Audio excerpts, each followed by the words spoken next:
I don't got no friends. I don't got no friends. You know what I mean? I got supporters, people on my side and people on the other side.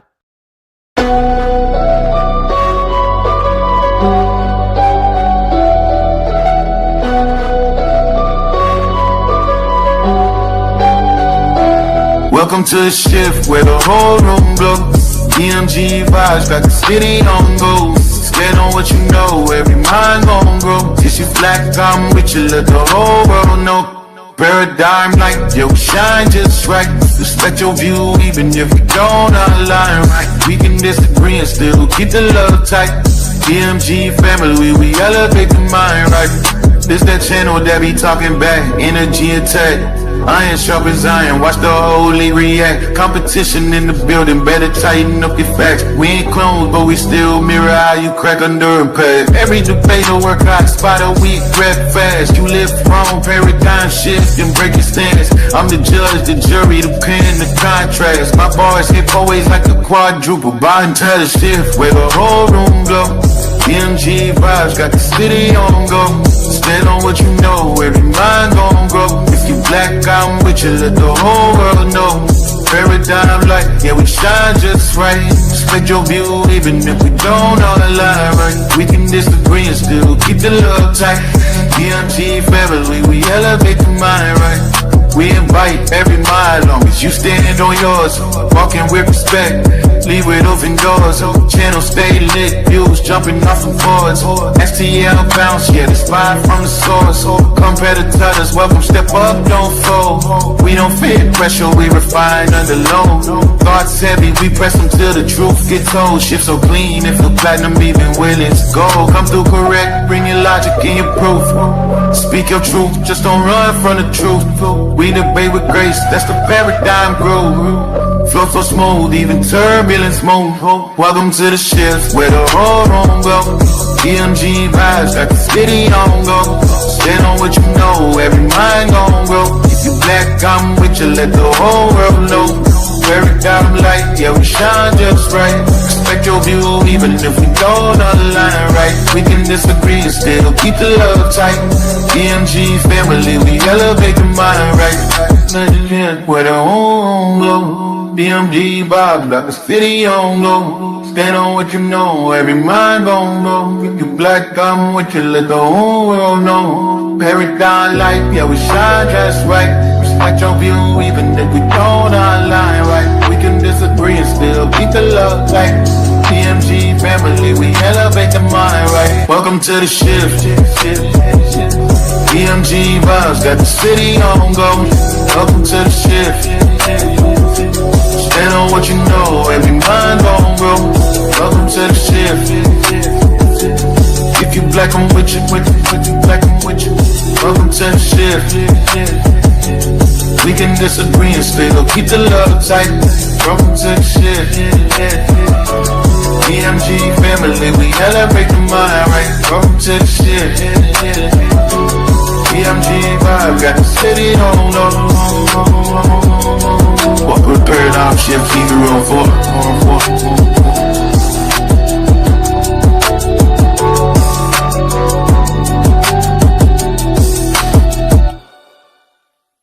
Y'all know I say that greeting for one reason and one reason only.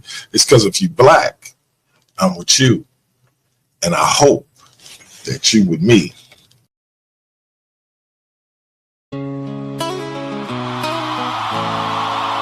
Yeah. Ain't this what y'all wanted? Now you talking like enemies. That's crazy.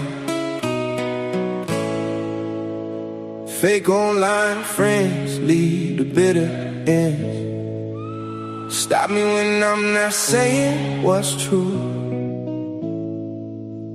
Did not give credit where it was due.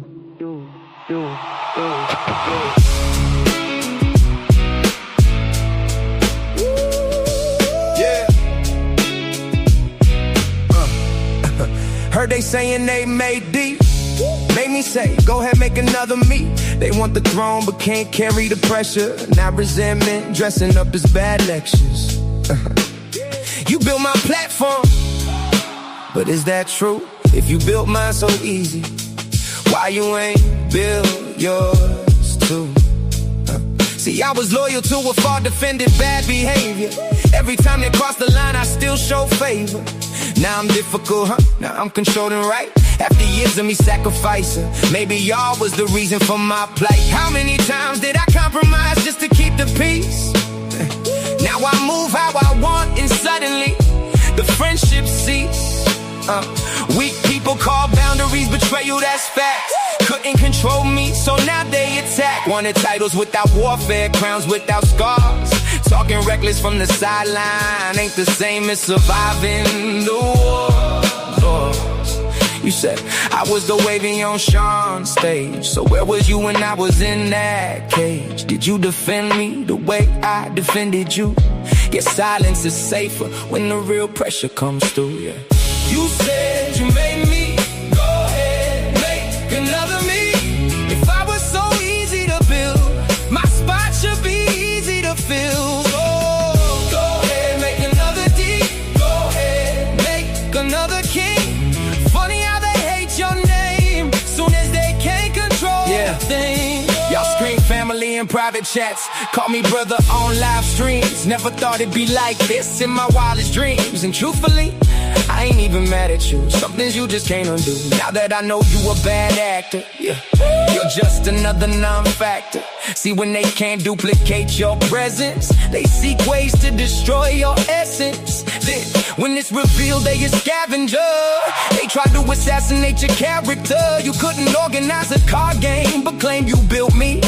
Then do it again, go ahead and make another DC. I don't watch allies become my rivals, hoping the hate fuels their revival. But lies be the language of bitter men. Oh well, only so long fake thugs can pretend. I opened doors and shared what was mine, but some people only love you when they're basking in your shine. So let them talk, let them complain to whoever will listen. For better or worse, I'm the only cook in this kitchen.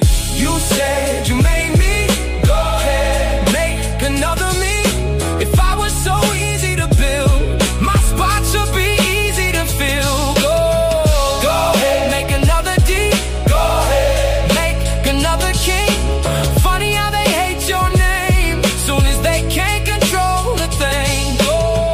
What's done is done, what's said is said. I survived every attack and I'm still not dead. So if you're the reason I became who I am, the way you claim it to be, prove it. Go ahead, make another me.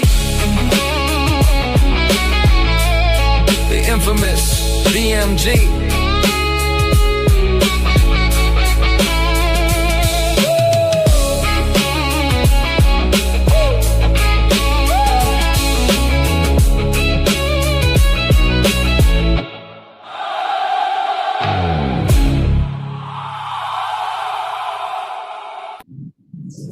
Go ahead and make another me. Listen, family. You know what? I was going to jump straight into it, but I still got to do my joint. So let me say God bless to all my Christian brothers and sisters. Let me say Hotep to all my Kemetic brothers and sisters. Shalom to all my Israelite brothers and sisters.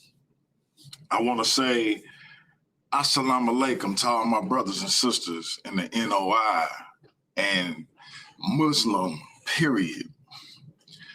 I want to say Islam to all my Moorish brothers and sisters.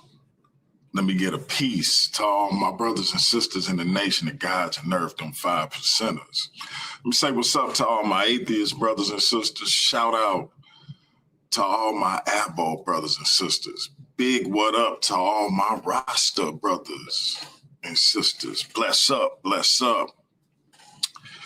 Last and certainly not least, I want to say Jumbo to all the rest of my brothers and sisters all throughout the African diaspora, be it here in the wilderness of the United States of America or beyond.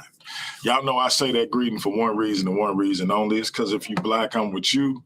And I hope that you with me. Our different ideologies should not keep us from uniting. We can have unity without uniformity. And last and certainly not least, we can disagree without being disrespectfully disagreeable. With that being said, family, I got a debate. I got a debate against the ice miter, Jose Francis. Now listen, Jose be low key taking shots at me, right? He think I don't notice it because that's my bro, right? But he be taking shots at me like you know how Cap my brother, but Cap be taking shots at me. You feel me? And Jose be taking little shots, and I'm gonna tell y'all how. He gonna deny it, but I'm gonna tell y'all how he be taking shots, right? Jose, my man's in them. He'll be like, I would obliterate you, DMG, but because it's you, I'm not gonna do it. Basically, insinuating that he could have destroyed me, but because he my man's in them, he let me live. That's what he's saying. Like, do you know how disrespectful that is? Like, I could put you on your butt. Pause. I could knock you down, knock you out, but I'ma hold back because I held back because you my man's in them. Do you know how disrespectful that is to somebody who consider themselves to be formidable? In particular, as this information thing goes, you know how disrespectful it is for somebody to say, I coulda, I woulda, I shoulda knocked you out, but because it was you, I held back. When you telling them, no, man, let's go. Do you know how disrespectful that is? Shout out to my man Jose, the average black man in the building. Shout out to my sister Michelle Turns. Listen, it's mad disrespectful for somebody to say, you say saved, not soft. There you can see. Hey, that's why that's my sister, because she get it. Listen, he be like, I could have obliterated everything you said, DMG, but because it's you, I didn't do it. And I'm like, man, hey, let's go. Like, let's, put your dukes up for real. Like, you ain't got to hold back, swing with all your might. This the infamous. You feel like you ain't got to hold back. But he always be talking. And that, like I said, it's low-key offensive. It's low-key disrespectful. Come on in, Jose. Go on, hit the link, man. Family, I want to know who y'all got.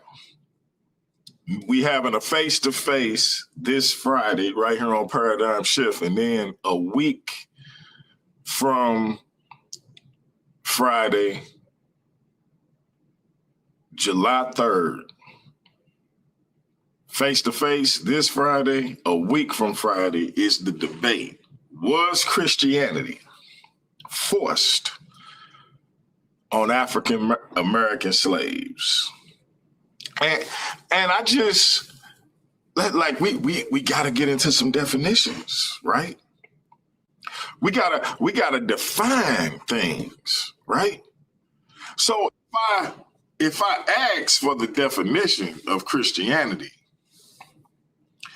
and my brother is being honest, this is the first 2-3 minutes. If I put up the definition of Christianity and my brother is being honest, I said, not trying to spin it in some quasi disingenuous way. If he's being honest and I put up the definition of Christianity, where is he going to go? Where can he go? Don't worry, DMG.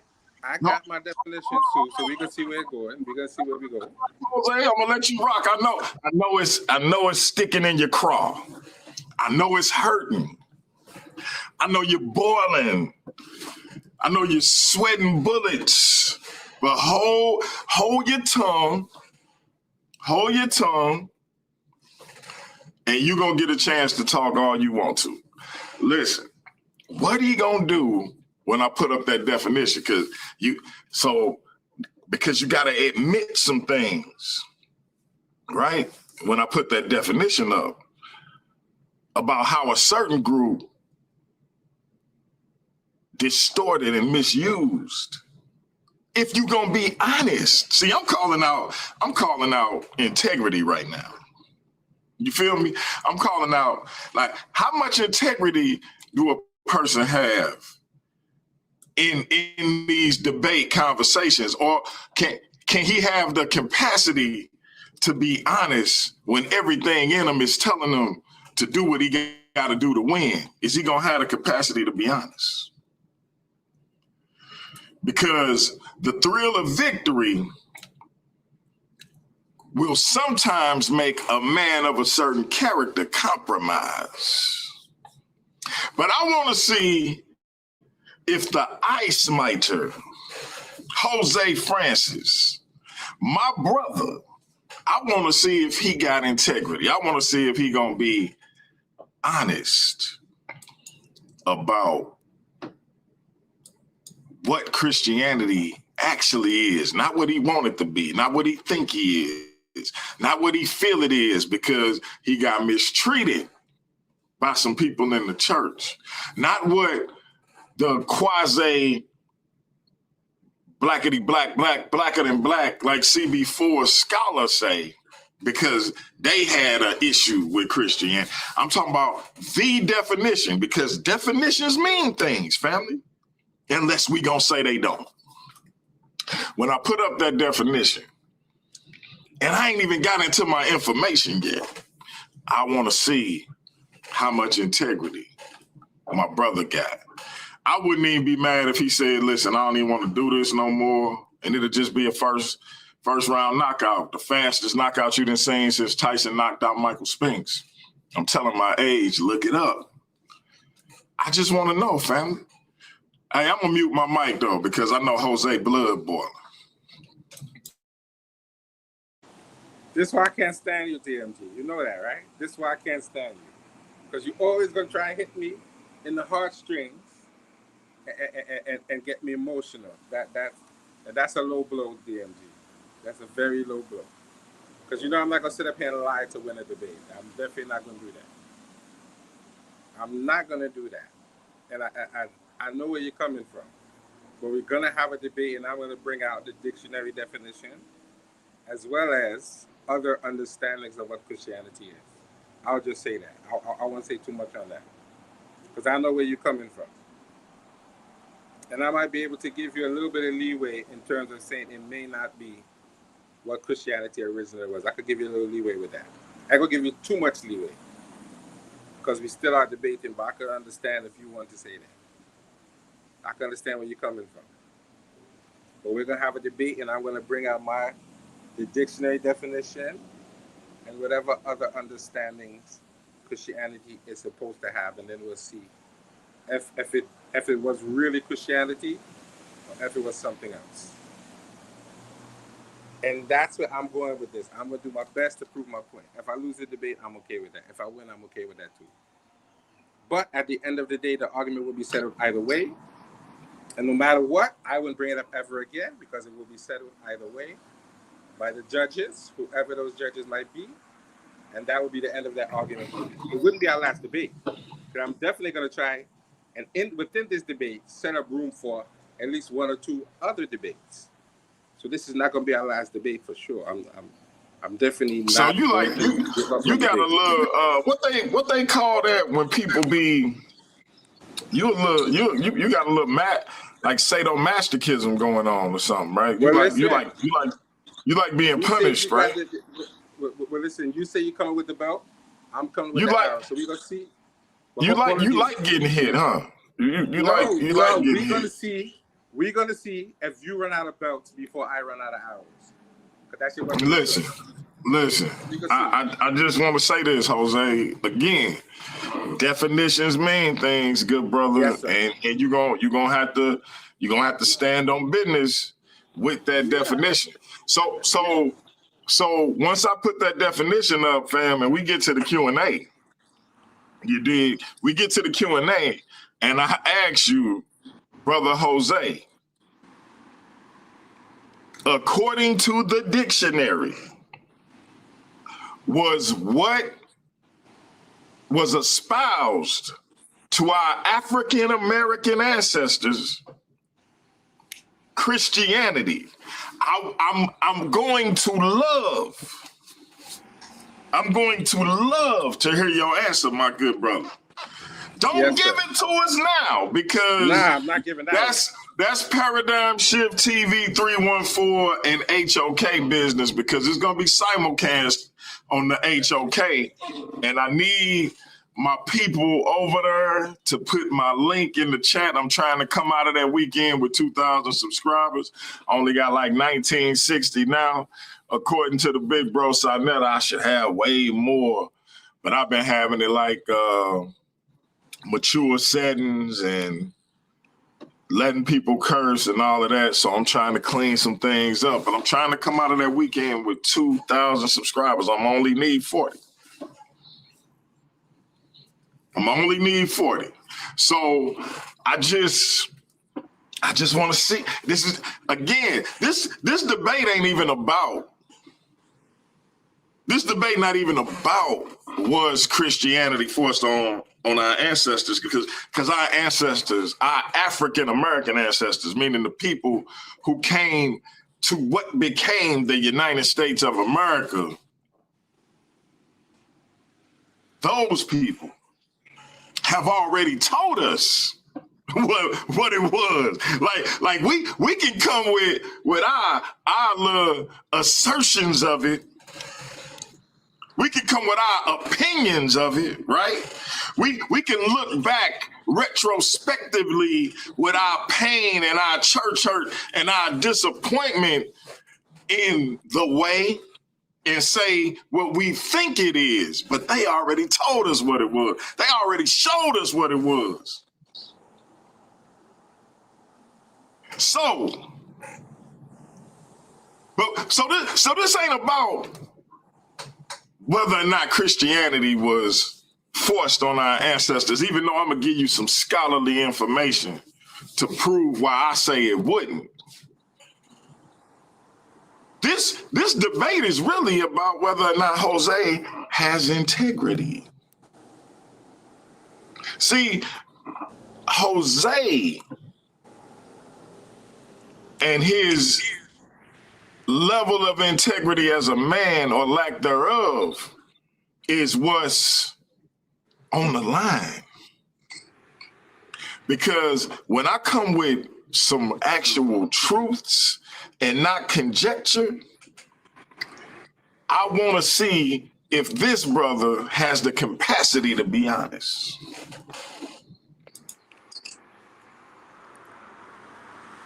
DMG, you know I'm coming from an honest standpoint. I'm not saying this just to say it. This is my honest viewpoint. I'm not just saying this based off emotion. No. If I was, you would know already. Because I would have gotten very emotional already. I would have exposed that. No, it's not. This is not an emotional argument. This is based on my understanding of history and how it actually went. This is my honest view on how this actually happened. So I'm going to put it forward the best that I can to make an honest argument from my understanding. If it's skewed, then I'm going to get belted backside and I'm going to have to say, you know, I was wrong. And I'm okay with that once we're having an honest debate and a respectful debate. I could deal with losing the debate. That's not a problem. So let me ask you this, Jose. Let me ask you this. And you can keep it a 1,000 with me, right? What's your definition of Christianity? My understanding of the meaning of the word means a follower of Christ. That's what that's my understanding of what the word means. What's your view on your ancestors? And I want everybody to know Jose is not from the Caribbean. He was born. Thank you. Where was you? Was it Brooklyn or the Bronx? Yes, Brooklyn. My parents. Jose was born in the city of Hard Knocks with Biggie Smalls and Jay-Z. Right. Were none other than the Don of urban apologetics. Yes, sir. Alfredo himself, the BK apologist, walks the streets. Yes, sir. So, what's your thoughts on your African American ancestors? Do you think these people were weak people? Or do you what's your take on them? What's your opinion on your African American ancestors? The facts of the matter is No. I just need your opinion, brother. I just need your opinion. No, I don't need to espouse my opinion. No. I'm asking, so what you're saying is you're not gonna answer, correct? No, that's not what I'm saying. I'm saying because you know on the 3rd of July. You know, on the 3rd of July at 3:15 Central Time, 4:15 Atlantic Time. Can I talk though? You not gonna be able to not answer, my good brother. I'm gonna. So all I'm asking you is, what's your opinion of your African American ancestors? The fact is, I don't come from no punks. Nobody in my ancestry was a punk. They wasn't scared of nothing. Say that one more time for the people in the back. Say that one more time. No, my ancestors wasn't no punks. The brother said our ancestors wasn't no punks. The brother just said our ancestors wasn't no punks. I ain't got no people saying that. They wasn't no punks. So you think the white man then is stronger and more powerful than your ancestors, right? No, but I think. Hold on. Pause. Time out. Time out, Jose. I just want clarity on something. You said your ancestors wouldn't know punks, didn't you? Ain't that what you said? DMG. Hold on, Jose. I just need you to. I'm gonna answer whatever question you got, but I need you to answer mine. All right, I was about to say, you try to control the narrative. Yeah, no, I'm not. I'm gonna answer every question you got. I just need you to answer mine. You just said our ancestors wouldn't know punks. Is that correct? No. Okay. Those are my exact words. But you don't think, and do you believe that the white man who enslaved them are more powerful than them? Is that what you think? I think programming is a hell of a thing, and after 20 centuries. So you do think your ancestors were some punks, and you do think they was weak? No. I think programming is a hell of a thing. You just said somebody programmed them. Bro, you got punks and sellouts and sambos that was around all the time. You know that, DMG. There's always one sellout who won Master's favorite, one little extra piece of chitlins at night. You know that, DMG. That's a fact. Hey, man, though. But if your ancestors were no punks, the people who you saying programmed them must have been stronger and more powerful than them, right? You always gonna find. You always gonna find some. No, Jose. Listen to the question. If your ancestors were not punks, which you've already said they weren't. I did say that. Yes. The people who were strong enough, powerful enough to program them, considering that they wouldn't know punks, must be more powerful than them. No. Would you agree? No. What? No. Because we're gonna have some sellout punks. No. We talking about overall, Jose. One sellout ain't gonna confound the whole people, brother. So I need to know who was more powerful. Your ancestors or the people you saying programmed them? My ancestors are always the most powerful in the room at any moment. Okay, so they so powerful that they got programmed. Some of them did, because some of them did. We know that. What you mean, some of them? Some of them were sellout, sambo punks. We know that. That's a fact. There's always one sellout who like myself. So Okay, you think the little saying, chunks mean something. so you saying all of our African American ancestors who were enslaved that believed in Christ were sellouts? I'm saying you had sellouts. Period. What Had I sellouts. don't understand what sellouts even got to do with what I'm asking you, Jose. You had punks and sellouts. That's exactly what I'm saying. So you're saying They had that people that could those fall who under believed that. in Christ were punks and sellouts. Is that what you're saying? I didn't use that word at all, bro. No, I never said that. So why are you didn't bringing say up that. sellouts when I'm asking you a very simple question? What do sellouts have to do with Because it? you asked me, you asked me a question about who is stronger. I said there's always going to be some punks and sellouts. Okay, so only what I'm punks and saying. sellouts got programmed to believe in Christianity. That's what you're saying? Only punks and sellouts would get programmed to do anything. Okay, What is loving mass from being a Christian, being a Muslim? So most of your ancestors was punks and sellouts then. Is that what you're saying? I Because never said that. most I'm not saying that. of your would you agree that most of your ancestors, your enslaved African American ancestors, became Christians in this country? I don't want to say most. I'm not going to say that. You don't want to say, let's look up the percentage. Why don't we? Bro, And then I'm gonna turn it over to you.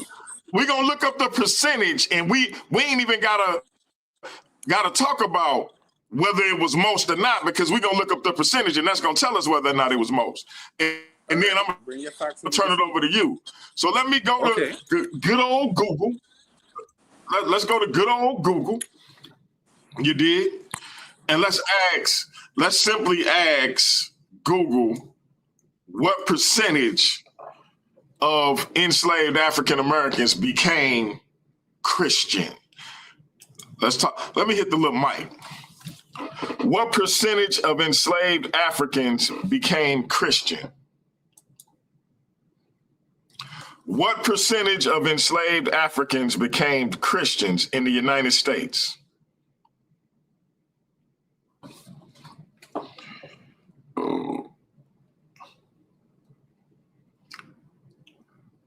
All right, it's giving us time periods.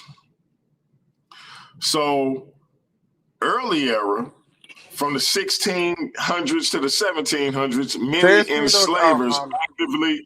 Hold on, Jose. I just need to finish this, and then I'm gonna turn it over to you, good brother. All right. The early era, 1600s to 1700s. Now, this is a dagger, and I ain't even mean for it to be. Many enslavers actively resisted Christianizing enslaved Africans. English common law initially implied that Christians could not be held in chattel slavery. So conversion was actively discouraged to prevent legal emancipation. I thought they forced it on them, though. But let me keep reading, because this wasn't even my intent. I ain't even intend to stab somebody up. But let me finish. The Great Awakenings, late 1700s to 1800s, because this is actually when our ancestors started to convert to Christianity on their own, because the enslaver resisted converting them to Christianity. But let's talk about it. The Great Awakening, late 1700s to 1800s, Methodists and Baptists itinerant preachers began actively evangelizing amongst the enslaved population. This period saw a massive surge in conversions. Y'all want to know why? Let me tell y'all. Because prior to that, the enslaver didn't want our ancestors to be Christians. After that, even though they still didn't want them to be Christians, now they had the entire corpus known as the Bible. Before that, they didn't have it. See, you can't really be something. Can't nobody even force you to be something when they don't give you the entirety of that something. But we got some people with bad scholarship talking about Christianity was forced on African American slaves. Mid-19th century onward, it get real live then. By the mid-19th century, most enslaved people were American-born, raised as Christians, and formed the foundation for what would become the historic Black Protestant denominations. I can read more, but ain't no need of doing it because we're gonna get down to it on the 3rd. It's on you, Jose. Ask me whatever you want, good brother. Yeah, man, DMG. You want me to be honest with you? Hold up right quick. Bless up to my man Black Mill in the building. Shout out, brother. I'm gonna be honest with you, DMG, and this is honest I could be. I probably jumped out the window on this one, but it's too late now. I done hit the floor, so I had to hit the floor running, and I had to do my best to make my argument, bro. I'm being honest. This is my first debate, and I'm very nervous about this whole situation. But I'm gonna do my best to prove my point. And I'm glad this debate is with you. So if I had to lose, at least I'm gonna be all right. But I'm very nervous about. Don't be fake humble. Don't be fake humble with me, Jose. Everybody telling me you already said you're gonna destroy me, bro. Well, listen. I'm looking to win the debate, and I want to win the debate. But I'm being honest. I got to be honest. I can't come on here holding my nuts like I'm the greatest debater. I'm being honest. There's a strong possibility I may lose the debate. Hey, the link is in the chat, family. Come in. Let us know who you got. But what you got to ask me, Jose? I know you got some questions for me. Listen. To be honest, I ain't really got much to say right now. We're doing a face-to-face. So I'm going to save all that for the face-to-face. We're going to see where that goes. Hey, can you imagine, Jose? Can you even imagine that I got more for the face-to-face and I got more for the debate? Can you imagine, brother? Listen, guess what?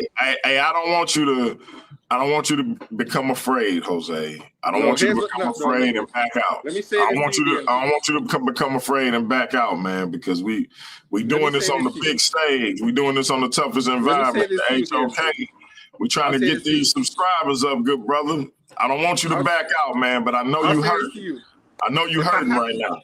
If I had to have this debate with anybody, I would love to have this debate with you, because when this debate is said and done, at least I know I had a worthy opponent who has some integrity and some scholarship behind what he's saying. Not somebody that's just a believer who just believes it. So I'm very glad this debate is with you, because I know you're going to put up a good and honest fight. I'm going to put up a good and honest fight. When it's done, we're going to shake hands and we're going to be all right, and we're going to move on to the next topic. So I'm very glad this debate. Oh, and Jose, we not gonna do the typical chin check unless you want to. Let me ask you this right quick, because we need to get each other our questions. Do you wanna do the typical chin check, or do you want to send each other 5 questions ahead of time? Listen, let's just do what we typically do. Let the chips fall where they may, because I don't know about. So you want to do a 10-minute? All right. So this is the format, family. We got a 3-minute opening and a 3-minute closing, and I'm gonna get all this to you, Jose. 3-minute opening, 3-minute closing, a 10-minute affirmative round, and a 10-minute rebuttal round. In other words, as the affirmative, because Jose is saying that Christianity was forced on our ancestors. He'll go first. He'll have a 10-minute round to give his argument. Then I'll go give my argument. Then he'll have a 10-minute round to rebut my argument or continue building upon his. He can do both. And then I'll have a 10-minute rebuttal round to rebut his argument or continue building on mine, probably a little bit of both. Then we'll move into the 10-minute chin check session, the Q&A, where for 10 minutes, he get to ask me as many questions as he can. If it gets stagnant, the moderator may have to push it along. If I stall, if he stall, if we start going back and forth a bit too much, then the moderator has the liberty to push it along. Each of us will have 3 timeouts during the chin check session. Use them wisely, Jose. I will also get to ask him as many questions as I can within the 10-minute time frame. And I hope the brother is prepared for the blitz I'm about to unleash on him. We got Sister Michelle Turner in the building. What's up, sis? Good night, Sister Michelle. How are you? Good. How you doing, Jose? My questions are actually for Jose. Jose, where are your parents from? One, my mother's from Belize, and my father was Jamaican. Okay. So you do have ancestors that were enslaved, correct? Yes, ma'am. Okay. You said what? Yes, ma'am. Okay, I just wanted to verify that because the way you be talking real greasy about the ancestors, and I'm not into ancestor worship or any of that, but the way you be talking about them sometimes make me think that you did not have any that were enslaved, or you think that they all dumber than a box of rocks. This is how it come off to me. And I just Nah, want to nah. I'm say not to an you, owl, so I would make that claim. okay, and I do want to ask you, why would you debate somebody who just asks basic questions and put you in the blender when they're not even trying to debate you? That's What? okay. That's okay. That's all That right. that's I okay. can't. Well, Sister Michelle, I can't back out now. Okay, I so ran we're my not mouth going to and, get and I challenged him, so I can't back out. so we're not going to get more of what we normally get. You're going to actually come and put your best foot forward. Of course. Okay, I Of can't wait course. to Of see it course. Of because you be course. talking real heavy, and so I need you to back up all the shenanigans you be saying, especially But about that's why I our can't back enslaved out, Sister ancestors. Michelle. I can't back out now. I challenged the man to debate. Everybody heard me. I can't back out. I was talking mad greasy, so I can't back out. All I right, challenge him. Jose. I can't wait to see what you do in this debate. Then Me too. Hey Michelle, But you still that didn't was say kind who of you rooting for, diabolical. huh? That blender comment was diabolical. I'm just saying, you be like, hey, you, him, and Herc. I don't know why either one of them would agree to debate you. Like, I'm not even being mean. I'm just giving my observation. You ask them very basic questions that if you actually do a monogram of study or reading, they would not answer the way that they have answered in the past. Jose might actually go do better this time because he should go back and re-listen to some of the times y'all have had conversations about this and then kind of change up his angle a little bit. That's what I would do if I was Jose. Um, but you put them in a blender every single time, and you're not even trying to be like, oh, let me be the DMG that's going to show y'all who I am now. You just be like, hey, well, how about this? And every single time, and without fail, they put them own selves in the corner, and they don't even think strategically. Well, why would a person like DMG who has this stance ask me this question? Because when you think strategically, and even if you don't have like an answer, you will still be like, you sound better if you be like, hey, I haven't actually looked at it from that angle. Let me do some more research or some more study, and then let's have a more in-depth conversation then, as opposed to answering incorrectly with your whole chest, and then as soon as you are caught in a contradiction, all of a sudden it's okay for everybody else to be A, B, and C, but not Christians or not African American ancestors who converted to Christianity. Everybody but them. So it's a we can, but not you. Like rules for thee and not for me. And then you turn into the same people who you accuse of colonizing our ancestors and colonizing our countries and colonizing, parts of our mind, as they like to say, because they would have to have colonized their mind as well to force them into something that they don't agree with, nor do they understand. And they have no real answers. And then they bring up debunk scholarship, and it's very worrisome. Even if you're not a Christian, you don't have to accept things that are not true. The one way that I know a real scholar from just somebody who say they're one is that they know that, hey, these are the top two or three things that scholars believe could have happened, even in biblical scholarship. Here are the top two or three things that could have happened, and here are why these three things are plausible. And even if I lean more towards one, I will give somebody all three so they can study on their own, and I will say, hey, but this is the one I lean towards, and this is why. They don't do that. It is very matter of fact, and I am right, and there's no nuance and no gray area or anything. And that's how you be blending them up because they don't understand that. And so I just really hope that Jose goes back, listen to some of these conversations, because even though I'm rooting for DMG, I want this to be a good debate. And I really want Jose to put his best foot forward to this. And I want to be entertained, and I want it to be something that we could, like, even if we disagree, something that when it's reviewed, we could still laugh and talk about what happened in a debate. And so I really want it to be a really good debate. So I am rooting for DMG. But Jose, I am telling you, go back and listen to all the times DMG done put you in the blender and do some more research and figure out how you may be able to counteract that information and go and study. And when you study the information, read vertical and horizontal. That will help you to get a bigger picture than the one that you have been presenting to us. And that will help you to be able to refine your argument. And even though I probably shouldn't be telling you this because, again, I'm rooting for DMG, DMG already does this. So I don't have to tell DMG this. I don't see this from your side. Okay, my friend. Dang, I dang. appreciate it. Michelle turns with a few shots fired and support for her big bro. Appreciate you, sis. BK, the What's up, Don of BK? the Don of Urban Apologetics. Peace, Are you peace, here to peace. give Jose a question he can't refuse? No, actually, not at all. So actually, it's some encouragement actually for Jose. I respect the fact that he's saying that, hey, I've already committed to this, so I can't turn back. So I respect that, right? But here's my thing though, right? So I'm going to use this as an analogy. So yesterday was the first round of the NBA draft. And in this particular draft, we've had the most college freshmen enter the draft ever. And what most sports pundits are saying is that even though these guys are freshmen, these particular group of freshmen are already NBA ready.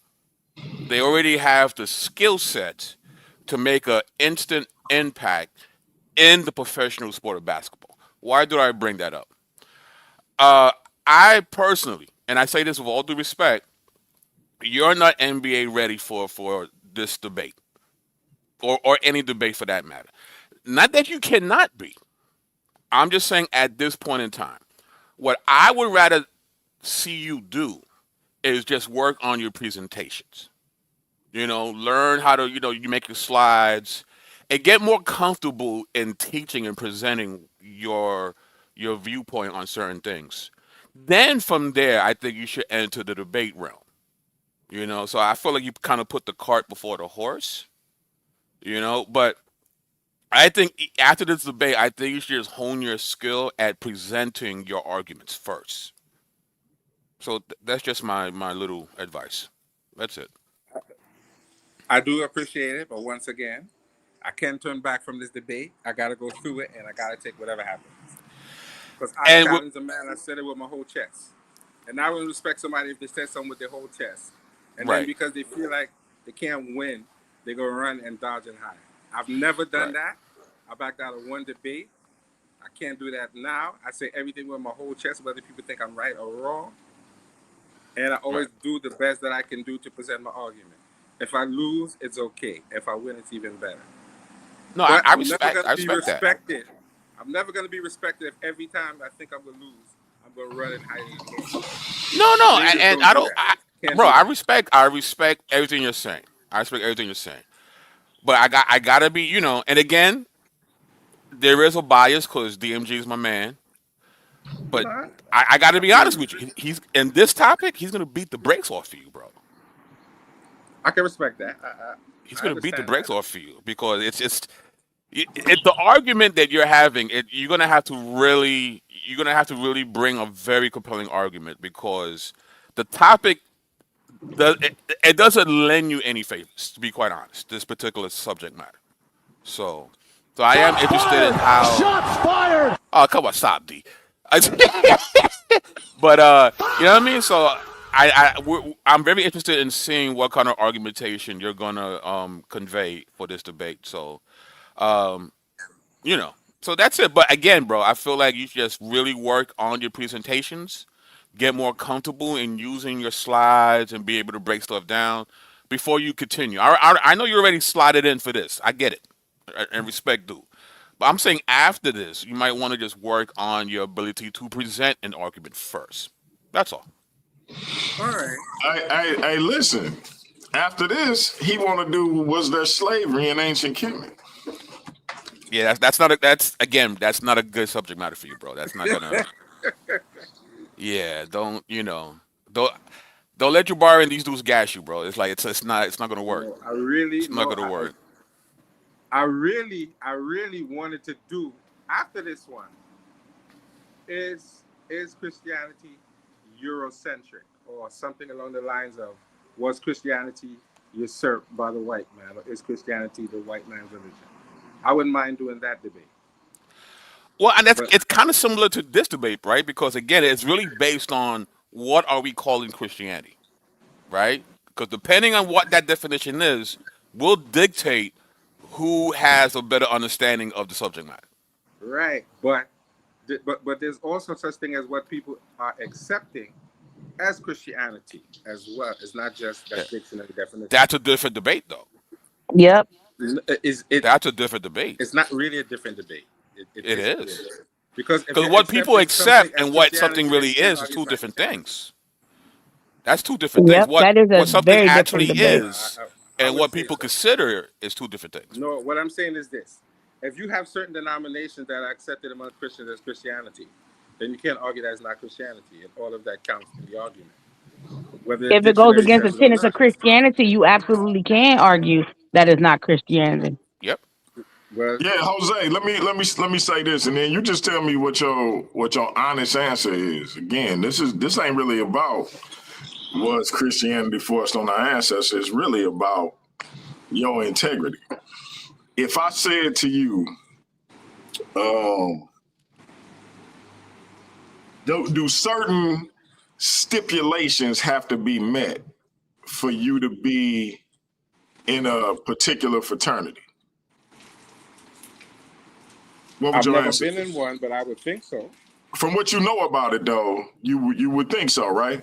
Or I would think so.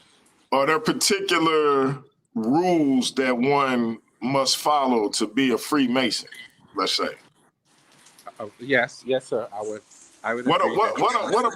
what about a union for a job? Yes, they have rules for any organization. Does Yeah, have yeah, rules and yeah, regulations. yeah. So the same thing goes for being a Christian. See, a lot of people think it stop at saying, I accept Jesus Christ as my personal Lord and Savior. But see, in order to uphold what you're saying you accept, you have to carry and behave yourself in a particular way that's not counterintuitive to what you said you accept. Because Well, it's let me walk it out. It's certain measurements and certain bars you have to meet. And if you're doing something on a continuous basis that's contrary to that, and I'm asking you in general, if in order to continue to qualify for whatever thing you saying you represent, you have to follow certain rules and behaviors to be so. If you're not in accordance with that, can you continue to make the claim that you are that? the honest answer to that is no. But let me counter you with something, right? Go for it. Is there a difference between the Christ that you see in the Bible and the Christ that Christians are pushing in 2026? Is every Christian pushing and behaving exactly like Christ according to the Bible? Because that is the example for Christianity, not my accepted ideology. So, what I think. That's so not I like that you brought up the Bible, because that make this a little easier, because the Bible is the standard. Would you agree? Yes, sir. I would most certainly agree the Bible is the standard. Yes. Okay, For so Christians, yes. so with the Bible being the standard, then we can go off of what the Bible says. Let me type this in right quick, and I'm gonna read you a scripture. See, because you do have a lot of people saying that Christians doing a lot of different things, right? You would agree with that? Well, yes. That is why I'm saying there's a difference. Would you agree with that, Jose? Doing what Jesus did in the Bible and what people are Yeah, doing yeah. now. You got a lot of different people Just let me just let before I read this, before I read what I'm gonna read, just let me know if you agree with this statement. It's a lot of people saying they Christians that's doing and saying a lot of different things. Would you agree? Yes, sir. I would agree to that.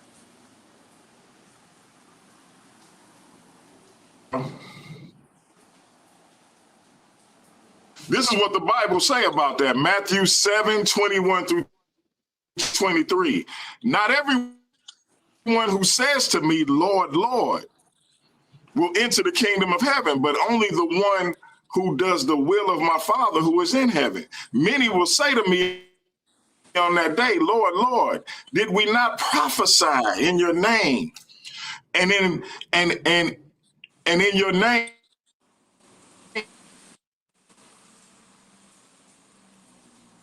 I don't know if it's just me, but you're breaking up. I don't know if it's just me.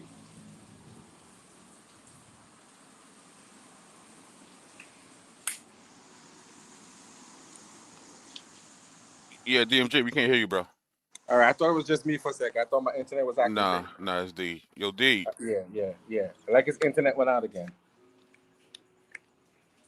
So until we get him back in, let me pose this question to you, BK, since you are the don of urban apologetics. Do you think that if I was to ask you a percentage of people that actually follow the Bible and claim to be Christian, would you say there's a majority of hypocrites or a minority of hypocrites based on your experience? Well, you see, but based on my experience, it's different than my experience will have a much smaller sample size as opposed to like maybe some sort of survey, right? So, Yes, sir. have I encountered people who say they're of Christ and act differently? Absolutely, Right. absolutely. But do you think that's a normal thing in Christianity or that's a minority thing?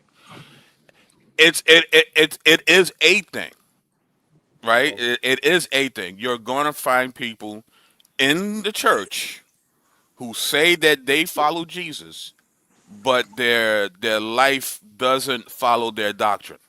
You're definitely gonna find people like that, 100%. I agree with you, but my viewpoint is how many people living in 2026 are actually following that literal example of what Jesus said? Because Yeah. when you look at the book, you see Christians doing a lot of things that Jesus wouldn't do. For example, Jose, being this sounds like a hasty generalization, though. I would suggest to you, if you want an actual answer, create you like a survey monkey and like just randomly send it to people. And then, like those who actually answer Christians, have them answer specific questions that are actual tenets of the Bible to see how many of them actually follow those tenets. Because, like Alfredo said, we'll have very small sample sizes because I don't know that many hypocrites. Now, if you watch TV, and you're going off of the people who are loudest and the wrongest, you'll see that in anything, politics, Christianity, Islam, or whatever. You'll see those anywhere. So that's kind of like something that you would have to send out more broadly to get an answer of are they I would actually hypocrites?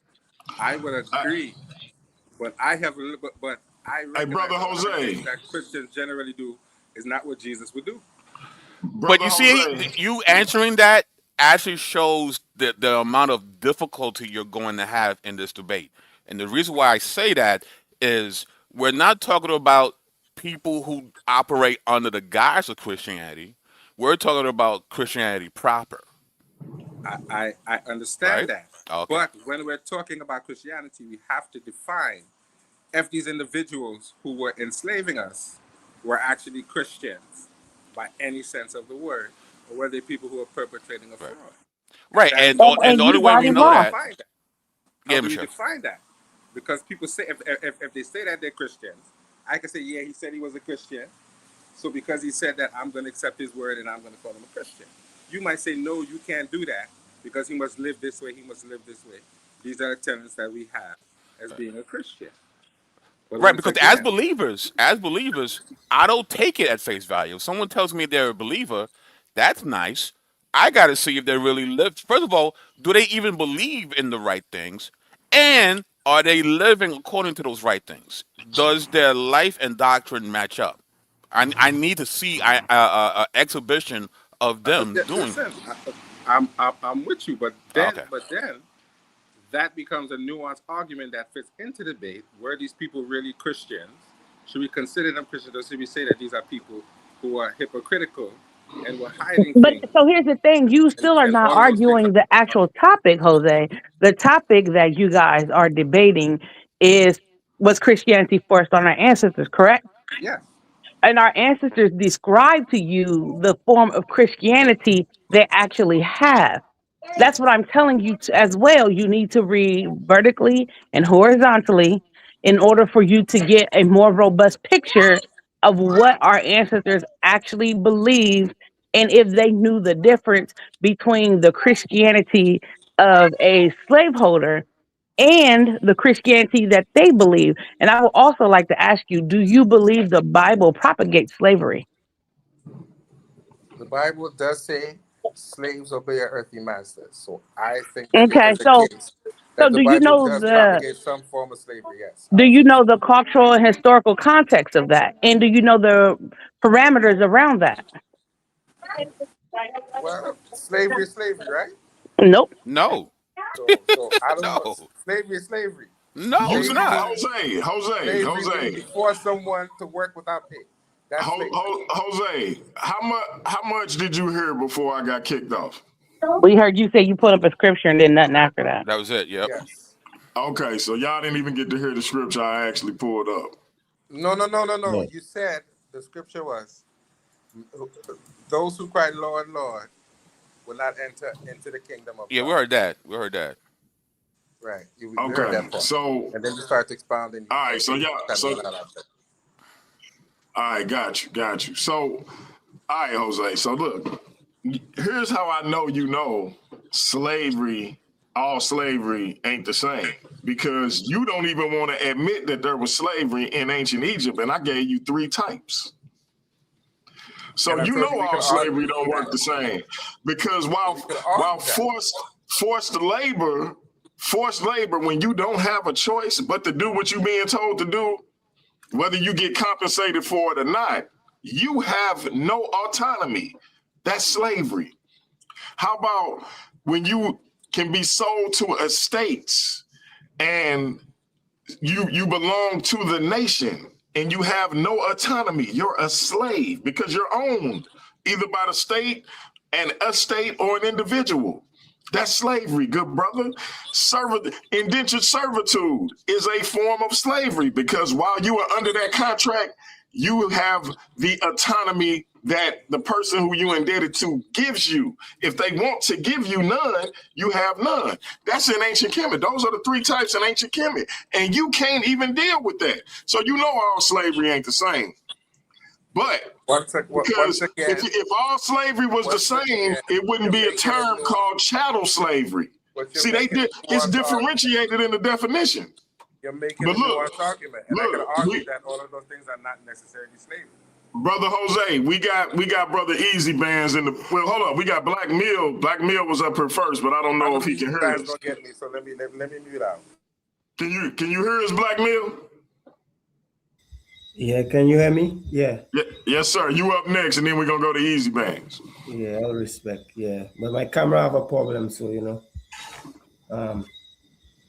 yeah, I came in late, so I didn't get the whole program, but looks like you and Josie about to have a discourse. What I wanted to ask, since you're representing Christianity, even Easy Bands too, I never really got a chance to ask y'all, which organization of Christianity are you representing, or you're just representing Christianity on the whole? Well, I'm representing in this particular debate. I'm non-denominational in my current practices, but in this debate, I'm just talking about Christianity. Period. We asking the question: was Christianity forced on African American slaves, on our ancestors? And if we define Christianity, I believe if we define it at the beginning, the brother gonna have a hard time saying it was forced on our ancestors.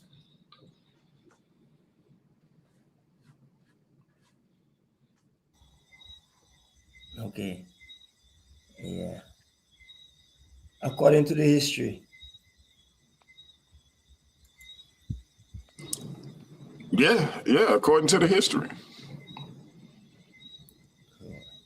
See, don't like it. I think people got to understand the nuance of telling me what somebody who called themselves a Christian did and Christianity.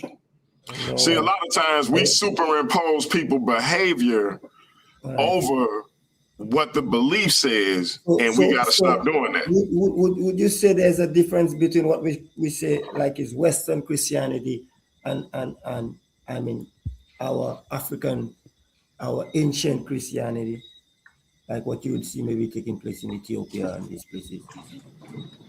Would you say they have a difference between the two? In terms of Orthodox Christianity? Practices and yeah. Some maybe it's, but you have and even belief a to lot a of people certain extent. prioritize different Theological belief to a certain extent. If they believe that if they believe in the Trinity, they believe Jesus Christ died for their sins. I think the theology is going to be very similar in most cases, but I think the practices and the customs, there may be some differences.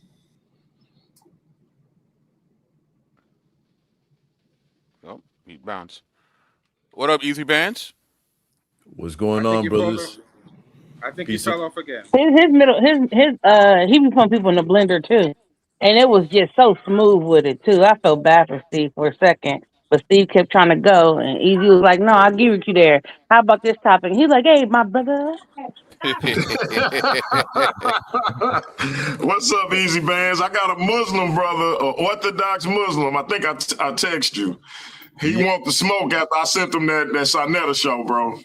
Okay, that's what I'm talking about, man. You know I'm with it. How you doing, brother? I'm good, man. I appreciate the shout-outs yesterday. No doubt, man. You deserve it, bro. You deserve it, man. Peace and blessings to the rest of the panel. We put them on tomorrow at 7. Hey, Nathaniel Hughes, the Muslim I was telling you about, he say, somebody say my name. He in the chat. Well, that's him. That's him. That's him. All right, let's get it, brother. So what, you about to defend the Islamic dilemma? Let's do it. Let's see if you can defend that, man. Yeah, that's a bad decision right there, boy. It is. You don't want to do that. You don't want to do that. I mean, that's what I was talking about. So it seems like that's what he's on, right? Yeah. So let's see if he can defend that, man. I saw what you did, Easy. That was dope, man. It was dope. Appreciate that, man. Thank you, brother. Oh man, the brother ain't playing, man. The brother is up. Assalamu alaikum wa rahmatullahi wa barakatuh. What's going on, brothers? Assalamu alaikum, my brother. Mm-hmm. What's popping with it? What y'all discussing? Just your debate between you and Jose here? We got an open panel, so we're gonna keep going around. When I get to you, I want you to tell Easy Bands what you had a problem with, but we're gonna let Easy Bands finish up right quick. Okay. All right, bet. So just to touch on the topic you guys were talking about, Brother Jose, I'd say that, Christians are, human beings, right? So we're going to fall short. And so, I hate to try to call people hypocrites because we fall short and we try to make amends as human beings, right? The key thing is that you accept Jesus Christ in your life and you accept him as the best example as well, to try your best to follow his ways. And, that's the most that we can do as human beings, right? We're not going to be perfect. So I'll just leave that there. When it comes to slavery is a practice that was practiced by, majority of the people in this world, right? On earth, at a given time. And so you find in Africa, people in Africa who were enslaving each other. You know what I mean? It wasn't just like Europeans or whatever it may be. You find some of the earliest slaves were actually Europeans, right? I know you know of the Slavic people, and that's where the term even slave comes from. Right. You see, so You see also black people going into Europe, the coast of Europe. It was called the Barbary slave trade, and they'll go up there and they'll capture people from the coastal cities, coastal towns, going all the way up to to some of the most northern parts of Europe, right? So they'd go up there, they'll capture people, bring them back to Egypt, and sell them, right? And these were black people. You see the artwork is pretty popular if you just Google it. And so, in Kemet, there was slavery there as well.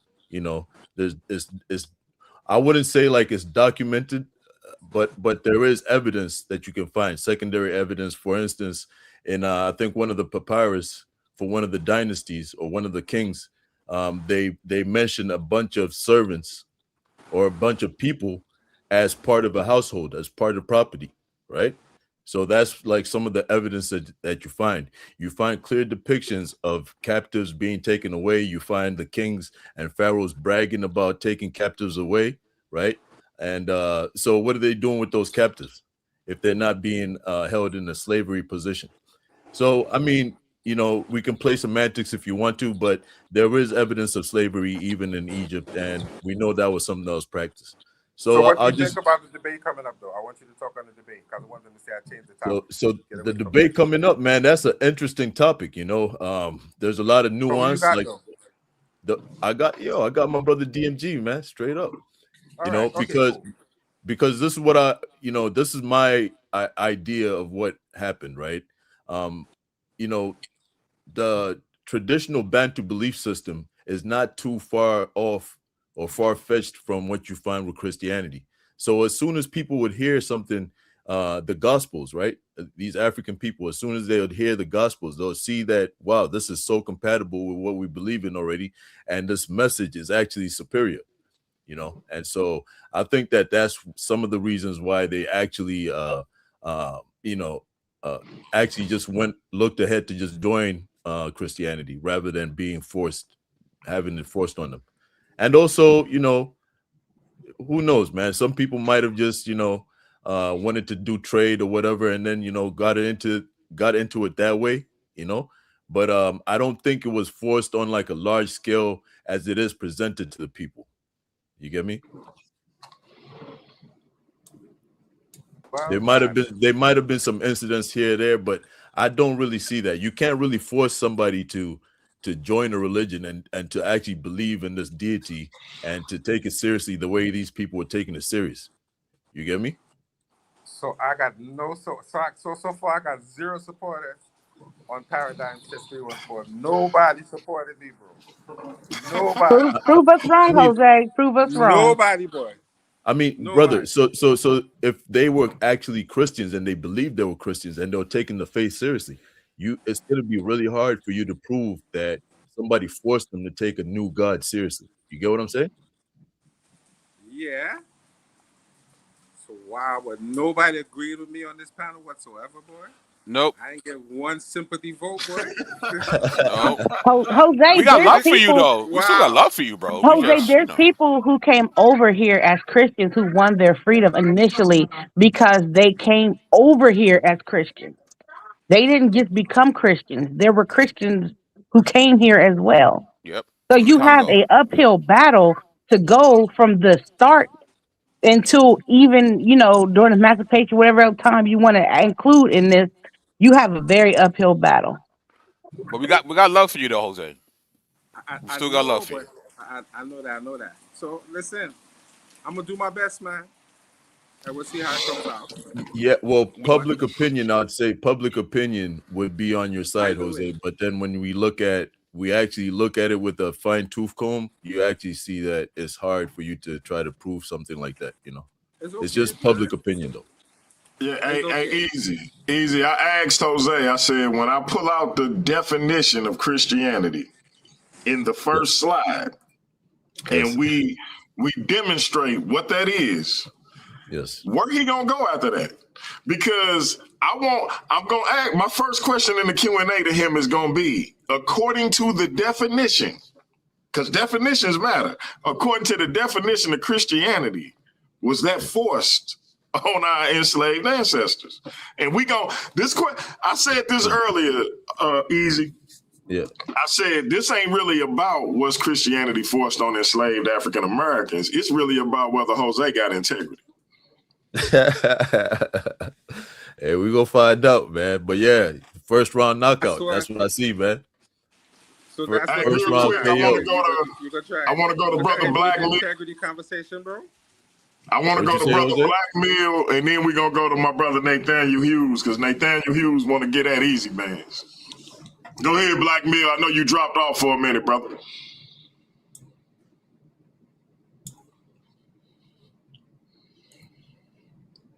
Black Mill, can you hear us? Going once. Going twice. All right, Nathaniel Hughes, my Islamic assassin in the building. You got easy bands in the scope. Well, I'm still analyzing this video. He's got a lot of bold claims. So I hope you got a lot of historical evidence for those bold claims you got. And you wanted to name a couple of them, or no, I can get them from your video. You don't gotta give yourself away. Yeah, you mentioned some things that I'll just start with Surah 1094. Does the Quran instruct Muhammad to go to the scriptures, or does he instruct him to go to the people of the scriptures? so Surah 1095. That's, I think it's the first Well, one. not Surah 1094. 94. Yeah, 94. Okay. And it says, if you, O Prophet, are in doubt about that which we have revealed to you, then ask those who read the scriptures before you. Okay, so it doesn't ask him to go to the scriptures. It asks him to go to the people who read the scriptures before. Yeah. Okay. So who do you know who those people are? Yep. So those are the people who read the Torah and the Injil, and what else? all the other scriptures that were sent to the prophets. Okay. And what else did those particular people do that were different than just the other Christians and Jews who rejected Muhammad sallallahu alaihi wasallam? You said, what's the question? I said the question is, what else did those people do? Did they revert to Islam? Well, in this surah here that we're reading, it's basically talking about Muhammad, right? And it's telling Muhammad, look, because Muhammad had doubts, right, in the beginning. So you know that when he was approached in the cave, he didn't even know what approached him. So he went away and he was suicidal, right? And he thought he was going to be, he thought he was being possessed by a demon, and that, it was trying to kill him or whatever it may be. He even became suicidal. It took his wife, her name just slips me. I think it's Khadija. Yeah, Khadija. It took his wife, who brought her cousin and let him know. Waraka. Waraka, who was a Christian, and told him Christian. that he wasn't just a Christian, brother. He was a Christian scholar, right? I'm not too sure if he was an actual scholar, but I do know that he was a Christian, right? So I'm going to make sure you know what he was after the debate. He was a Christian scholar, right? And so he knew the book, right? And hold on. So when Muhammad, first of all, the hadith that backs this ayah that you quoted says that Muhammad says himself that he was never in doubt. But that's not true, because we see. Hold on. This you have to understand, when the surah and the ayah were revealed, not his mission and not when he received revelation in the cave. Those are two different instances, right? So first, before we go into the debate, I want you to understand that hold on. Let me respond to what you're saying. You can't just make claims and then try to switch the topic. Let me respond to what you're saying. So look. Okay. By me giving you the whole background, I'm giving you context of Muhammad's state of mind. He wasn't always sure of himself. We even have the satanic verses where he admittedly he admittedly spoke the words of Satan, right? And so there's what? No. Are you denying that happened and it was abrogated? There were verses that were abrogated, yes. Yeah. But So but why when why you you when saying you when, listen, brother, when you quote the hadith, you need to make sure what hadith you're quoting, and you need to make sure that the narration is hadith, is authentic or not authentic. So we're gonna go over it when we so debate are each you other. denying I promise you, are you denying inshallah, when we finish this debate, when we go over this, you're gonna so are understand you the difference. hold on. Are you denying that the satanic verses were abrogated? There were verses that were abrogated. All right. So why you Now, even interrupting, bro? So don't as interrupt. far as listen, there's a law of abrogation in the Bible, right? Didn't Jesus abrogate divorce? Didn't he change the Bro, you divorce law like from Deuteronomy where they were stop allowed to divorce stop a certain way, stop and then he shifting the restricted it? stop shifting the goalposts, Okay. brother. Nathaniel, I need you to wrap it up, and then we're gonna let Easy respond. But I do need to know what exactly you challenging Easy Bands on as far as this upcoming debate. But go ahead Oh, and finish up. I'm challenging the entire Islamic dilemma. I think it's built on word fallacies and straw men basically. And yeah, that's what I'm challenging you on. We can keep the same topic, whatever you talked about in your 2 hour video. We can cover all of those subjects in that 2 hour video. But I'm pretty sure there's some straw men and some word fallacies in there where and in fact, this is why I asked you about Surah 1094, because immediately after saying Muhammad is to go to the people of the book, you turned around and said, so if Muhammad is in doubt, he's supposed to go to the scriptures. So see, that's a word fallacy. So hold on. And a straw man. So you completely shifted the argument from the people to the scriptures themselves. When we both should know that Muhammad is a leader. Okay, so So to me, the debate is there an Islamic dilemma? yep. Yes. All right, let's let Brother Easy Bands respond. Yes, sir. All right, brother. So to me, it just seems like you're playing semantics. Because if you say that if the scriptures, that's Allah talking to Muhammad, right? And telling him if you're in doubt. Okay. This isn't we're not playing games. This is Allah talking to Muhammad. He's saying if you're in doubt. So if you doubt what I'm revealing to you, go and ask the people who read the scriptures before you. So now if you want to just take away and you want to make it seem as though me just going to the scriptures directly, that somehow takes away the point that he's telling Muhammad to go and ask the people who read the scriptures. Why do you think he's telling them to go to the people who read the scriptures before him? Because they have the scriptures, because they have the knowledge of what was in the scriptures. So he would be going to get information on the scriptures. So that's what I'm talking about. So on that point, it just seems like you're playing semantics. Okay, Now, I want to know what you're basing that opinion on, because we have hadith and everything. So I want to know. So hold on, brother. I'm why basing you're basing. hold on, brother. I'm basing that opinion.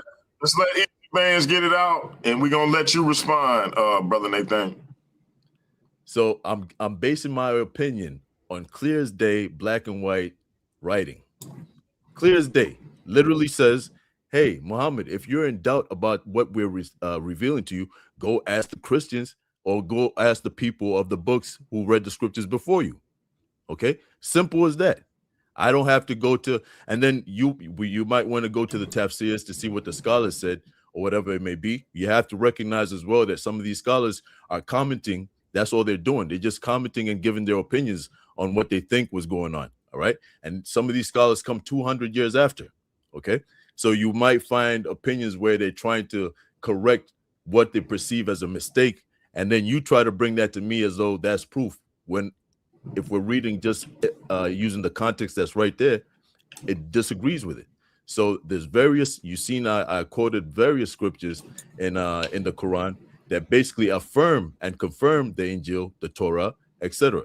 So you're gonna have a big task to try to disprove that, because there's multiple of them. I don't know where you're even gonna start.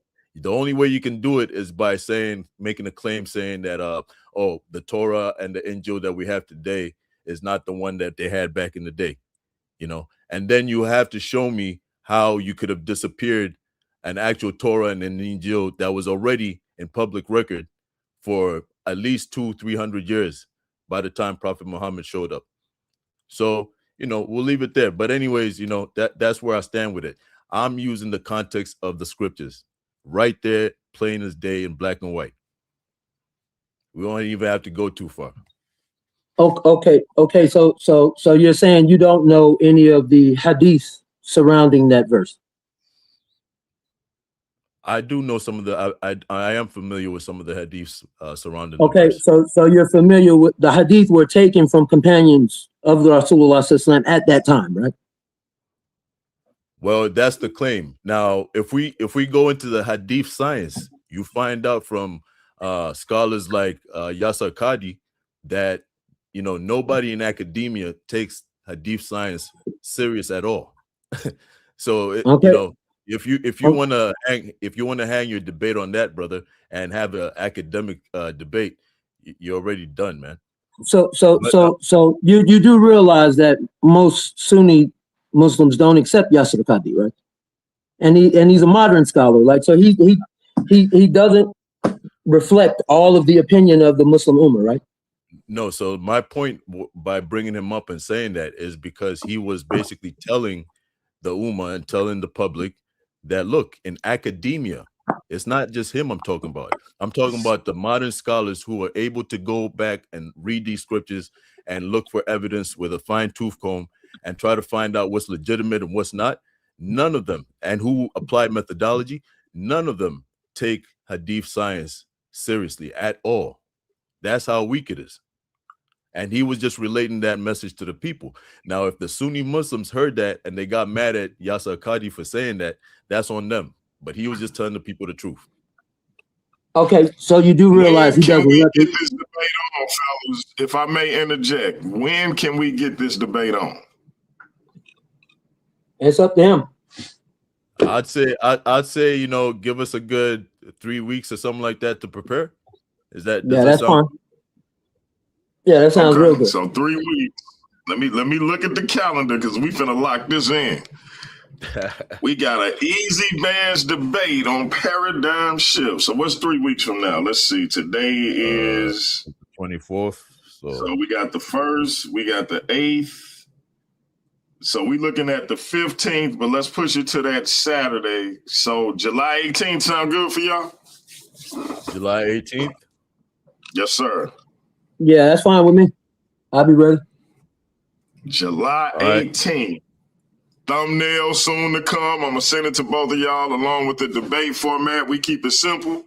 We do a 10-minute, we do a 3-minute opening, a 10-minute round to open, argument round for you to put down your argument, and then your opponent will have 10 minutes to rebut what you said. Then likewise, they will get 10 minutes to give their argument, and then you'll be able to rebut them. And so we let the affirmative go first. When we get to the Q&A, each of you will have 10 minutes to ask your opponent as many questions as you can within that 10-minute time frame. If they stall, if y'all get in the back and forth, you have the right to time out 3 times. After that, the clock will continue unless the moderator stops it to keep it going. That being said, you will then have 3 minutes to close. So 2 10-minute rounds apiece. A 10-minute chin check, as I call it, but it's a Q&A, to ask one another as many questions as you can in that 10-minute time frame. A 3-minute opening and a 3-minute closing. But I will get that official format to each of y'all before the debate. I'll probably get it to y'all after the show, as well as a thumbnail. So the proposition is there an Islamic dilemma? And just to get the brother's point of view, what's your point of view? I'm an Orthodox Muslim. So yeah. So so you see it as there's no Islamic dilemma, and that the Quran aligns with the Torah and Injil. Yeah, well, yeah. The Quran makes a general confirmation of the Torah and Injil, right? So for I'll give you an example, right? If you received a package from Amazon, right, and you sign for the package, you confirm that package, right? Mm-hmm. Now, let's say you take the package in the house and you open it up. Maybe the item is broken, or maybe it's the wrong item. You didn't confirm what's inside of the package. You just confirmed that you received the package, correct? Correct. Okay, so my premise will be somewhere around in there. All right. That should be interesting, man. You know, end of the day, we're bringing new information to. Well, it's not new, but we're bringing Yeah, information to it the. says it's from 1999 from answeringislam.org. That's where the Yeah. Islamic dilemma comes from. It was created by David Wood. I'm aware of it. So we're gonna have some fun. July Yeah, 18th, you said?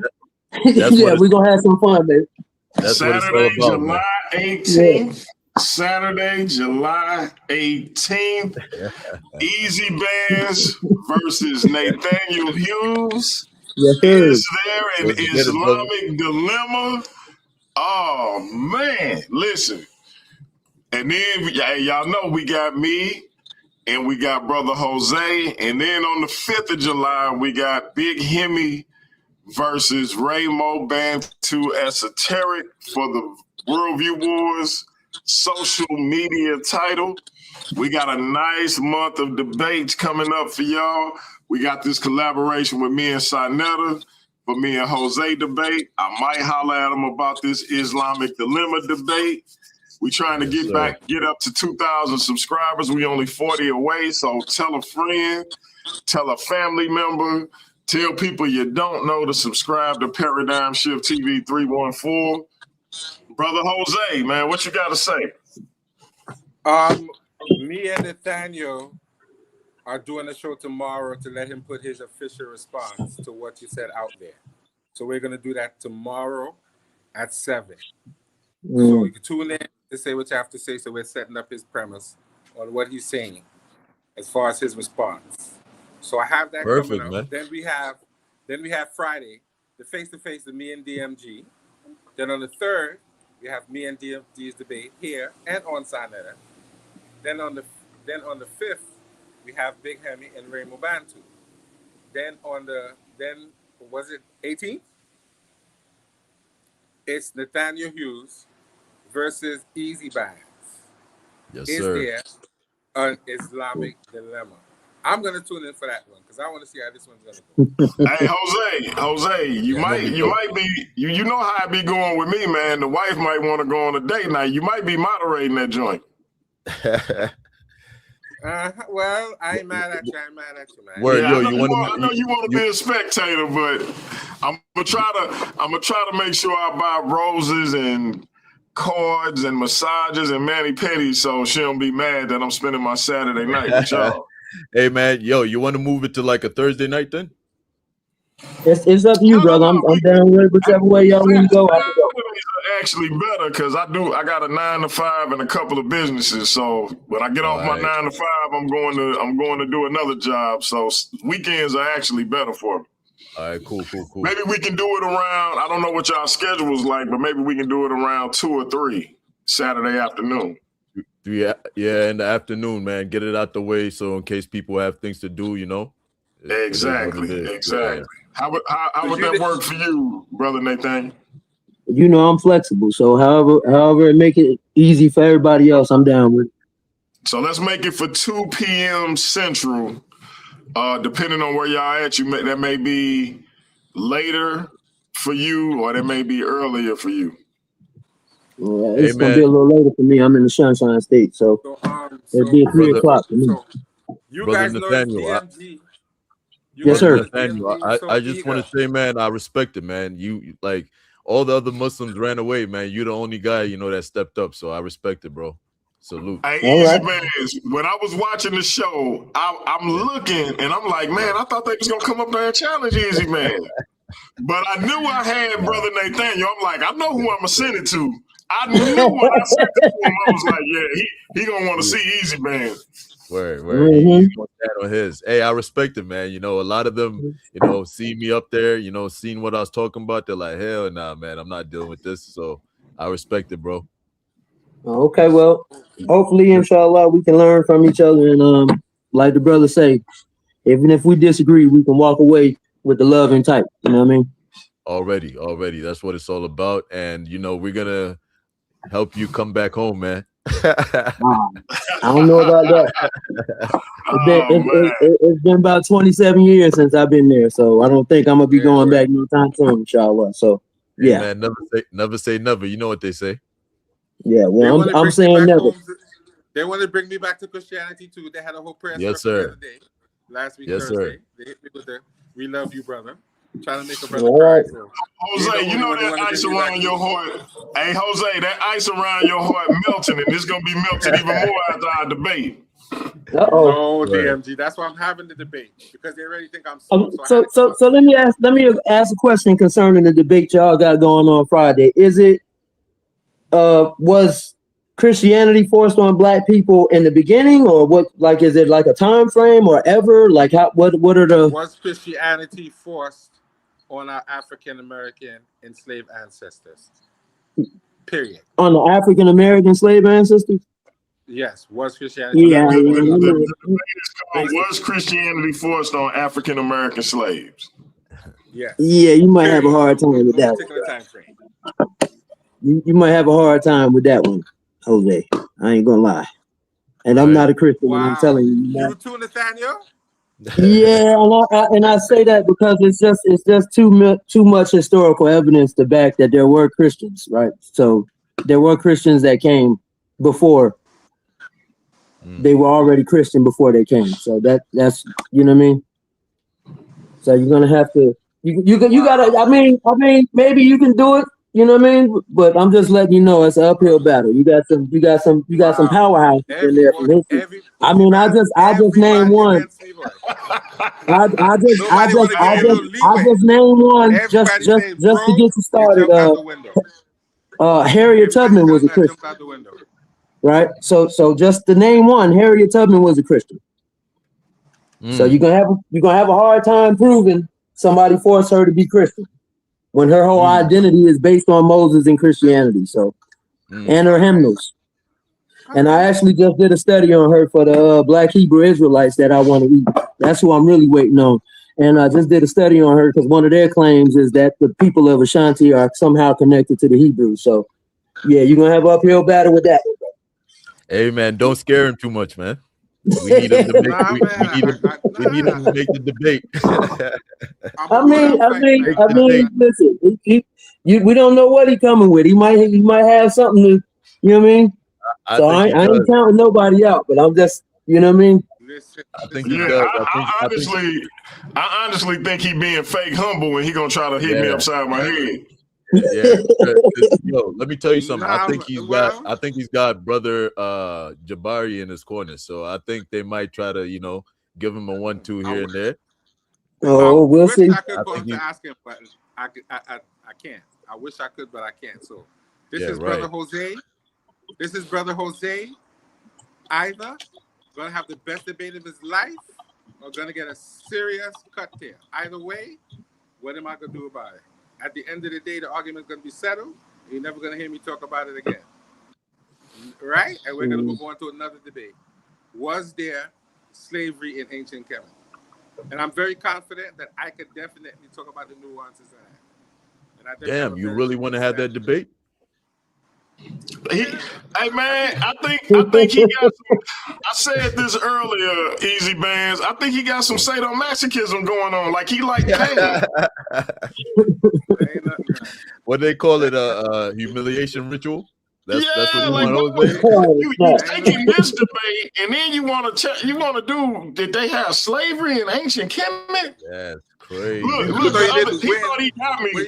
He thought he got me the other day, right? He gonna say, he gonna ask me, he gonna say, DMG, is there a word for slavery in the Middle Nature? So I say, Jose, do you think it was people who lived an alternative lifestyle in ancient Kemet? He was like, I'm sure there was. I say, was it a word for it? Yeah. And I said, was it a word for it? No, I don't think there's a word for it. So why you asking me, was it a word for slavery, as if not having a word for it don't mean it didn't exist? Cut. But there were, I'm pretty sure there were words that, covered people in that condition. There are, but what I'm telling you is the word that they use for slavery, there's an academic argument over whether it actually means that. Because that word means several other things. But that's the same thing. Slavery. That's the same thing we find in the Bible. Real quick, fellas, we got Light Brown in the building. Go ahead, sis. Hey, shout out to everybody. Peace to you, brothers. Jose, you could back out right now. You could back out Nah, right too late, my man. I now, can't do that. Jose. I can't do Jose, that. I can't do that. you got Nah, every I can't do that. opportunity right now to back out. But I have one I Hold, question can't. for you. I hey, have one y'all question for handle you. the pedal. I gotta go pay a water bill. I have one Yes, man. question for you, Jose. So you Yes, do man. know that a lot of our ancestors that came here also came. A lot of them came here Muslim. Mm. So would you say they forced Islam on our ancestors as well? 15 I'm to saying 30% of the slaves. Christianity and Islam were definitely came with some swords to a lot of people, and that's a fact. I don't have to historically. I No, could no, show you no. that. I said, no. I'm Yes, not talking about Islamic yes, Christian war. I'm saying yes, if a yes, lot of the people that came here as slaves came here Muslim already. yes. So It you're was saying if they yes, came here Muslim already, they pushed Islam on them? yes, yes. How? They were Christians, brother. They couldn't Well, have pushed you'll Islam see on in them. the debate. I The will slave explain to owners you were how Christians. Christianity was I'm definitely not talking. pushed I over. asked you That's a about fact. Islam. I didn't ask you about Christianity. I'm So, asking you because we had well, our ancestors that some of our sister, ancestors sister, came here. Hold on, it's loud sister. I outside. tell you this. Let me tell you this. From the beginning of Islam, they were running around murdering people and converting them to Islam. I'm not That's a fact. asking you that about the The beginning prophet of was doing Islam. that. This Excuse is where me, it came from. Jose, brother, calm Yes, down. I'm asking you when they brought our ancestors to the shores of what they call North America. yes, There was a large percentage of them that came here Muslim already, right? Do you know yes, that? And a large yes, yes. percentage of them came here Christian already. Do you I know that? believe that. Yes, So yes. then how would you say they pushed Christianity on our ancestors if they already came here I'm gonna Christian? say it again. Islam was forced on everyone by the Prophet Muhammad. I'm He not was talking murdering about that time everybody period, and making Jose. them Muslims. Jose, That's brother, how it listen. started. You're tap dancing around my question. Because I'm talking Well, about the it shores of America. I'm not talking about the beginning of Islam. well, that's where it comes from. It was forced on us by one particular Hey, group of people. That's a fact. Jose That's isn't not trying to what put all changed. his info out there. Say again? Hey, I Jose, think I'm Yes. just gonna say this.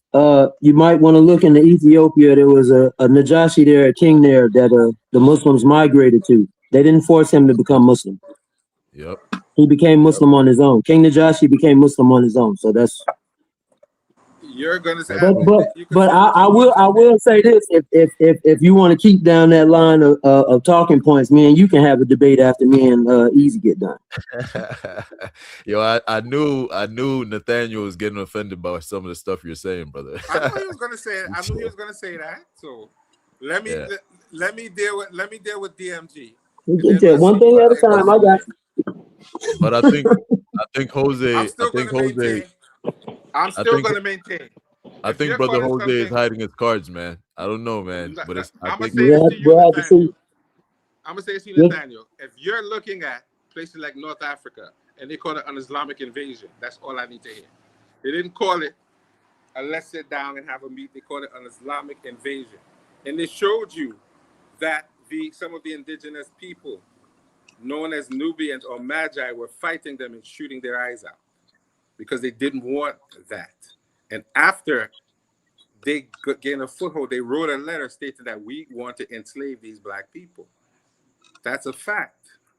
So you can't call something an invasion and then say, well, no, they didn't invade. No, they did invade. Okay, Yeah, they so did invade. so Christians came with guns and knives and whatever they had and started killing people and started enslaving people just the same. So no one's going to get a pass for me to say it was not Christianity. It wasn't Islam. Yes, it was. If you could tell me where it's not, then we could talk about it. But they All were right, taught Jose. to I believe ain't want just to like do we this. did. I ain't want to do this to you, Jose. But you done made me do it, brother. So why you keep I know doing you this to did. yourself, though, man? Is what I want to know. You see, I know that ain't nothing. Go ahead. Say Why? what you had to say. Why you keep doing this to yourself, man? But tell me I'm wrong.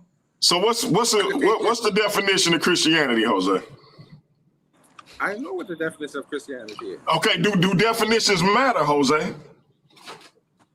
You know I'm one who always talks about the meanings of words. In the Okay, I just need a yes or no. Do definitions matter? Meanings matter. Etymology. Definitions are something different from meanings. Do it matter or not? Yes or no? I could argue that definitions don't matter as much as meaning because they're two different things. I asked you a simple question. Do definitions matter? Not as much as the meaning of the word, though. I didn't ask if it mattered more than anything else. I asked, do they matter? Yes or no? Yes, in some instances they do matter. Okay, so they matter. Yes, your answer was yes, right? Yes, sir. All right. So if definitions matter, I'm just going to read. I want you to tell me if this definition I read you, Jose, is consistent with the claim you making. Can you do that? Okay, read the definition. You sure you want me to do this? Well, go ahead and read it, bro. All right, man. You remember you asked me to do this, Jose. I didn't want to, but you asked me to, brother. I'm trying to spur you. So go ahead. You wanted to. I really did. I didn't want to do this, but I'm gonna go ahead and read this, man. And I need you to tell me how. And when you answer like you do any other time. Be very clear and give me the breakdown on how this matches your claim. All right. So here's the question, Jose. Here's the definition. If I may. According to historian Jaroslav Pelikan, Christianity is the historic faith centered on Jesus Christ as proclaimed by the apostles and preserved through the canonical scriptures. Theologian Alistair McGrath defines Christianity as founded upon the life of Jesus Christ, his death, his resurrection, the authority of the Old and New Testament scriptures, salvation through Christ, discipleship according to the teachings of Scripture. So, therefore, Christianity is not merely isolated Bible verses, church attendance, political control, or cultural customs. I need to know, Jose, and we remember your integrity on the line, good brother, is that the basis for the claim you make in saying that Christianity, the definition I just read you, was forced on our enslaved ancestors? Now, let me give you the simple answer. No. The simple answer is yes or no. No. I want to say no, but then I want to give you a caveat as to why I'm saying I got, so your answer was no. My answer is no. It's not simply based. Grand opening, grand closing, my good brother. No, it's not. No, it's not. Yo, Jose, I'm clipping this up, man. When I come into the debate, don't do it. Don't do it. No, hold on. But when I come into the debate, you will see why it's not simply based on just the dictionary or the academic definition of being a Christian. And then you may agree or disagree with that. So if we disqualify, so what Jose is telling you is what a lot of these brothers and sisters who are on that side of the fence tell us. Academics and definitions go out the window for Christianity. It's intact for Kemet. It's intact for science. It's intact for science. It's intact for Kemet. It's intact for everything except Christianity. Hey, I'm done. Light run the panel. Go ahead, Jose. I didn't say that. Grand opening, grand closing. What's up to the Kemet infomonger, my man Steve Calabro? Now, let me say this. I disagree with scholars all the time when they say things about Kemet. So it's not because you're a scholar I'm going to agree with you. No. I agree with you because I agree with you. I can tell you scholars, when it comes to Kemet, say things that make no sense. And I've done that on this show. So it's not because you're a scholar I must agree with you. No, because scholars will tell you foolishness in your face. And then when they break down, try to justify their foolishness, they can't justify the foolishness. Jose, no, I got don't one listen more question. because you have I got one more question. and you know that. If enslaved Africans were denied access to much of the scripture and taught only selected passages, were they receiving Christianity as scholars define it, or only a selective use of biblical texts? Well, if they're not receiving the whole text, they're not receiving the whole text. Hey, Jose. Do you want to have this debate, or do you just want me to do a presentation, brother? I'm serious. Listen. At this point, DMG, I gotta take what I gotta take, because if I back out of the debate, not everybody can say Jose's a fucking ass. All right, I'm waiting for you to knock my head off, because I know you playing fake humble. Hey, listen, did Steve get the top no, yet? not about me playing fake humble or not. I don't want to be that dude that because you think you're gonna lose the debate, you're gonna run under the bed and hide behind. Hey, did the Kim and Infomonger get to speak yet? If not, let him tap in. Go ahead, Steve, tap in. Head tap, everyone. Peace. Jose, have you ever debated? No, this will be my first debate. So why would you take this debate? Go big or go home. Go big or go home. Man. Go big or go home. All right. So hold on. So DMG had a definition, right? Yes. You got to find a definition. Listen. And then break down. find one or two definitions, 3 definitions that support your argument. So he gave a definition of Christianity. You got to have a counter definition in your introduction. Have a counter definition of Christianity that supports your argument, because he already told you one of the tools or weapons that he's going to come out of the shed with. So you start. So you think I wasn't going to do that, Steve? Well, I'm just okay. You think I wasn't going to define Christianity in the beginning of my debate? You must do that. That's the first thing you have to define. Okay, so he has his definition. You have your definition, and based on the title, have other definitions that support your premise about the title of the debate. But listen, and also stick to the title. Stick to the title. Don't stray, because that's what a lot of debaters do. Novice or whatever, experience, whatever, they stray and they don't understand the debate title. And that's what a lot of people on this panel are suggesting, that maybe you don't have a full grasp of the debate question or the topic. Of course I do. Okay. Of course I do. All right. Of course. So you have your strategy, you know what you're gonna do, and you. I wouldn't agree. You do your thing. I wouldn't agree if I didn't understand what I'm saying. But Jose, Steve, scholars don't and definitions don't matter to him. Who? So, I didn't say that. I never said that. I never said that. You literally just said. You kind of said that. No, I didn't. He asked me that, and I said, I can't say definitions don't matter. But I said the meaning of the word and the linguistic origin matters more than the definition. The definition is a modern usage. That's not an absolute. So can I ask you this question? What the word means. Can I ask you a question? What would be the meaning of Christianity? That's a good question. He gave me the definition, but he didn't give me the necessary. No, I'm asking you. You'll see all that in the debate. I'll break all that down. What the meaning of the word is initially. Because the definition is not the meaning. That's the modern usage of the word in English. And the two are not always the same. Simple. I could have swore that the meaning of Christianity was followers of Christ. He said that's the definition. No. No. He didn't say that. I don't know. Okay. He used the word definition like he said definition. And definition is the usage of the word in the modern language. The meaning is when they tell you what language it comes from. And the dictionary contains both of those things. And sometimes they are not all.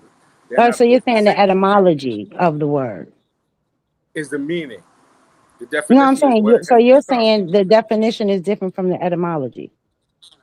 And the meaning, yeah. Okay. Sometimes, yes. See.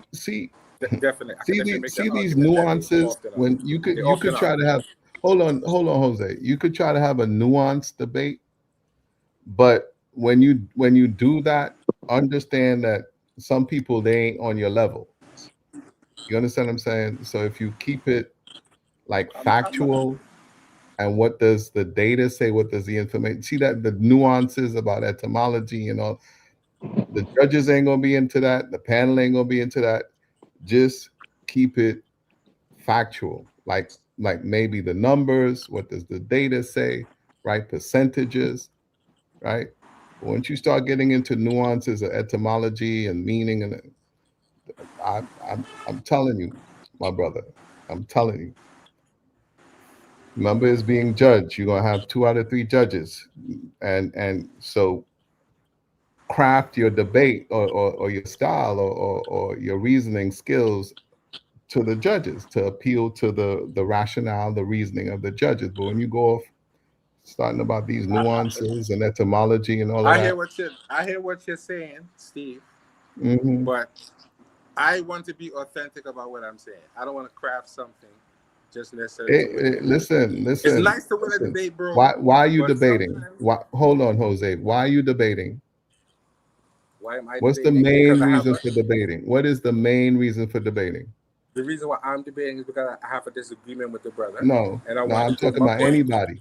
Okay, let me ask you a I question. want to win the debate. Of course I Aha, want to win. that's the main reason. Just like Yes. people who want to be entrepreneurs, people who want to go into business, but they don't want to accept the reason for going into business is to make money, right? The reason for debating is to win, and to some extent, Right. So at that's why all I'm making. costs. At all costs, No, and brother. if you're gonna No. play dirty tricks or whatever, set them up, whatever, No. do No. whatever you got to do to No. win. Then all I'm right, then making. you're gonna I'm making my lose. argument Then based on you're how going I to feel. lose because your opponent is It's going to okay. do that. It's okay. I'm not going to make up Okay, then you something okay with losing then. that I don't mean All to win a right, you debate. okay with losing then That's because I not can me. assure you your opponent will do it. I think But listen, Jose, I think you're getting offended because when Brother Steve just said, craft your style, you said, I want to be authentic. Crafting your style is not equivalent to you not being authentic. right. But I don't want people to think I'm going to do anything and say anything just to win. No, I'm going to do my best based on my honest argument. And if I lose, I can deal with that. I'm You not going to okay do with anything losing? You okay with underhanded. losing, Jose? You okay with losing? Jose, your peoples think you're gonna lose, man. You're Isn't not that going your to kinetic brother? No, I'm asking him. I'm listen. asking him, Easy Everybody Bands, on if here, he's okay with losing. everybody on No, here, I'm just everybody on playing. here who's a debater has lost a debate, I never lost. and they had to do it, whether they I liked never it or not. lost. Nobody wins I every never debate. lost. Nobody here won every Since debate. I've been on DMG with judges, I've never lost. I've had debates without judges, and then it's a poll or whatever, and you don't know who won or lost. But I never lost. Brother Steve, Well, all right then. Yes, let me Well, all ask right you then. this. yes. Who you got in the debate between me and Jose, Hemi, and Raymo Yaya Bantu, and who you got between Easy Bands and Brother Nathaniel? You're gonna beat up on Jose because Jose is not debating with the intention to win, and I know you will debate with the intention to win. Hemi has sharpened his sword enough that he knows he has debating skills, so he's gonna go for Raymond Bantu. He's gonna go for his throat, and then between Nathaniel and Easy Bands about the Muslim piece, I think that the brother Nathaniel know Islam well enough, but I don't know how well he's going to anticipate what Easy Bands is going to come with. But I got Nathaniel, I got you, and I got Hemi. Those are the I think are going to win. Appreciate that. Man, would you be willing to bait the champ? Because since I couldn't put this 4-man tournament together, I told Chris Harris, bro, you're gonna have to hold on to that belt. Would you be willing to go for the belt against MVP Chris Harris, Steve? Yeah. I debate anybody. I'm not scared of no smoke. I debate anybody. You know, infomongers don't back down. DMG, come on now. Hey, I had to ask because before I start going to other people and trying to figure out who a candidate is, I figure I go to the undefeated in the Worldview Wars debate league. He undefeated. I figured I'd go to the Kim and Infomonger and see if we can make that debate with him and Chris for the undisputed Worldview Wars debate league world title. Hey, I wanted to, DMG, I wanted to say to the brother Nathaniel and to Steve, that discussion you guys were having, even though it was impromptu, I think it was last week, it was pretty interesting. I would like to see more of that between you two guys because, yeah, it was very interesting and informative. And I was sad that the show had to end so fast because it was just getting good between you guys. What I can say is But he'll that be on tomorrow night. So did you invite Steve? Well, what I can say about that discussion we were having is, well, first off, there's these philosophical beliefs or arguments and these different traditions, and if you ask me, it's not really rooted in any kind of reality. I'm not an atheist. I am a creationist. So when you look at these different systems, they have these beliefs. And for me, a belief can be right or a belief can be wrong. A belief is a belief. But what people don't do, they don't put their beliefs to the test. They don't question their beliefs. They just say, I believe and I believe it. But did you really analyze what it is that you believe in? And oftentimes or is based on faith. Okay, have faith, but even that faith without works is dead. So we have this faith, but until it's manifested in the real world, maybe we had the faith, but now it's manifested in the real world, so now everybody else knows. So what I'm saying is, with the discussion I was having with Nathaniel was about angels and jinn and and just trying to understand the Orthodox Islamic perspective of things. But when he said that Satan was cast out, and then I said, was only Satan cast out? He said, yes, only Satan was cast out. But then said after that there were other jinn, and jinn can choose. Angels can't choose, but jinn can choose. But Satan got cast out. So where are the rest of the jinn? Where's Satan now? If he got cast out of the Garden of Eden, I guess. So where's Satan now? And where are the rest of the jinn? And what are the jinn choosing to do? Are they choosing to follow Satan? Are they choosing to that? And this is the ambiguity, and this is where it doesn't make much sense to me. It doesn't matter the tradition, and that's why I turned around and I said at the end of it that too often we stand on this, and then we use this excuse. Well, then some spirit told me, it doesn't make any sense. What I'm going to a court of law and tell the judge that the devil influenced me to do that. It's not going to stand up in the court of law. So why, you understand these sometimes it does though. I was going to go in the court of law and tell the judge that the devil made me murder that woman, and then the judge is going to set you free. People have done that, and they've been sent to the psych ward instead. Okay, they went because obviously they are crazy. They got to be crazy.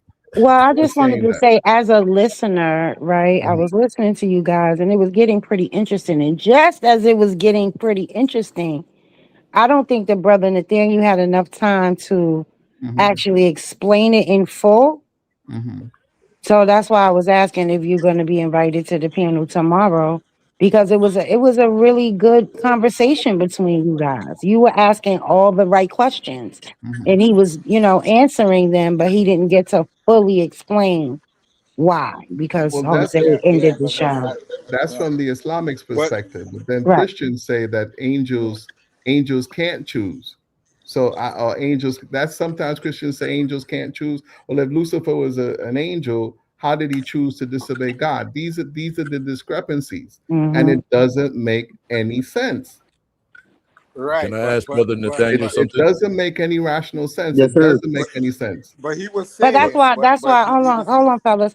That's why I was saying that the show ended too soon No, because but I did that with the intention of having him back on to speak no, I about brother, it get it. more in depth. So that is why I brother did that. So when he Nathaniel, comes he's on not tomorrow, antagonistic and he's not contentious. Right. So right? So when he if he was more contentious and he was more antagonistic, then I would have said, okay, let's have a debate. But he's not. So it ended up nah, he being wasn't. okay. So let's learn from each other. Let's build. Right, And and that was the part that was very that I appreciated between the right, two brothers because it was a learning moment more so right, than you know, I'm right, you're wrong. This is what it is, right, and then, and that's what I appreciated more about the conversation right, that you guys So were having.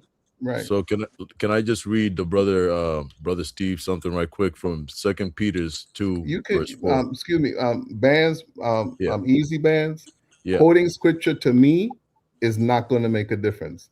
It's Man, not going to just make no, listen. because Just hold listen. on, bro. Easy bands, because you're a believer. Brother, why don't you just I let you Hold on, speak brother. this whole Easy time bands. you've been speaking, man. Hold on, brother. Easy bands. Remember what I said about a belief? You're a believer. I'm What not a do you even believer. know what I'm going to say? It does. You could say what you want to say, but I'm just telling you What's your that problem, man? Why are you so I scared? have no Like, yo, problem. even before I I'll let say you go. anything, I'll you're let you already read it. I terrified. will let you read it.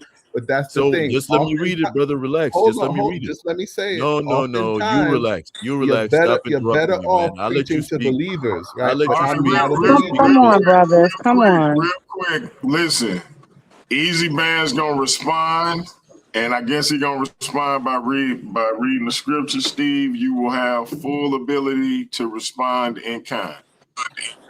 There you go. Thank you.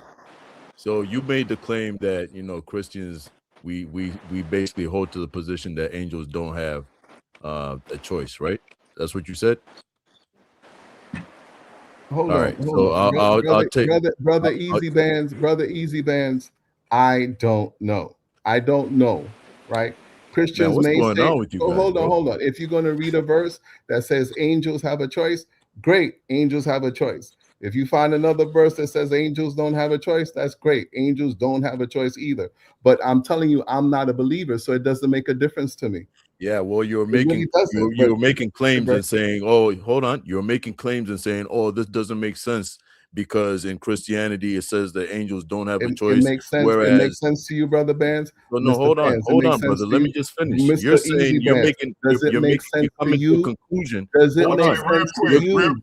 Real damn, quick. like Steve. Let's let Easy Bands get his thought out, and then Steve, you can respond. Then we go.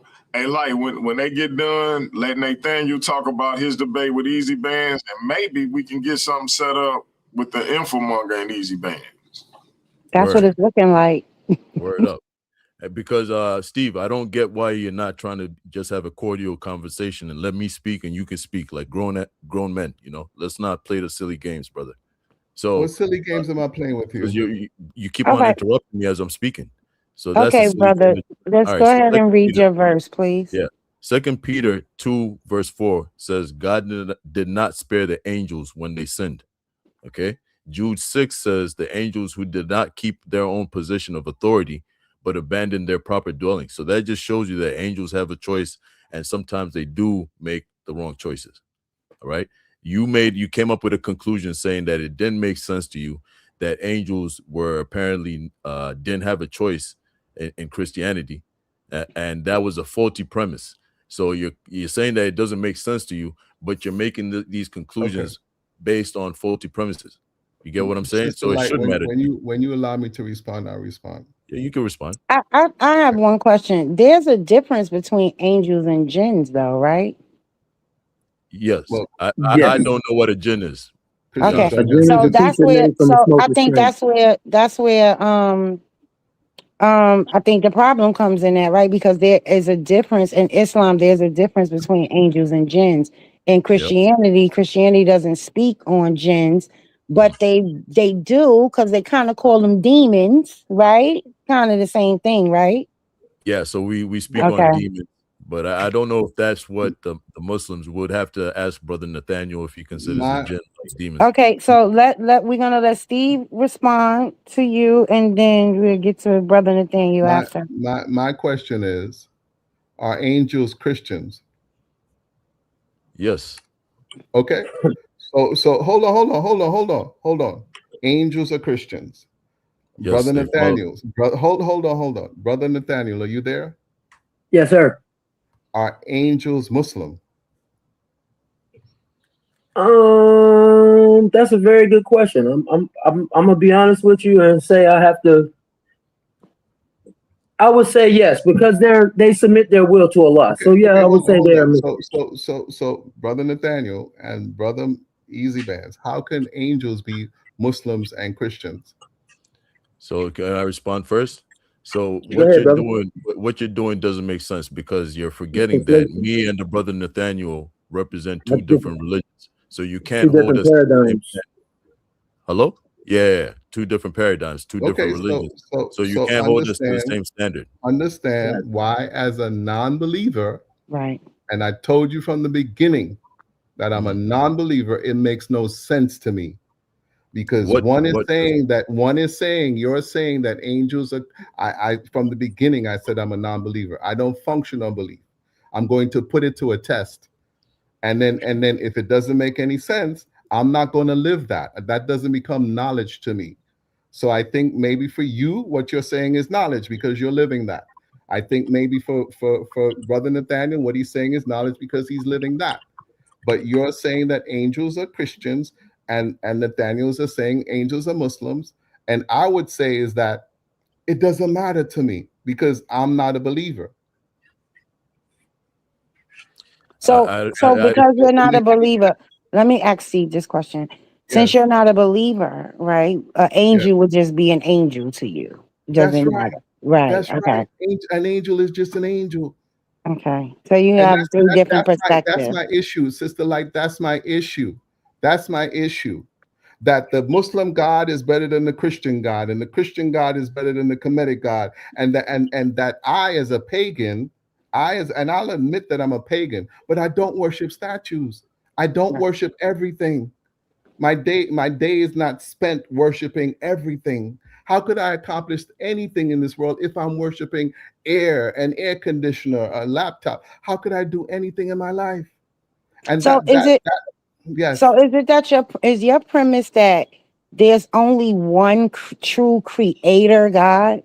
true or not, because true is relative. What might be true Okay. to one person is not true to another. There's only one creator. There's Right. only one. And that's what we do. That's what we do as a species because we're backwards and we allow other people to manipulate us so that when we go into war, we do this spirit dance or this religious dance to unify us so that then we can go into battle, that Christian can fight Muslims and Muslims can fight Christians, and then Jews can go bomb Lebanon and then take their land. This has been Hmm. going on for thousands of years.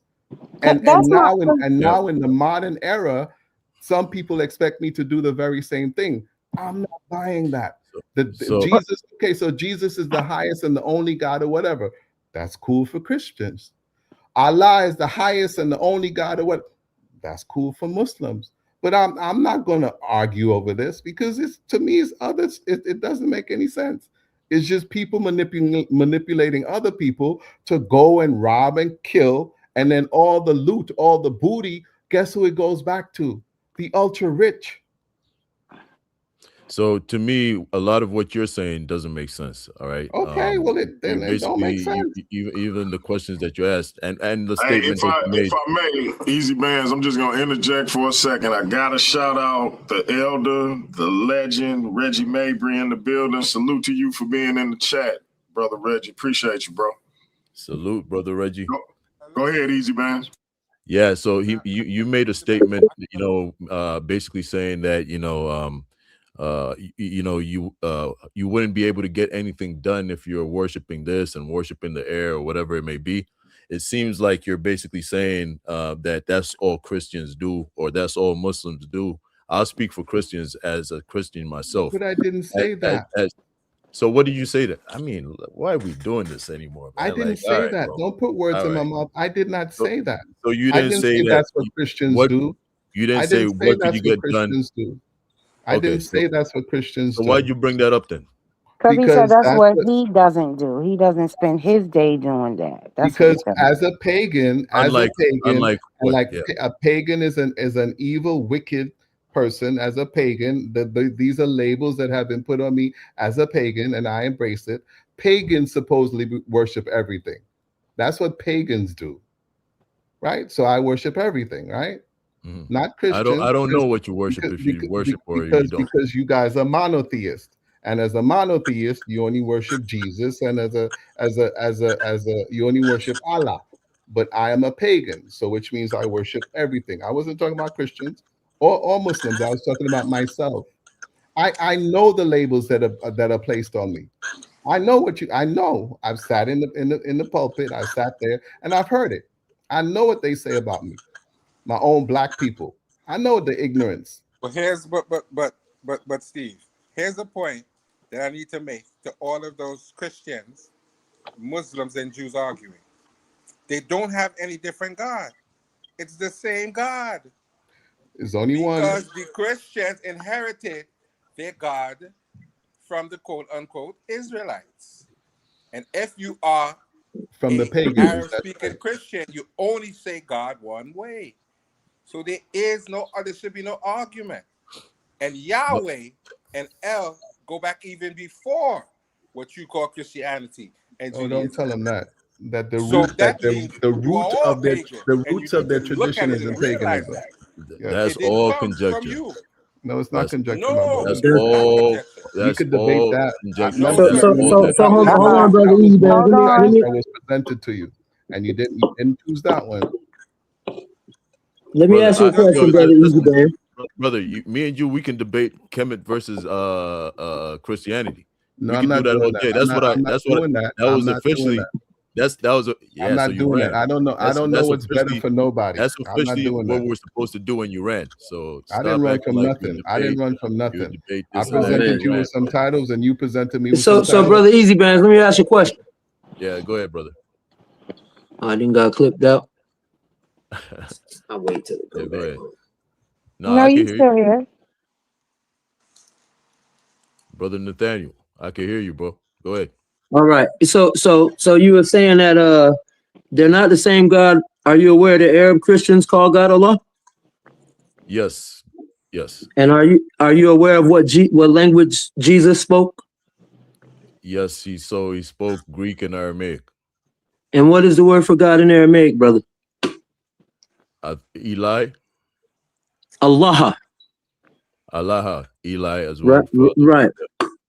Ilaha is a Hebrew term. Elohim, right? So that's a Hebrew term. So they're all sister languages. But the root word for God is exactly the same, is what I'm trying to explain. Yeah, but that's just a title, right? And a title would be used by even. Don't do that. Don't do that. Jose, let me finish. Jose. Don't do what? What are you talking about? It's just brothers talk. It's simply a title. Look, let me show you that we're talking about two. Hold on, Jose. Yo, bro, Jose, relax, man. What's wrong with you guys? So look, let me show you that it's just a title, right? Allah has got what, 99 names?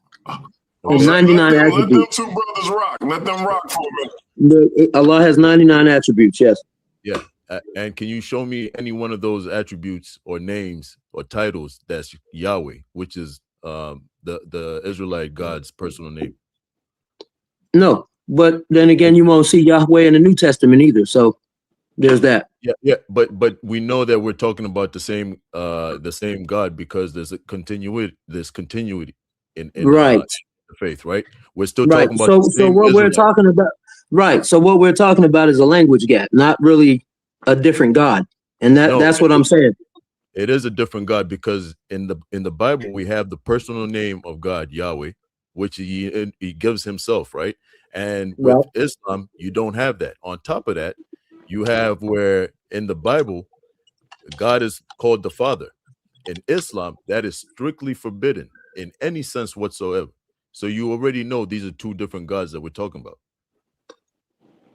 Well, not necessarily, because for the time of Jesus and for the time of the Jews, it was okay to call Allah Father.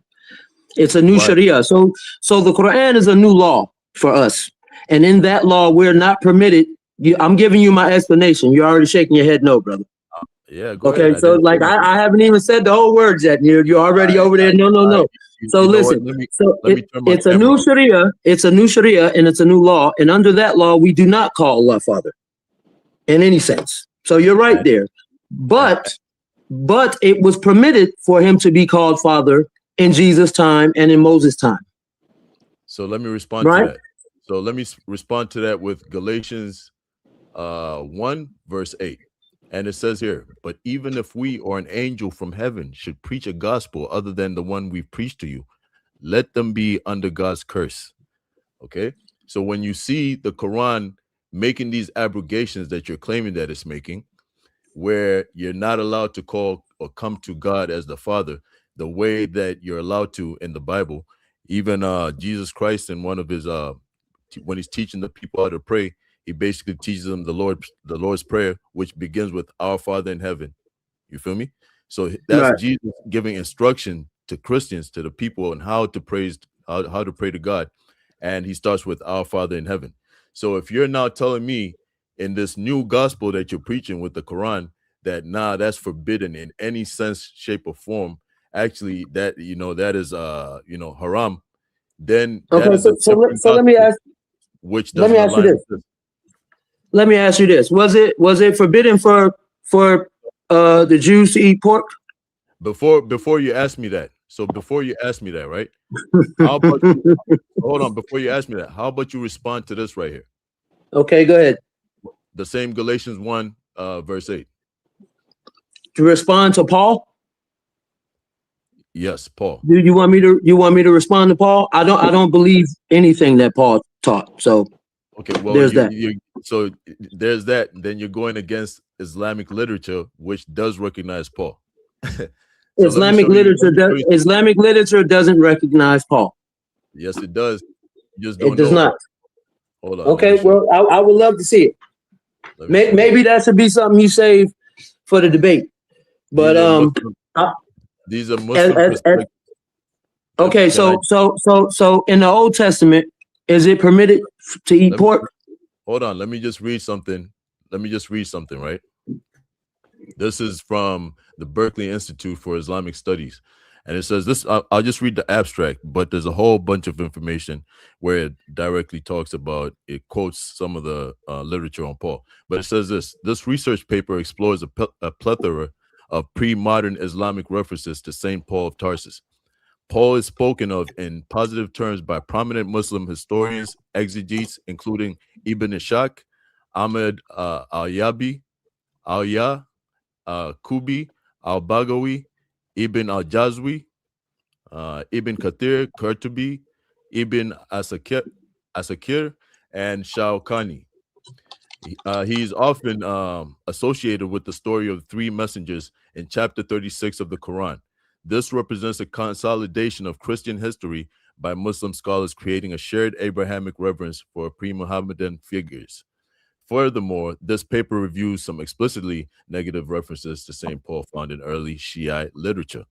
So as we see, they even identify him with a chapter in the Quran, chapter 36, which talks about the three messengers that Jesus sent, apparently. So when you look at some of the literature, they say that it was John, Johanna, they call him, and then the other messenger was Shamun, Simon Peter, and then the third apparently was Bulus.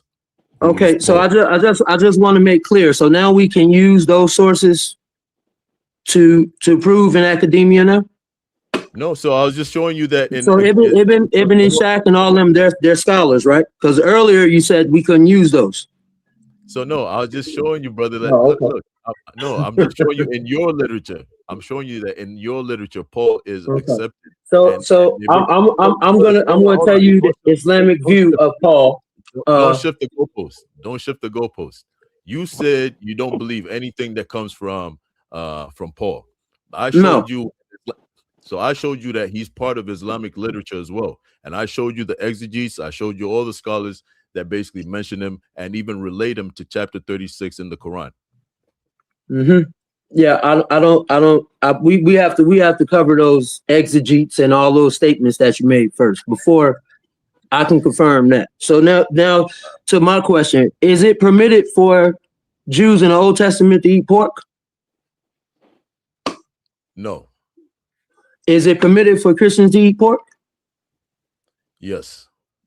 So what changed that law? So that nothing changed the law. Jesus Christ fulfilled the law. Okay, so based on that standard, it's perfectly okay for us not to call Allah Father and for you to call God Father? No, it's not, because Jesus fulfilled the law, and so there's no need. So hold on. I mean, you can find it funny if you want.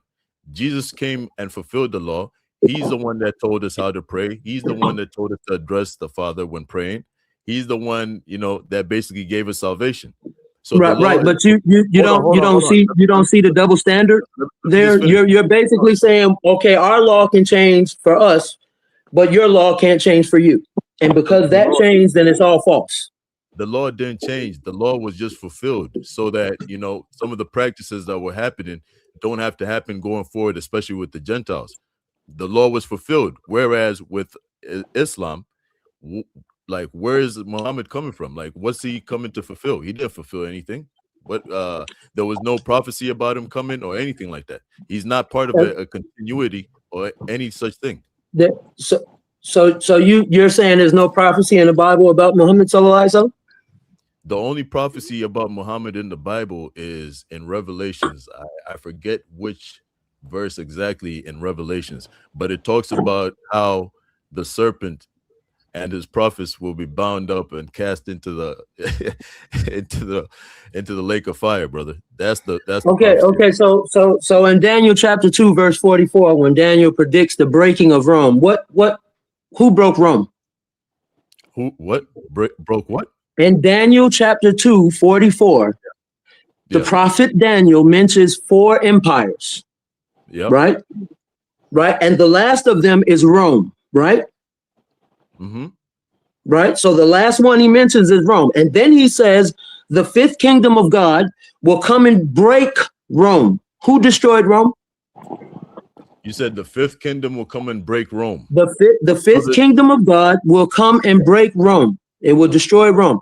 So who destroyed Rome historically? So I'm not too sure. You're going to claim that it's the Muslims? I mean, it's a historical record, brother. It's not even a claim. It's a historical fact. No, I mean, on May 29th, 1453, the Turkish Muslims marched into Constantinople, the Roman capital, and broke Rome. And Rome has not existed since that time. So do they fulfill the prophecy that Prophet Daniel gave? That Rome would be destroyed? Whoa. So hold on. I have to look into that, right? I have to look into that. But you seem to think that they do. But then even if they do fulfill that, right? Let me grant you that. How does that now say that Muhammad is supposed to come with a new prophecy and to be a prophet towards the people of Israel or the people? So Daniel says the 5th kingdom of God will come, right? And if Islam is the one that destroyed that 4th empire, Rome, that is the 5th kingdom, correct? Based on what Daniel said. Brother, just go ahead and tell me what your whole position is. I'm asking you. If the prophet Daniel, hold on, brother. If the prophet Daniel prophesies the breaking of Rome by the 5th kingdom of God that will never be destroyed, and then lo and behold, Islam comes and destroys and breaks Rome for good, did they fulfill the prophecy by prophet Daniel? Yes or no? So granted, if it is the case that those are the people that you're talking about, right? Then then I'll grant you that. But we still have to look into that because you're just making claims and putting Islam there, and at the same time, it still doesn't touch on the question or the point that I made. It still doesn't talk about another person coming after Jesus Christ, the Messiah, who gave us salvation. Daniel says a fifth kingdom will come. Yeah, bro. But listen, even though you're saying that, where does it prophesy for Muhammad? You're laughing. What do you listen? Okay, so I'll say what Daniel says again. Daniel says the fourth kingdom, Rome, will be broken by the fifth kingdom of God, and that kingdom will last forever, right? Yep. And historically, the Muslims on May 29th, 1453, broke Rome for good. They stopped owning real estate. Rome no longer existed after that day, correct? I'm not sure, bro. Okay, so I'll just go ahead and tell you, you can Google it or whatever. They destroyed Rome on May 29, 1453. So they fulfill the prophecy because they're the ones who broke Rome, right? No, I would have to disagree with that. Sister Light. All right. Moderator, Sister Light. She there? She not there? I don't know. All right, so in Isaiah is another one in Isaiah 42. Do you know what Isaiah 42 says? Real quick, hold on. Remember, we got y'all locked in. Let me go back up to it. So I'll save it, brother DMG. I'll save it. No. Let him go. We got y'all locked in. No, I'm gonna save it. Yeah, save it. We got y'all locked in. Now, I need both of you brothers to look at the screen. July 18th at 2:15 p.m. Central Time. It'll be on Paradigm Shift TV 314 and Worldview Wars Debate League. Easy Bands versus Nathaniel Hughes. Is there really an Islamic dilemma? So save it for the debate. We're going to get y'all in a face-to-face just to do some preliminaries and promote this joint. And we're going to make it happen, man. DMJ. I do want him to keep going because this is interesting. He's trying to make a claim, right? DMG. And so I want to see the proof that he does have. You know he's coming on tomorrow, right? We're gonna have a debate, inshallah. So I'll bring you evidence. Let's let Steve talk. I got a debate topic. And you could use whatever. I'm not going to use scripture, but you could use whatever scripture you want. Does God curse anyone? I'm in the negative. God does not curse anyone. And you could bring whatever scripture you want, whatever. Mr. Bands. So, I mean, look. It's a yes or no.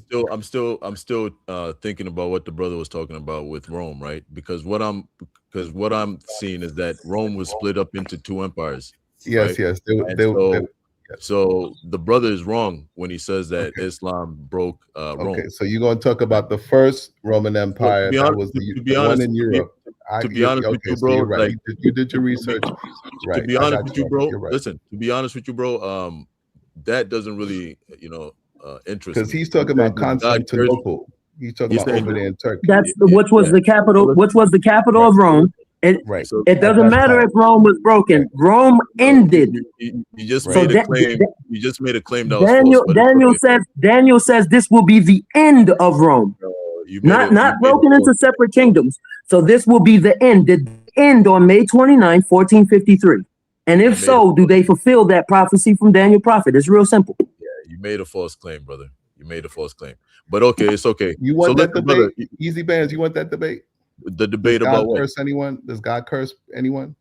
No, I don't want that debate. Let's go. You just quoted scripture. You just quoted scripture that said that God cursed someone. Brother, listen, why have a debate titled "Does God curse anyone?" Like, come on, man. Let's you can use all the scripture you want. You can use all the scripture you want about God cursing people. Stand on your square, man. You commit. I am on my square. You so can why do you use keep running any. from You it, can man? just you and I won't use no comedic text or nothing like that. But you could use whatever you want to support your claim because you're standing on that claim. You read the Bible. You're a believer, and what you just So read said that you God believe in curses Kemet, people. right? So stand on So that square. you believe in Kemet, right? Okay, listen, not because you don't understand that tradition. You don't understand that system. You So don't you know believe about in Osir. Kemet, right? You don't know about Osir Set. You don't know what we practice. You don't know. You So don't okay, know. so hold on. All right, so let me ask you something. Are the deities, are they literal? You want to debate that? I'm just asking you. We could I'm debate that if you asking want. you, do you We want to could debate debate that? Do We you could want to debate debate that that? too. Yes, we could debate that too. Okay, I'm telling you that they're not literal. You see? Okay, So hold you're on. confused.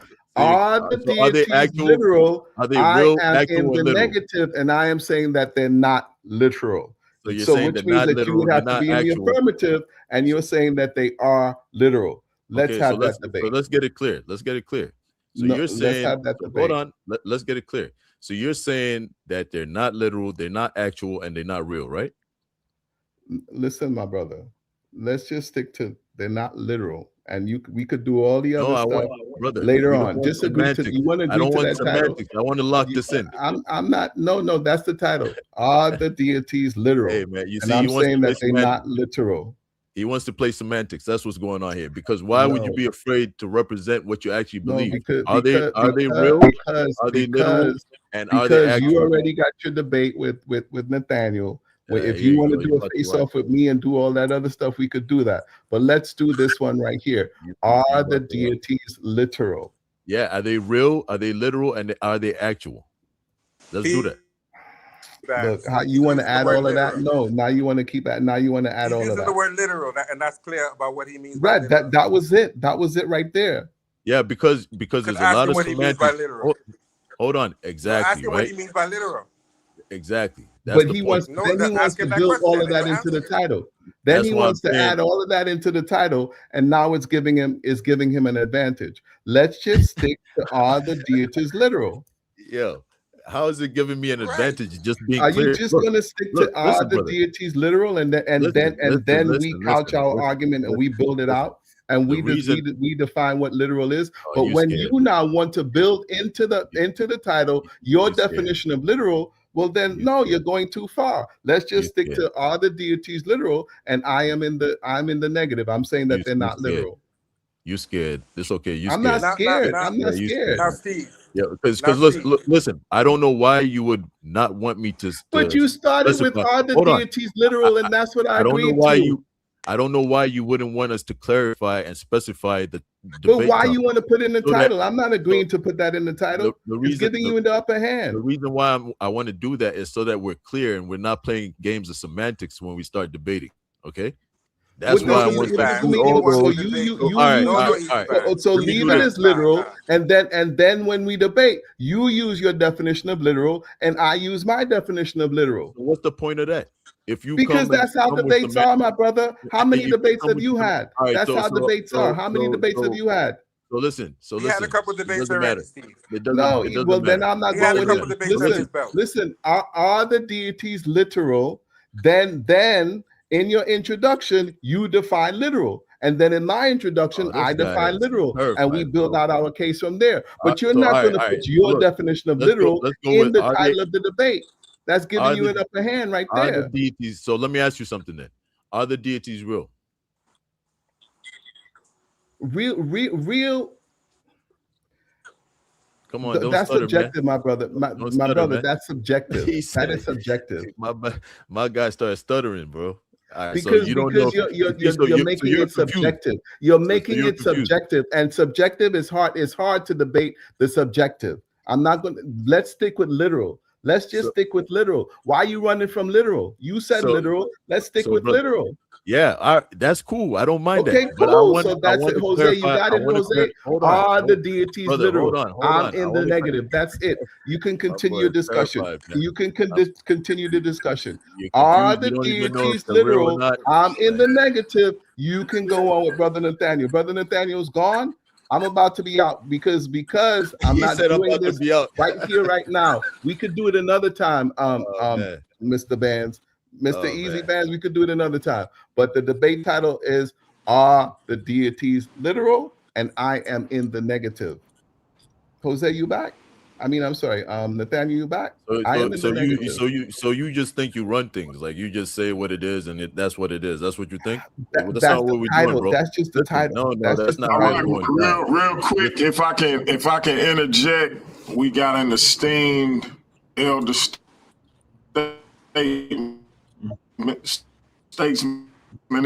in the building, Jabari Osaze, the one and only brother Reggie Mabry.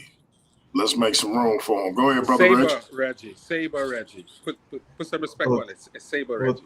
thank you.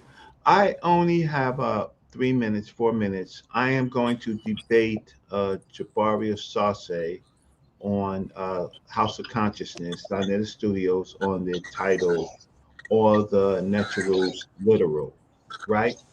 What I will say at this time, uh, support DMG, support this important debate platform, and if you can, watch that. I would say to the comedics, right? Most of the comedics are self-learned. Most of them claim that they have teachers, but the teachers don't know them, and they make huge mistakes by being self-learned. The netters are, in fact, in the dictionary, uh, not in the specialized dictionary, not in the English dictionary.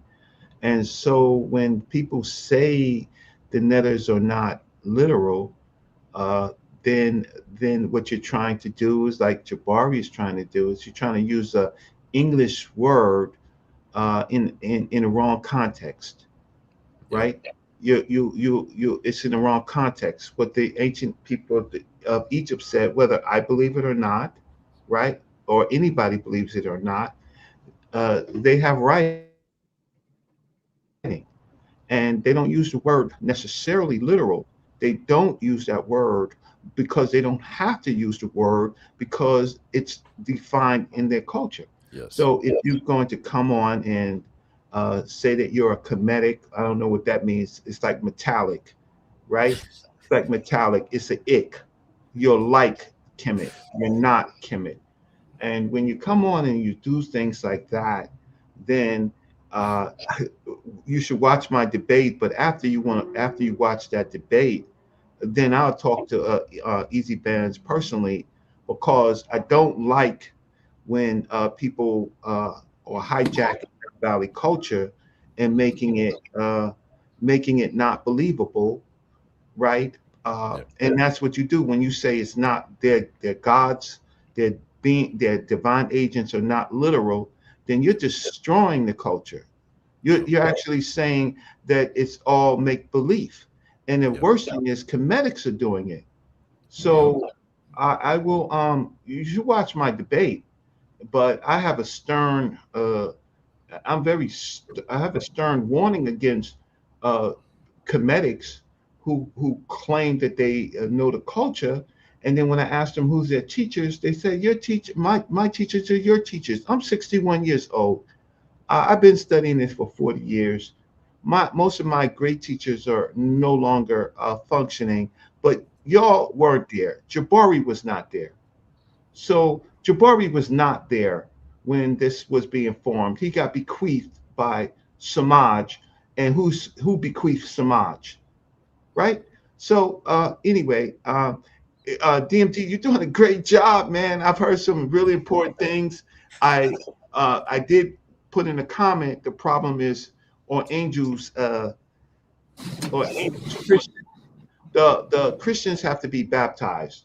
So I would say that I would say that you have to be careful about that because Christians are humans, and to be a Christian, you actually have to be baptized. Angels serve both the Father and the Son and and the Holy the Spirit, spirit, or part of the Holy Spirit. So I would I would fix it like that. What? Okay. So I think that's enough of my time. But um, you know, I mean, at least, Jose does know some aspects of the language, and but Jose, I think, believes that they're not literal either, and I, I have a nuance that there's a literal Let aspect. hey There's a non-literal aspect as well. Jose, let's let Brother Reggie say he ain't had that much time. Brother Reggie, I appreciate the praise coming from yeah, you. It of meant a course, lot. DMG, of course, But DMG. let Brother Reggie finish out. Saber Reggie finish out, Jose, and then you can respond to him after he leave. Yeah, I'll be on my phone on the way, but yeah, we'll find. I think that we'll find out. I think that we'll find out. I think there's, like Jose did say, there are nuances, so I can respect the nuances, but we should see. So DMG, keep doing what you're doing. I'm gonna watch on my phone. I gotta run to the store. All right. Well, All continue right. on. It's a lot of great topics is going on here. Interesting to me, right? Oh, about Rome. Oh, sorry, Rome. The Arabs did not destroy Rome. Rome transitioned to the Vatican, right? Yes, sir. And they continued doing exactly what they was doing, but actually in one sense stronger because they were able to use God within the Vatican. And so they didn't destroy. And so there's Muslims today and they're Christians, and there's a huge amount of Catholics, and Catholics control the world. Uh, the only difference is the Arabs have oil, but Catholics control. So Rome did not destroy. I don't care about no prophecy. Islam did not destroy Rome. All right.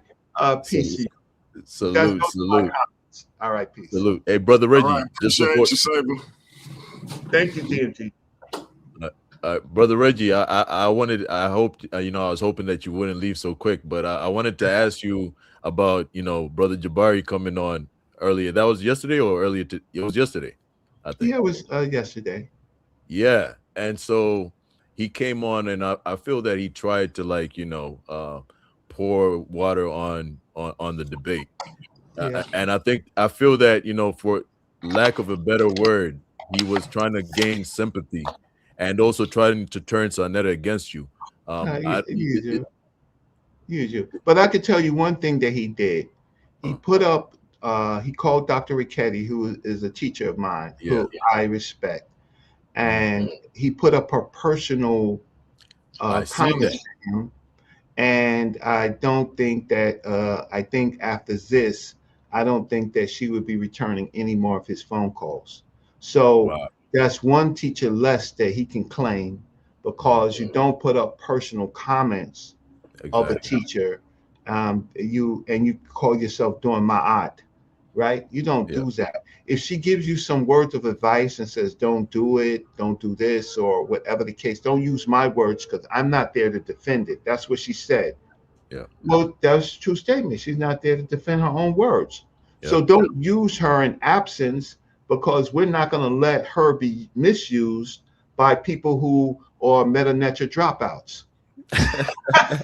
All right, so peace. He's a meta nature dropout. Oh man! Peace and blessings, Brother Reggie, man. Peace and blessings, Reggie. Man. Hey, he gave the ultimate point and shot, didn't he? Man, yo, there's some for your views. Easy Bands, the same title. What is the title? Are the Neteru's literal? That's the title. Me and you. Yeah. Are they actual? Are they literal? Me and you. Are the Neteru's literal? Me and you. Yeah, we could do that. But I'm saying, why don't we define it? You guys, man. I don't know, bro. Why don't we just define it specifically so that, we can get to the crux of the matter instead of playing semantics with each other? Because I know that's what you're going to try to do, is play semantics with the term literal. So that's why I'm putting all these other qualifying words right there, like real and actual. Already you said that you don't know whether the deities are real, right? That's what you said? You're not sure, or you're in the middle? You're in between? Brother Reggie just came on and explained. So he explained, and you agree with Brother Reggie. The title of the debate is, are the Neteru literal? So do you think that the deities are real? Did you hear what Brother Reggie just said? Did you I'm hear what he asking just said? you. No, What? no, no. I'm Did asking you just you. hear what Brother Reggie just came on, and he said that I don't know, Medu Necha, I don't know none of that. So what do you? So let's just have the debate. Let's just have the debate. That's it. Hey, real quick, brothers. We got King Herc just hit the panel. Let him get it in, and then we can return back to y'all. I bet. That's a sick poster though, man. That's It a is, dope right? poster. Yep, that's dope, man. I appreciate it, man. AI got me looking like I'm a gangbanger. Got you all tatted up and You all didn't that. see my Tats on my face, tats on my neck. I'm like, nah. You got a teardrop, huh? Yeah, I'm like, man, I'm gonna have to go in there and tell them to remove the tattoos on the neck and the face. You good, man. You good, man. Go ahead, Hurt. let me- Talk to the people, Hurt. Yeah, I think the post look good, man. I like that joint, definitely. I wanted to I wanted to chime in, but after listening to Easy Bands and brother Steven, it's like I don't know if I don't want to drop my 2 cents, because it's like then it's a kind of like you tilting the balance, because I mean we had this conversation. I had this conversation before, I think with DMG or somebody else, but the idea of being literal and real, when it comes down to it, when you actually think about it, it's both. It's not either or, it's actually both. And an argument can be made and be shown that for a priest or about to allow, they don't think the same as someone who's like a wood carver or a farmer. You know what I'm saying? Their level of education was going to be different, and their knowledge of the orishas, the knowledge of their nectar is going to be different than those of the local people. So it's so to say that to rely on one perspective, saying, well, they were literal or were they actually real, it's going to depend on who you're talking about. But then I guess the overall, and then when you think about the situation of the overall Kemetic society, how was it presented, and how was it portrayed for those 4,000 years of an existence? What was the overall message? I guess that's a topic that can be discussed. So where would you land there? Dealing with the netters, and you know what I'm saying, because overall, if you're looking at it overall, but I mean overall from the beginning to the end, before the Arabs and stuff invaded, it's the message is like, what are you learning from it? What do we learn from them? What's their message that they left towards us? And I wouldn't look at them as actual literal beings and stuff. You know what I'm saying? It's because we know that they are principles of the elements of the universe, and it's been proven, it's been shown that they're actual principles of the universe. So it's like I said, I think it could be a two-sided coin, a coin with the same two sides, but what I'm saying, it depends on your level. You know what I'm saying? You're talking to a Batalau, like today, if you're talking to a Batalau about the Orishas, and you're talking to a regular person, you know what I'm saying, they're not gonna have the same knowledge, the same depth knowledge about it. So for me, I would say it's both. I would never say it's just either or. I would say it's both. That's just my point of point of view. And I'm saying, I don't want to take away from what you guys was getting into, because I think it's going to be an interesting discussion, a debate. I would love to see how Brother Steve put it off. You know what I'm saying? I would love to see that. Right. I think so. If you don't mind, if I could just try to pin you down on some of these, what's your personal opinion or position when it comes to the deities? So you believe that they're not real and not literal or not actual? Because so I understand that you're saying that they that they thought that they were principles and forces of nature or whatever it may be, but then also you see that they're described as actual deities who have agency, they have will, they have authority, etc. So these deities, they're given authority over these various forces and principles. So for instance, there was a deity who represented the Nile, the Hapi, right? And there's a deity that represents that, but then you can't you can basically separate the deity from what it has authority over. That's my point. Yeah, So, I understand. I understand your point. And you can't, but your point, because the language tells you they're the same thing. No, The only way because it says the only way you know that they Jose. He engaging with Herc, man. Herc a big boy here, grown man, grown man pants. Let him walk his own battle out. Well, I was kind of jumping in for myself, I wasn't really defending. I know, but this ain't your conversation. These two brothers engaging. Don't nobody need no help. I apologize, sir. And we got another brother. We got another person on the panel as well. All right, so I'll say this: that when you talk about the having their own self agency, you're looking at this is just a thing with African culture with Black people. They're when they talk about these elements in the universe, they don't have to single it out and to a reductionist frame of mind. That's the Western. That's the European. That's how they do it.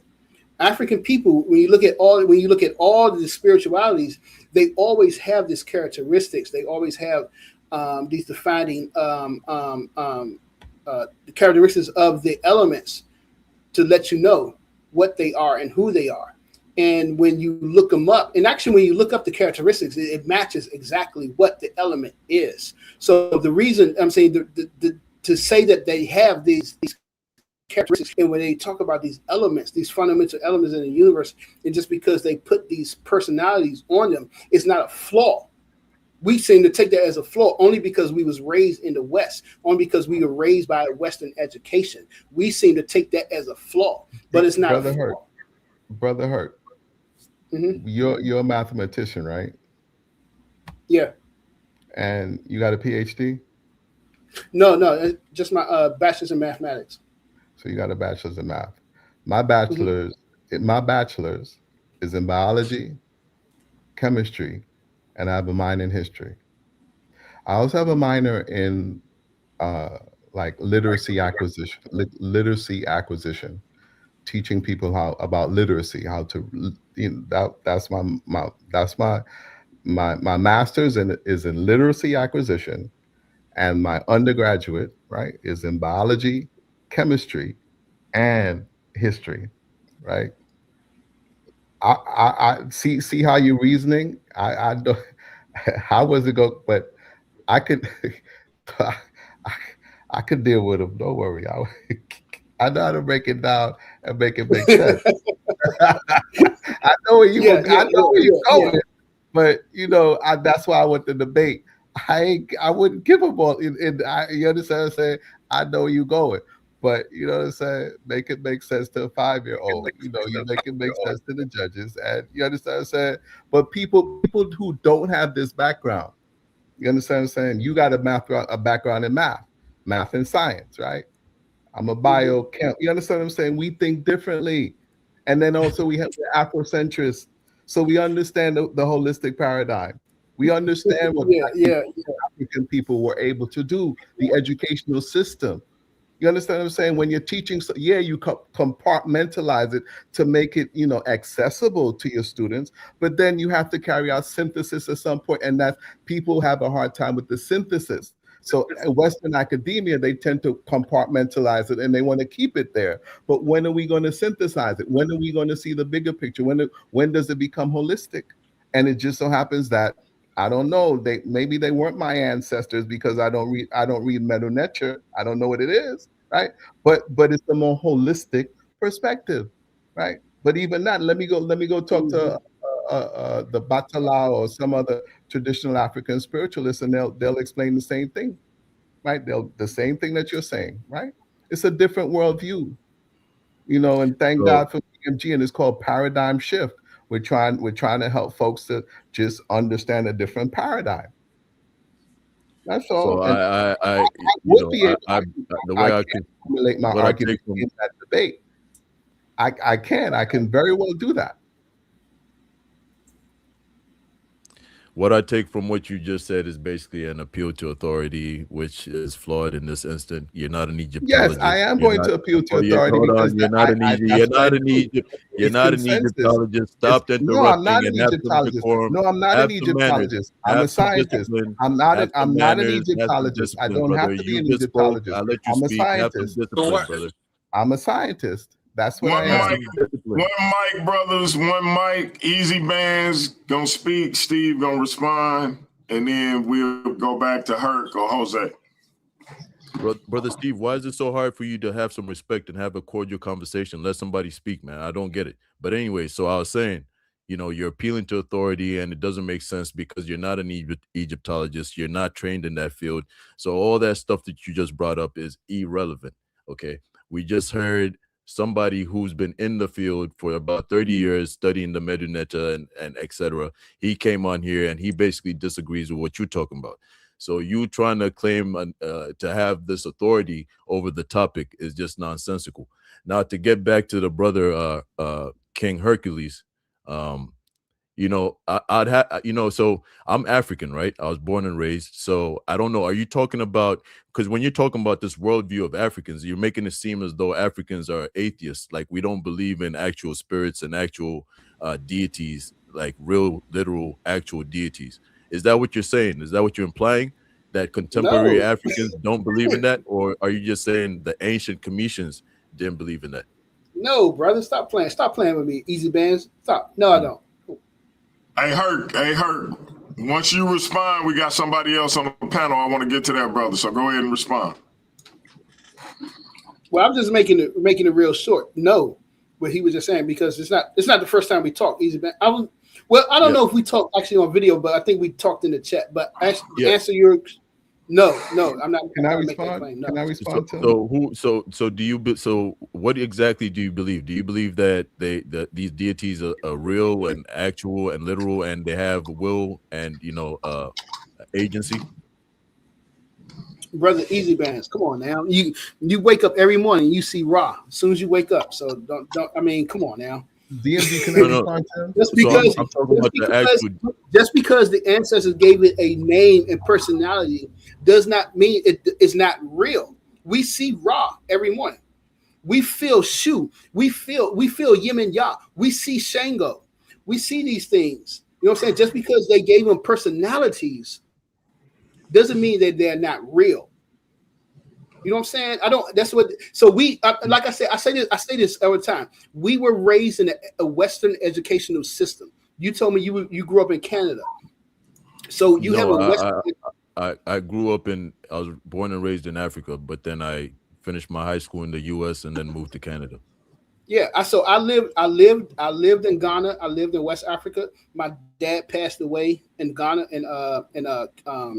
not Accra, Kasawa, where I lived at. So I'm familiar with the West African style and culture, and as well, it's a colonized educational system, just like we have here in the West. So we have this Western personality and perception. So okay, now you may have.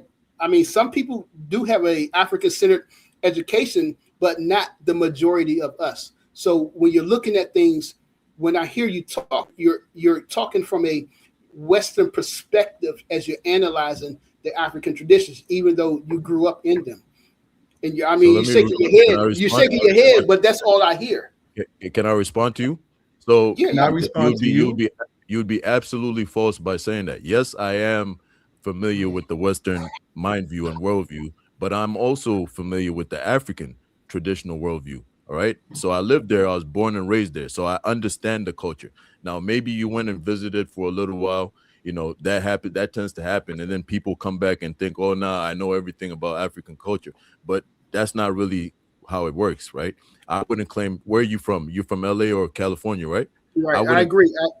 I agree. I'm from DC. Hey, brothers, real quick. I'm gonna come back to y'all, but we got another person on the panel. Go ahead, brother or sister. I don't know. I ain't got my glasses on. I can't see nothing. Yeah, this our shade, man. Peace. I shade. Peace, brother. Peace.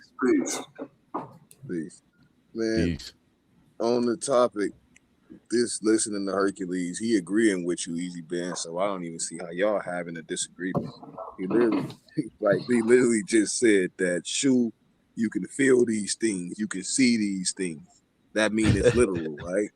That's literal. That's something literal. That's real and literal. Something I can see and feel, tangible. That's tangible, right? So I don't even know how y'all was even having the back and forth. I just want to clear that for y'all real quick. That's just real quick. And on the Netris being literal or non-literal, you can ask if it ain't Ricketty, if it ain't even the European scholars. Jabari even said it when I was in conversation I had with him. He said Netris encompasses all life. Is all life is all life an allegory?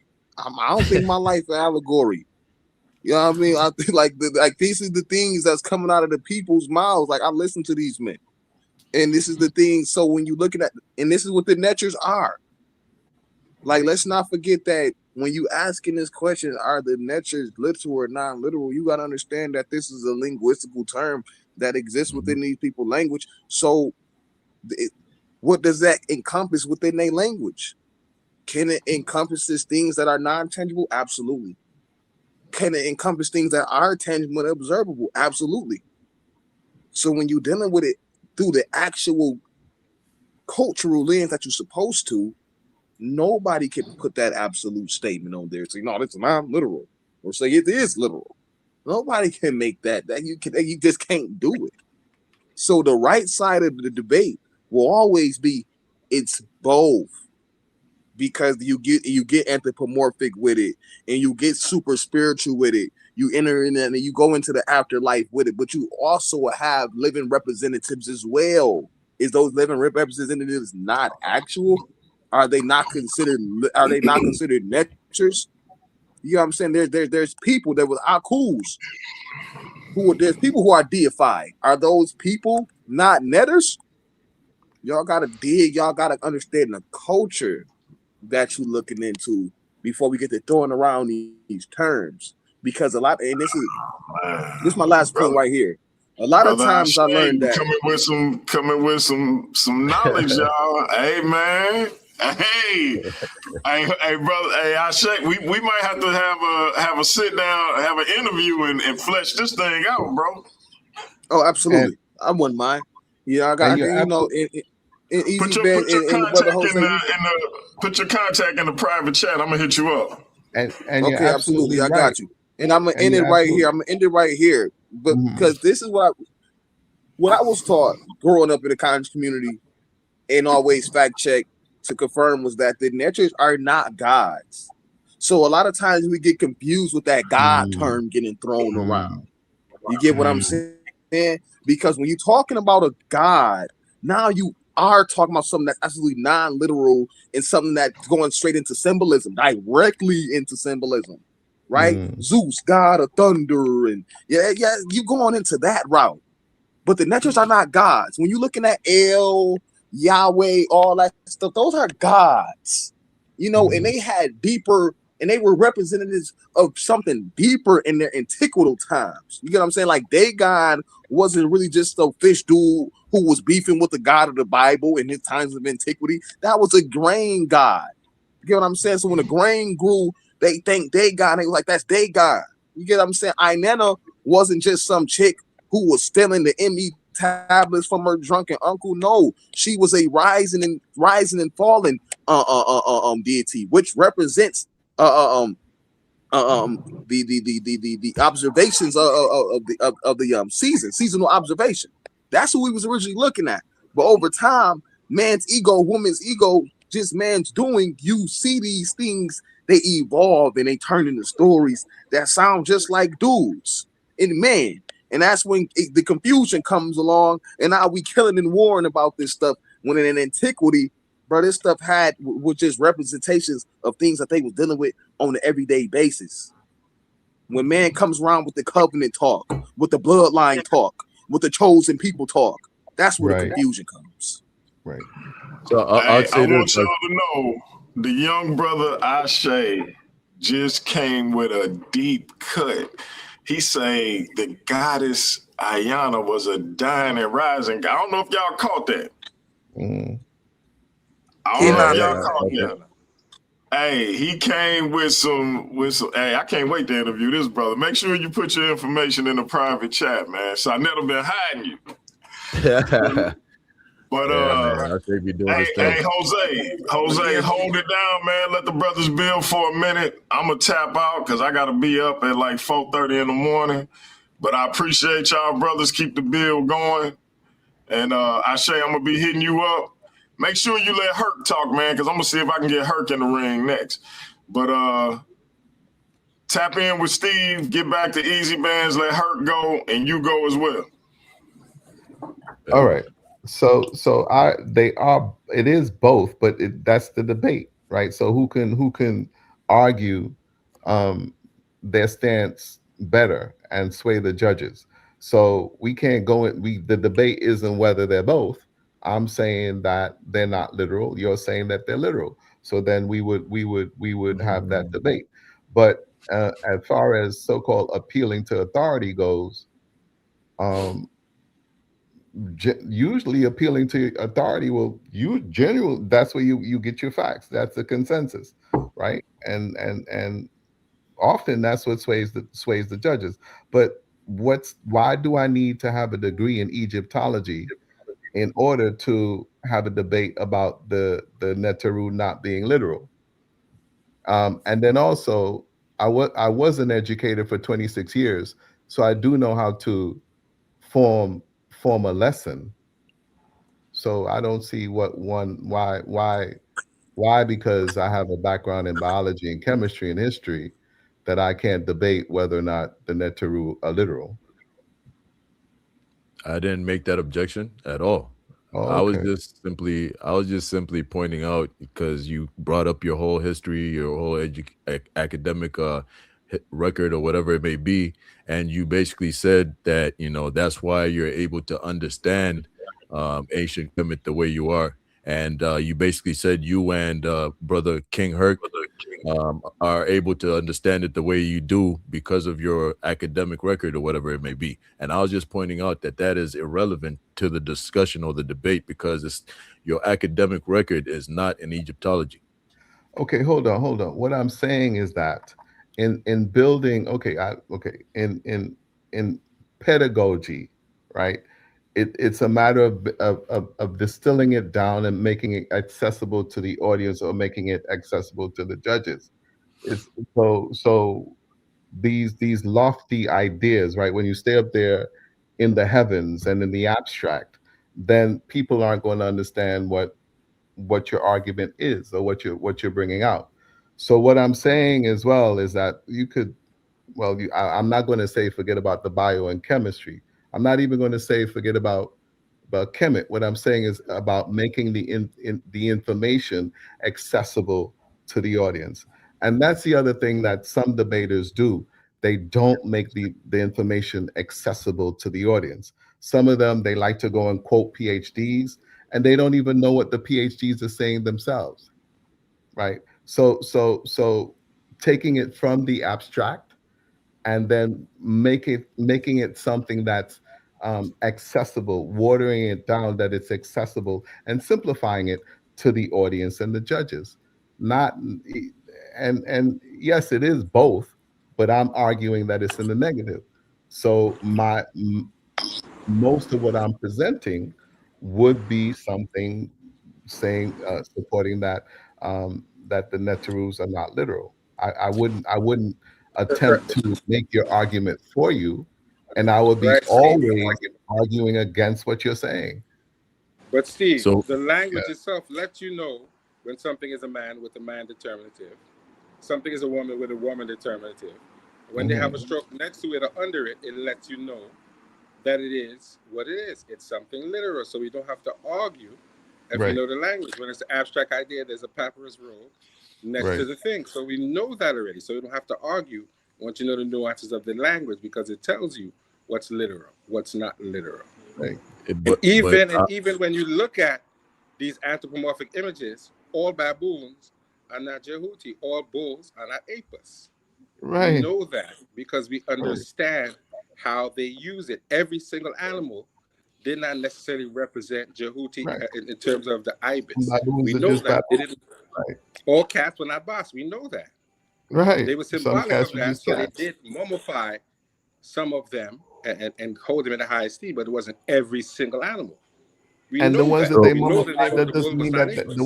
the ones that they mummified, that doesn't mean that that was their god. That doesn't mean that they worshipped I'm them. not That saying does. that, but I'm That's not saying what that means. even though what I'm saying, even though something is literal, it's Right. still symbolic as well. Right. Because So you all So as a species of bulls debater, are not Igris. that would be your stance. That's what you would continue to say throughout, But it's not, but and it's not you would my never, stance, and you Steve. would never make The his stance language for him. tells You us would that. never try to support so what he said. But the the problem language is tells you us guys. that. So the And when you problem don't know is the that language, like Easy Bands, and you want to No, argue something, easy and then bands you're understand. going to quote a scholar, you're appealing to authority like everyone else does because you don't know for yourself, because you cannot read the original language, you don't know anything about the original language to make your argument. When you read a text, because the scholar says everything was destroyed, that's a lie because some of the most complete texts in the world were found in Kemet. The Papyrus of Ani was a complete text until Budge and his homies destroyed it. So don't make a random statement that because the experts think that this was practiced in the temple, people didn't do it otherwise. They don't know that. They're forcing that on you, and the PhD makes you think that they are correct.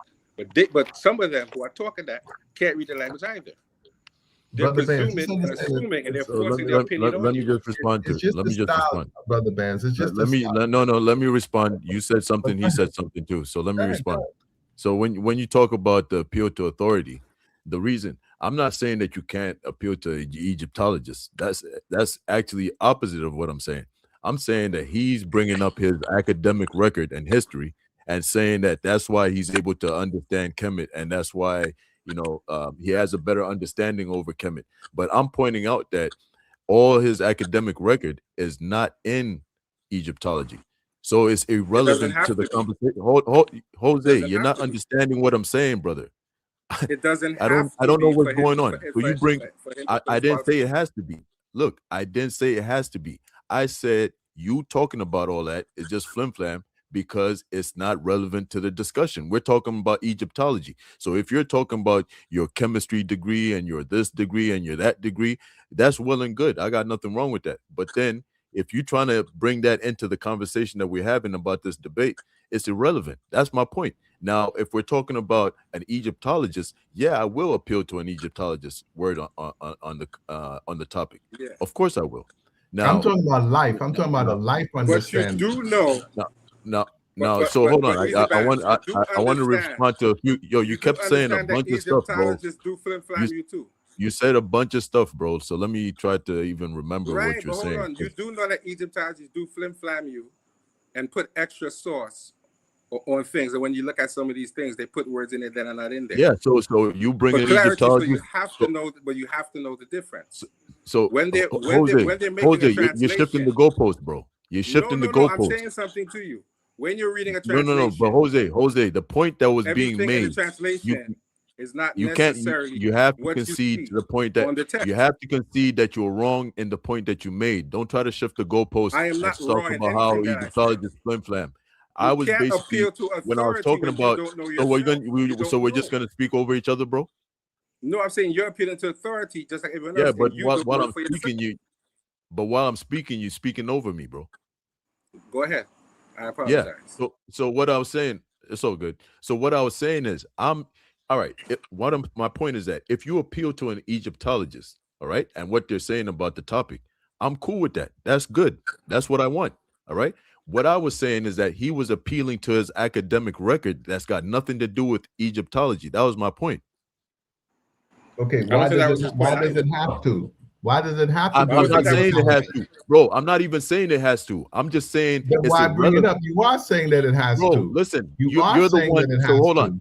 man. You guys, bro. For But you somebody are who's saying so that it smart, has to. for somebody with all these degrees, how do you not understand the simple concept, bro? I You only have basically 2 degrees. I only have 2. One in one in okay, cool. undergraduate You're cool. degree and a master degree. I only have 2. So okay, if you have And 2 it doesn't degrees, yeah. and it doesn't make me smarter than anyone else, and it doesn't make me better than anyone else. It really doesn't. All I'm saying is that I had to learn things in the abstract. Right? There's a lot of abstract principles here. And some of these things that you're talking about in Kemet and the natural, some of them are abstract. And we struggle with the abstract. That's all that I'm saying. So let me clarify again, because I don't know how this is going over everybody's head. You're talking about your biology degree, your chemistry degree, etc., right? And you're trying to introduce that into the topic and say that's why you have a better understanding than. No, sir. No, sir. No, sir. Or no, sir. that's why you have the understanding. No, Mr. Bands. No, Mr. Bands. Let's just stick to the debate title, brother. You are the literal. Why were you talking about? Why were you talking about? So hold on. What I'm saying, that was a conversation that was just a conversation with Hercules, with Brother Hurt. Yeah. So, exactly. That's don't the get conversation. defensive. That's the conversation I was responding to. Don't get defensive. Y'all not gonna keep talking over me, man. That's not gonna happen. All right. Let's don't have some respect, bro. Don't get defensive. I'm now about to stand up for myself because it seems like you guys think Very you can talk well. over Stand me up for yourself. and act crazy, the bro. debate title is: Are the literal? I'm We're in not the doing negative. We're not doing that. I agree that it's both. You made the claim. So you made the claim that because of your academic record. Oh, for God's sakes, forget about my academia. Forget about that. No, you forget I'm about an it. idiot. Don't tell me what to say, bro. I don't have a degree. Look, I'm an idiot. I don't have a degree. But whatever. Forget Just it. keep quiet. Let me speak. Forget it. You made the point. Well, let him you speak, made the point. Steve. You made the point that your academic record somehow gives you. You made the point that somehow your academic record gives you insight or better insight on ancient Kemet, right? And you said you brought in King Hercules and said that's why he's able to do that too, because he's educated in math as well, right? And so I basically said, hey, look, that's an appeal to authority, which doesn't even make sense in this case because it's irrelevant. It's got nothing to do with what we're talking about. Your degrees are not in Egyptology, none of you. All right. That was my point. Okay. So now you want to come and switch the goalpost. We're not doing that. You just have to concede that, yeah, that was my point, and that's it. So let me ask you a question, easy back. Yeah. All of us in this community like to appeal to people with degrees, right? And none of us really have the requisite degrees. So at the end of the day, when you have all of these groups of people arguing with you about doctorates and things that they don't possess, and you're listening to them and giving them thousands of views, then it's not you necessarily, but people are listening to them and allowing them to lead the argument. And they get up on a platform and say, I don't think I need to read the requisite documents in Kemet because it's irrelevant. But we're allowing them to lead the conversation when they don't know anything and they said they don't know anything, right? But someone like Jabari, who actually has a degree and does these things hands-on and can show you that. Hold on, we have a problem with the brother and say he is not an expert. But if the man has had a degree for over 30 years, he counts as being an expert and he can make the same in Africana studies, brother. He has a degree. Is that Egyptology? Bro, it doesn't have to be. It is a general degree. It's a general degree that you or I do not have. And he's had it for over 30 years. He's a professor. He's a professor of history. You are not, I am not. So don't say his degree is irrelevant. Do you have a degree in theology? Outside, hold on. When other people from outside, hold on, Steve. Other people from outside with similar or comparable degrees come and say the same thing, and you're happy to listen to them. Do not get it twisted. The man teaches at a university. You don't, I don't. Steve doesn't do that at this point in time. So he has more authority to make certain conclusions more than you. Nope. Because he does these tours. And if you don't think that, that is where you're mistaken, and that is where you're going to get beat up every time. He does not have... Hold on. He does. He does not have any authority whatsoever. Hold on. He does not have... Bro, on an academic level, hold on, let me finish, bro. Let me finish. Hold on, let me finish. Richard Carrier has bro, what's wrong with y'all? Yo, I'm about to drop off, fam. If you think that you're just gonna keep on cutting me off, hold on. Yo, listen, we're not doing that, bro. No. I let you speak out quiet. You gotta respect me too, bro. But hold on. Because yo, real talk, if we're in front of each other, it's not going down like that, bro. Let him talk. No, Steve. Because you see where he's going. So you think, you think you about to cut me off from speaking? Hold on, bro. No, hold on. That's what we're doing. But look where you going. Look where you going. We're not doing that. You talking, you're getting very confrontational for what, bro? We're not doing that. I'm telling you the disrespect talking over me, it wouldn't happen if we're speaking face to face. So why don't we just do that right here? Listen, we're not doing, no, easy bands. We're not doing that. So why are you speaking over me, man? Different, because you're taking it somewhere else. No, bro. Yo, listen. I let you speak. Nah, I let you speak. Let him talk. Let him talk, Jose. I let you speak, bro. As soon as I start speaking, you want to cut me off and speak over me, bro. No, because he's all going right, man. somewhere if y'all want to be so what? No, that what? Is not no, what what? we're doing. That is not what we're doing. We're not threatening and acting gangster. We're not doing that, bro. We're having a conversation. No. You want to talk like you want to talk like you ready to box and throw hands. We're not doing that. You got it twisted. That's not what I said, bro. No, that's not what I said. I said, yo, listen. Yo, you got to listen, bro. You got to listen. What I said was, yo, look. I don't care if you like my tone or not, bro. You can't tell me what tone I need to have. If you want to go, like, if yo, you want to go, you can leave the panel, bro. What's wrong with you, bro? You can leave the panel if you want to, you know. You can leave the panel if you want to. You could do that. Shout out to brother DMG. I appreciate you, man, for having brother me Bands, on the panel. Brother Bands. No, Steve. Jose, let him talk. Let him talk. Steve, I don't like where he's going with this. Yeah. I'm not Where's he going? Let him be. He'll come back later and talk. We're not doing that. Peace out, man. Look, I don't like dudes that think they can control you, how you speak, how you talk. They want to cut you off. I give you respect, and they can't reciprocate that same respect. I don't like where you're going. So it's all good. And even he's trying to imply that I wanted to get violent or get gangster or whatever. That's not even the case. What I was basically the idea that I was trying to show was that we can be men. Same way we'd be men in front of each other and speak properly to each other, no interrupting, no cutting each other off. Why can't we do it on the panel? That was what I'm saying. I'm gonna let you speak, but I don't like the attitude that you're taking. You don't have to go so far. Yo, bro, listen. Listen, bro, stop it, man. You cannot tell me what kind of attitude I need to have, bro. Easy bands. You cannot, even if I had an attitude. Even if I had an attitude, what's that got to do with you? Yo, this is crazy, man. I have a question. Easy Bands, I got a question. Do you have a degree in theology? Steve, do you have a degree in theology? Or do you have a degree in theology? No, Steve. If he wants to leave, let him go. So Jose, what's wrong with you, bro? If he wants to leave, let him go. I'm not begging him to stay. What's wrong with you, Jose? Is this no, so? Bro, hold on, brother DMG leaves you on the panel, and this is what you do. You try to destroy it. No. I'm not destroying anything. Easy Band. He leaves you in charge of his channel, and you try to destroy it. It's not about you're trying to chase away. You're trying to kick off. You're trying to kick off. I didn't come here for you, Jose. I came here for brother DMG. This is his channel. He's personally right, but he is not. But he is not here at the moment. No, but he left you in charge. But that doesn't mean it's your channel, bro.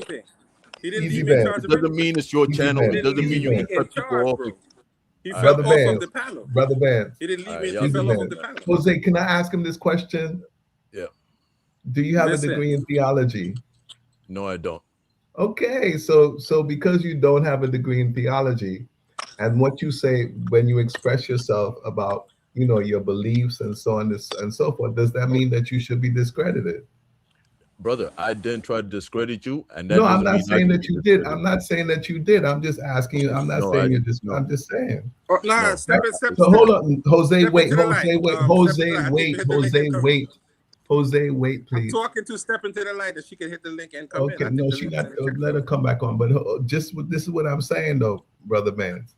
The same way that I can listen to what you're saying, and you don't have a degree in theology, and maybe that because you don't have a degree in theology makes you better equipped to explain your understanding, your life experience. You understand what I'm saying? I agree 100%. I respect you for that, right? So everybody doesn't have a degree, doesn't have to have a degree in something in order to explain. As a matter of fact, sometimes the people with the degrees, they can't explain it because they're explaining it from another level, and they're not distilling it down to to ordinary folks where they can understand what they're talking about, right?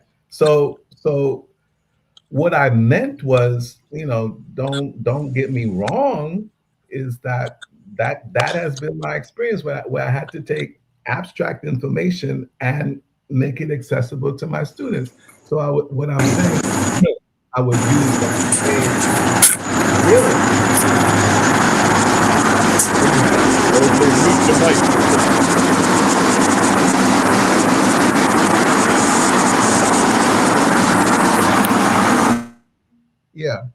I'm saying is that I would use that same skill in Jose, mute your mic, brother. You're going off. Oh wow. Jose, mute your mic. Yeah, I would use that same skill in a debate because unless you're disagreeing that it's Don't both, lock the I door. agree that it is both, right? That it's both literal and non-literal. Might So even just give me a start. second. Shit. Brother Jose, can Oh you man. mute your mic? Jose, can you mute your mic, brother? Yeah. So what I would say. So all right, I agree with that position, man. Look, I don't have a degree in Egyptology, right? And so I can have this debate. So I obviously agree with that. That's not even what my premise where I was coming from. And to be honest with you, nobody should even be like offended or take it like I was coming at you in any way, shape, or form. I respect the fact that you have your degrees, right? That's a great accomplishment, man. Salute to you, right? And all I was saying was that I was trying to remove it from the conversation that we're having, which is on the literalness of the deities of ancient Kemet. You Fine, see, and that's that's fine. all I was trying to do. I don't know Right. how it went left, and people started trying I to mean, switch the goalposts and I mean, imply that I'm saying something else. right. I'm not. The brother who came in, it is both. But that I'm saying that's the art of debating because when you debate, you can debate. If you really know the material, you can debate from the affirmative, you can debate from the negative, and you really know that material. You understand? And I Yep. just was not trying to give you enough ammo. You understand to better understand my position. You All right, understand? cool, cool. So You know what I mean? so That your that whole that's just don't give your opponent too much ammo. You understand what I'm saying? bet, I mean, bet, bet. if you want to have the debate, we can have it, but it is both. And you can argue either for the affirmative or for the negative, but to say that it's both that's kind of to So debate that is kind of hard. so I understand. So brother Asay came with a great perspective, right? Yeah, he did. Because yeah, It's true. that's a great perspective to look at. But my argument is kind of different. So it's from a Mm-hmm. different angle, but it's basically the same concept but different angle. My my Jose, Jose, can you mute your mic, brother? you got two of them up there. That's All right, yeah, bet, okay. yeah, bet. All right, so Yeah. yeah, so my perspective is, Mm-hmm. what's poppin', sister? So my perspective is that these deities actually have agency and they actually Mm-hmm. have will, and they act. The people actually call out to them. They'll pour libations for them. They'll invite them to inhabit statues and Right. ask them for stuff. They'll appease. They'll try to appease these deities. So those Mm-hmm. that's what I'm talking about. And then when I use the term literal, I'm Mm-hmm. basically talking about the sense of it. The concept is Mm-hmm. that something that's literal is Mm-hmm. what is understood by the people of the time. So Okay. what did the ancient Cometians think? They thought that these deities were literal. And then Mm-hmm. when you see the artistic depiction, that's simply Mm-hmm. an artistic depiction explaining what they literally believe in. Okay. You get what I'm saying? That's Okay. my point of view. That's my angle that I'm coming with. Okay. And So my yeah, angle would be we was could do that, man. Let's set it up. yeah, You you know, can do that. Yeah. yeah. So we can't lose by having a debate about the information. It Yeah. just helps build and grow the community either way, right? Right. Yeah, yeah. And So yeah, I mean, but I like for example, what's his name? JJ 7000 was trying to set up something along the lines where he's kind of flaky. But even if I run it through AI and it gives me text and all of that, I guess that's fine. But yet still on the other hand, from the spiritual side of it, right? So mm, like is spiritual literal? You understand what I'm saying? Can we say that spiritual and then being mounted by a spirit, like being mounted by a spirit of Osir or Heteru, whomever it is, mhm. Yep, like is that spirit literal? You understand what I'm saying? When yeah, we start getting into the ethereal, and if is that now we start getting into a gray area, shady area. You understand what I'm saying? When you start talking yeah, about the spiritual yeah, aspect of it, you know yeah. what I So yeah, brother. So this is why I was trying to speak with King Hercules mean? about whether he was talking about the contemporary Africans or just the ancient Africans, right? Because if we're talking about contemporary Africans, at least where I'm from, we believe in literal spirits, man. And I'm talking about. So then I heard him made a But comment. what do you mean by literal spirits? That's kind of what do you mean by literal spirits? So you know how we'd understand a spirit in Christianity, like a spirit, Mm-hmm. just any spirit. Mm-hmm. That's the same way that Africans believe that they're metaphysical beings, right? Mm-hmm. Um, Mm-hmm. and uh, they're capable of interacting with this paradigm that we're in, this Mm-hmm. dimension. And Right. so you can call it into inhabit a statue or an object, a totem, etc. You can Mm-hmm. appease it, you can pour libations for it, you can sacrifice to it, and all Mm-hmm. that. And it also helps with decision making. And Mm-hmm. so even till this day. So now I heard the brother King Hercules try to imply that, oh no, those Africans today have been colonized, and that's something that I find very egregious. And Mm-hmm. I feel that it's like an insult, trying to tell the African people like, oh nah, we know better than you guys. You guys don't know. You Mm-hmm. guys have just been brainwashed and whitewashed or whatever it may be, and now you Mm-hmm. believe in all these spirits, this Western mind set. But the thing is that the ideas that you guys are coming with, such as principles, energies, and things like that, Mm-hmm. those are more in line with more modern thought or modern Can I worldview. ask you a question, Easy Van? Can I ask you a question, And Easy so, Van? Don't the texts tell you that some of these actual deities? Let me apologize for earlier. I got a little hype, so I apologize. But that's cool. when you look at the text tells you that Ra deals with the sun as well. It tells you Shu and Tefnut and all of these things are Yes. actual aspects of nature. So we understand that to be what they're saying. So there's no argument that they're literal. Now the argument is when we're looking at these deities, are all of them simply allegorical, or do they actually come from real people who existed? Some of them do. We can point to some of them, possibly Asar. We can talk about Imhotep, and we can talk about several others who we know were deified. We can talk about the Nasut Bidi, who we know were living deities who acted out this entire play before your eyes, because the crown comes from what we call mythology, the scepter comes from mythology, the crook and the frill, all these things come from their mythology. So we understand that they're acting these things out. Even the cobra comes from a story where they explain where the cobra was created when Ra was walking on the earth as an old man, and he drew it on the ground. And the Set created this cobra, and it bit him and almost killed him. And when he spoke to Aset, he said, where did this thing come from? She explained to him because he didn't know what it was. So that cobra represents the idea that not knowing your own power, you can destroy yourself. So all of those things represent something symbolic that comes straight from their stories.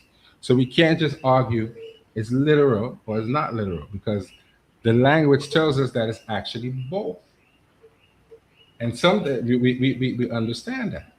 We understand how they saw it and how they put it across based on our understanding of the language. So there's no argument that they were literal and not literal at the same time. And even sometimes when they were literal, it was still symbolic. Because sometimes, because when you're able to build these things, You understand what all he's of those saying, particular bulls were not Brother Abels. Vance? You understand They what picked he's one saying? particular bull that represented that, and the bull also represented the Right. Nasut Bidi as a brave individual who would charge into battle and mow down his enemies, as opposed to hiding behind the lines, because he wore a bull's tail. So all of that is representative of more than just made up things. So when you understand that, then you don't make an argument that they're strictly literal, because the culture doesn't tell us that. Right. So So it's a it's both. fallacy to yes, and they will always remain both, Both. because So everything you would that you argue, see right? You in would the bring in known more world of the is literal electric. aspect of it, and I would bring in more of the non-literal aspect of it. But we both But they're both understand, connected. unless you're saying They're both it's connected to not the same both. entities. Are you saying that it's not both? That it's only literal? No, so look, what I'm Mhm. saying. So what my point is, yes, that they're literal, right? The netters, right? And Only also, literal? so hold on, Uh-huh. So okay, they could be described in figurative ways, right? They could be So some of the artistic depictions, right, can be like it's just an artistic depiction, basically trying to describe what this deity actually represents, or what it does, or how it interacts Yes. with the world, right? How it interacts with the world. So they'll give it certain features in an artistic depiction, but the idea of the deity itself is a literal one, and the people that are making those depictions understand it to be a literal deity. All right. So just for example, if I draw a car right now, I draw a Benz, right? The drawing that I'm showing you is not going to be a literal Benz. Okay. But you're going to know that I'm talking about a literal Benz. It's on the picture that I show you, it's not going to have an engine. If I open up the trunk, you're not going to see an engine or whatever. The hood, you're not going to see an engine. But you have the idea that what I'm talking about is a literal vehicle. It's a literal car. So we both understand each other. All right, he's talking about the S500. So that's what I'm talking about. When it comes to the ancient Cometians, they knew that their deities were literal, and they would just depict them in the best way they knew how to describe them. Now, before the brother interrupted me, I wanted to finish off by saying, my great granddad was a chief, right? And so I remember my dad telling me stories about how there was disputes after his reign on who would be the next leader, and some of the opponents, or some of the people that were vying for the position, would basically make a claim to the rulership by using spiritual evidence. So they would claim that the spirit inhabited this totem while I was walking on the street, and the totem just appeared, and that would be evidence that, all right, I'm getting a divine sign from the spirit. Okay, so they're real, right? Even till this day, people actually believe in this type of things. Okay, so now if we're talking about, so if you guys maybe want to say that the ancient Cometians maybe didn't have that kind of outlook, you could take that stance, but for me, that would be foreign to African thought. And also, one last thing. So I want to get you guys' position clearly, because I'm not really clear on what you actually believe. Do you actually believe in like deities, or do you just believe in forces of nature, like the wind, the rain, land, etc.? I think what we're saying is there is no distinction between the primal forces and the deity. Geb is the earth. There's no other word for earth. Ra is the sun. There's no other word for that. The noon, while it is something physical, it is also represents something that gave birth to Atum. He came out of the noon and he created himself. So this is their way of explaining to you the universe in their own way. So I'll just ask you a simple question. So you're saying that you don't believe in real deities, you just believe in nature, right? I'm saying there's no distinction between what you're calling the deity and the term. No, for I'm certain saying things in nature, there's no difference between the two. The earth is let me clarify. All right. So, okay, so Jose, if you walk outside today and step on the ground, do you believe that the ground is a god to you? No. Okay, so you don't believe. No, now let me explain that. They have a word for land, which is ta, and that is distinguished from earth. The earth is the planet, and nature. That's what earth is, not just the dirt under your feet. So isn't the soil part? So isn't the soil part of Geb? No, they have a word for Are you sure? For land specifically that is ta. But Geb is the earth. Earth and land are not the same thing. The earth is the planet. Are you sure that Geb doesn't have authority? Doesn't have authority over the soil? I will say it again. The earth, the planet, the earth is the animals, the trees, and all of that. Geb is the earth. Geb is the earth, right? Yes. Right? Yes. So when you go outside and you step on the earth, are you stepping on? So you're saying that that's your God? I mean, that's a God. No, it's not a God. It's just. Hold on. Okay, I am making a distinction. I am saying the ancient Kemetic people made a distinction between the land and the earth. They are not necessarily the same thing. The earth is our planet and everything on it. The animals are part of earth. We are part of earth. Plants are part of earth. So is land part of earth? Yes, land can be part of earth, but in the Kemetic language, you can separate the two as well. So You can land separate is sea. part of so land is part of Geb. It is and it isn't. There's a separate term for land. There All right, is a man. separate All term for right. land. Anyways, you're deflecting. It's all good, man. No, but this there is is a nuance that you have to understand. I can linguistically separate land from earth. I can do that because they have a term that is separate. Simple as that. The earth can be the earth is the planet. So that means the plants, you, the animals, all of those things are part of earth, not just necessarily dirt that you stepped on. So human beings Everything. are Geb. So human beings are Geb. Human beings can be considered part of Geb. Human beings can be considered one Wow. with the Ra. Yes. When we say your Geb, that's the first time I heard that. So human beings are Geb. Hold on. And Osedo said, when we say your Geb, we mean your physical being, right? So your Geb is, in other words, it can have a different understanding, right? So when we say your Geb, we're talking about your physical being, your body, right? Your denser aspects of the spirit, because spirit is energy, and then from that energy you get physical matter. So and that's how, to some extent, a background in science, it does help. But when we like heteru, when we say, okay, so heteru doesn't have to be a literal being. You can cultivate heteru. You can cultivate the joy. You can cultivate the peace. These are things that we can cultivate. It doesn't have to be literal. Then if you want to say when I embody it, it becomes literal. Okay, so then when I embody it, it becomes literal. So can I ask Jose to show me a primary text that says human beings are Geb? That was me saying primary that. text say that. No, that was no. The text tell us. Okay. The text tell us. Yeah. No, that was the text me do tell us. No, What's but that? I'm saying the text tell us. The text tell us that we are all of those nature. So no, you said no. That's not what you said. Yes. So hold on, brother. This is how we got there. I was basically saying when you go outside and you step on the ground, right, on the earth, is that Geb? Is that your God? And I said you can separate the word land from And I don't know why you said that. Then I went on to ask you. So is because land, because you don't know the language. They're two separate words. Tai is land. Okay, so then I asked you, is land part? Then I asked you, is land part of Geb?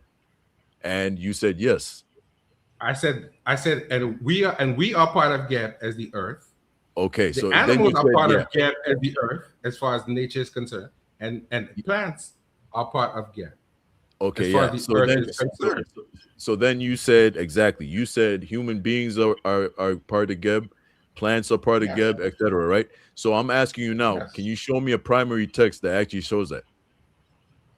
If Geb is the earth, then you know that plants deal with the earth. I don't have to show you a primary text to say that. You do have because you made a claim that human beings are part of Geb, right? So show me a primary text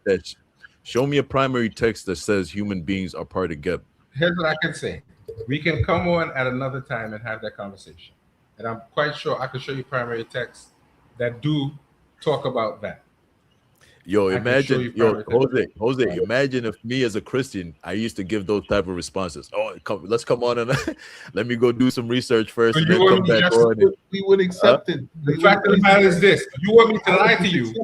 See, I can pull up a text now, and I can't do that at this particular moment. All right, I'm going to look, and if I can't pull up a text, I'll tell you I didn't find a text that specifically says that, and I'll apologize. All right, cool. But you don't want me to lie, make up something, and put up some random foolishness. All right, brother Steve. I think brother Steve wants to say something. Can we? Yes, Steve. Can we you carry have to this end on? this just now because you're the 4 hours. Yeah. If you, but what I'm saying though, brother Easy Bands, is unless you're saying that it's not both, that is just pure literal, I would say that it is both. It depends on how you couch your argument and what stance are you taking. So it's hard to argue that it's both because that's not a debate. So someone has to take a stance. So you're saying that they're literal. I'm saying Yeah, that. but it's not really. But so you guys But it's don't not really believe. hard to But, argue. but so you guys don't That's actually not a believe in debate, deity. though. It's not hard to argue. But that's not a debate, though. The text tell you. Yeah, but But so here's both, what I'm so the saying. both When of you you. look So let at me just say when this. you look at such things, when you look at such thing as a pyramid text, it explains to you that Unas is absorbing all of these deities and becoming these deities. Yeah, but now why that may not be a typical thing for everyone, he is a special case where he can do so. He can become those things once he is passed on. He can do that. He doesn't have to be judged because he's already considered pure and a moral authority in the highest of high priests. He becomes a of his cannibal. position. And you as a person And- who comes and- from and- royalty understands that every king is considered a keeper of the spiritual knowledge. Okay. And, the And esoteric also, knowledge. easy He's the man. ultimate Brother ruler. man, That. I wouldn't be using primary text. I don't use text because I don't know the text. I would be using that. I would use real life situation. You understand what I'm saying? I will make it like what people can understand because those texts, But he has the right to ask for primary text. they're a bit abstract. No, I'm not saying for no way, no. We could talk about the Netaru and real world and what it means today. I don't to have no someone problem today. with that. But So- he's so- asking because when it's he's supposed they asking, don't he accept the wants to primary see it. text. They don't have to. He huh? wants to see it from our ancestors. But you know it. You can do that. You know it. You But can do that. here's You what can I'm pull saying, up. You can say that. But here's what I'm saying, Steve. He Mhm. comes from African royalty, so he understands that Mhm. African royalty is considered to be the ultimate authority in any Right. instance, moral or secular. He knows that already. Mhm. Their names mean that they are keepers of the tradition. They are born with a tradition. Right. They don't have to convert to spirituality because they're born with it. Right. I can't convert to something because we are born with it. We understand that when we talk about things as the golden stool, they tell you they just found those stools somewhere and they don't know where they came from. And the stool is more important than the king. You can't put it on the ground. It sits next to the king. And if you touch that stool, you're messing with the soul of these people. And this is, and people literally died and bled on these things and imbued it with power in their mind. So if you touch the stool, you're gonna have a serious problem. Brother If, Ozzy, the stool, can I just add to that? if you have a chance between the stool and the king, you're gonna pick the stool because the stool is the heart of your culture, whether you believe it or not. Can I just They add put to the that stool on right the quick? stool. They put the Brother stool on the Ozzy, stool. this is So, something I you know love. that. I love that you brought that up because I had a conversation with Brother Yara a while back, and he hearkened to that stool theology, and he basically linked that to the Bible where you find imagery of the stool being. He said, "I'll make such and such your footstool." So basically, this is God in the Bible using the same imagery of the footstool, and the That's footstool foolishness. represents dominion or Yeah, but- victory or That's kingdom, foolishness. empire. Easy back. So He knows that's no, foolishness. it's not. Listen, bro. Before you criticize, just listen, fam. It won't hurt you. A lot of these ancient traditions, man, they had similar concepts. Okay, so when you find stuff in the look from my background, I found a lot of stuff in the Bible where I'm like, wow, this actually is very similar to what we do traditionally. You know, for instance, I brought this up on the HOK back in the day, and I was talking about how you find people use spit or spittle when making blessings. Sometimes they use it for healing, etc. in Africa, right? And then you find the same practice. You find that Jesus did it. He healed the blind man with spit and clay, basically. You see? Yes, sir. So you do find a lot of similarities there. So this is another instance where you're finding this specific imagery of a footstool or a stool, right? You find that imagery in the Bible where it's being used to show an individual that he has dominion or he has rulership over the territory that he's just conquered. Now you find that the same sentiment is used with the footstool in Ghana, where it basically represents dominion, it represents rulership, it represents authority. Basically, it's very similar.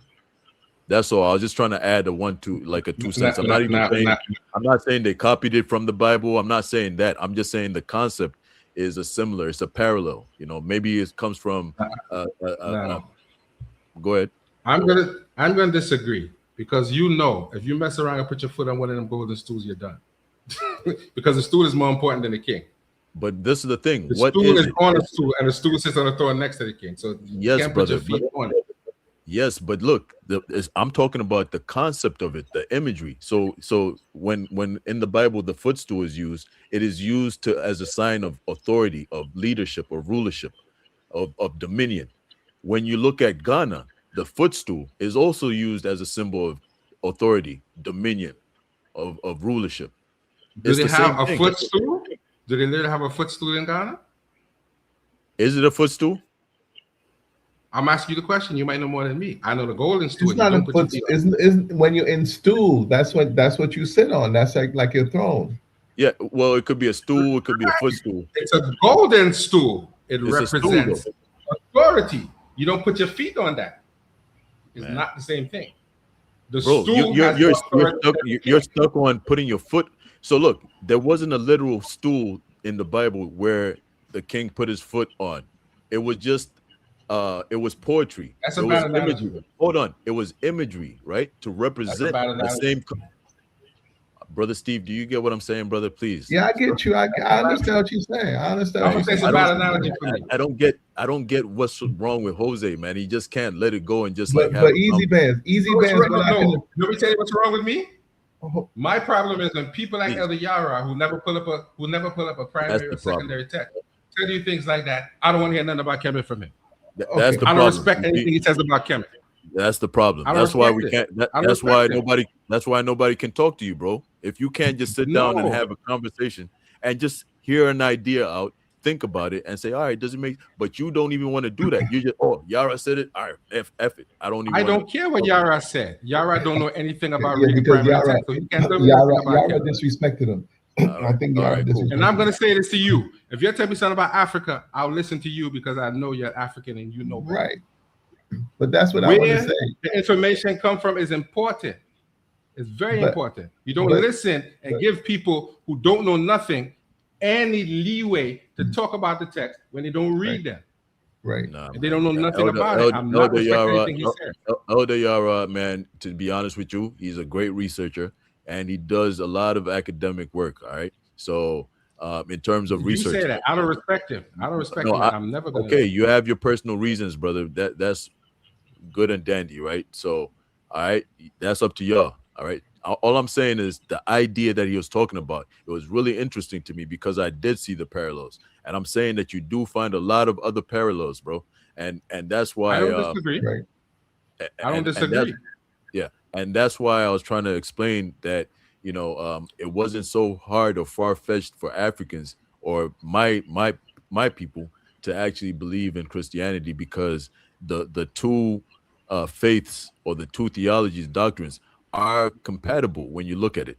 So I speak on Mulungu. Okay. I don't disagree with you. All right, cool. Okay, so all right. But once again, it's important who says what. People like can't tell me nothing about Kemet because they don't want to read the blasted text. So I'm not going to let you control the conversation where you're going to tell me you could hold up a picture of a text that you can't read, don't want to read, and then lead a whole 2-hour conversation. That is nonsense. They're not allowed to do that in my book. So you can talk about African culture because that's where you're from, and I respect you. But don't bring up an individual who don't know nothing about it and is biased already and pulls up the most horrible sources in the planet to try and make his point. And then going to come on here and talk with his whole chest about something he don't know. He can't tell me anything. You can do that. He can't tell me nothing because he doesn't know. His boys can't tell me nothing because they don't know. Shout out to brother Yara, man. That good dude, and he's official. He's official whistle, man. Just you're a good dude too. So I'm not gonna talk down on you and or anything like that. Brother Yara is a brother to me. I said it to him, and I'm gonna maintain. No, I said it to him, and I'm gonna maintain what I said. I didn't say behind his back. He knows that. So I'm not gonna change what I said because it sounds good. Okay, so let's switch the topic a little bit. All right. I just don't want to get caught up as if like, I'm on the panel with people hating on my brother, man, but anyways, let's switch up because you guys have but hold on. We're going on. we're going on. We going on 4 hours. Yeah, So this is the I last think thing, I and need we're to gone. go ahead. Last thing, and Go we're ahead. gone. Because I just want to pin you down, both of you. I just want to pin you down on and get some real clarity.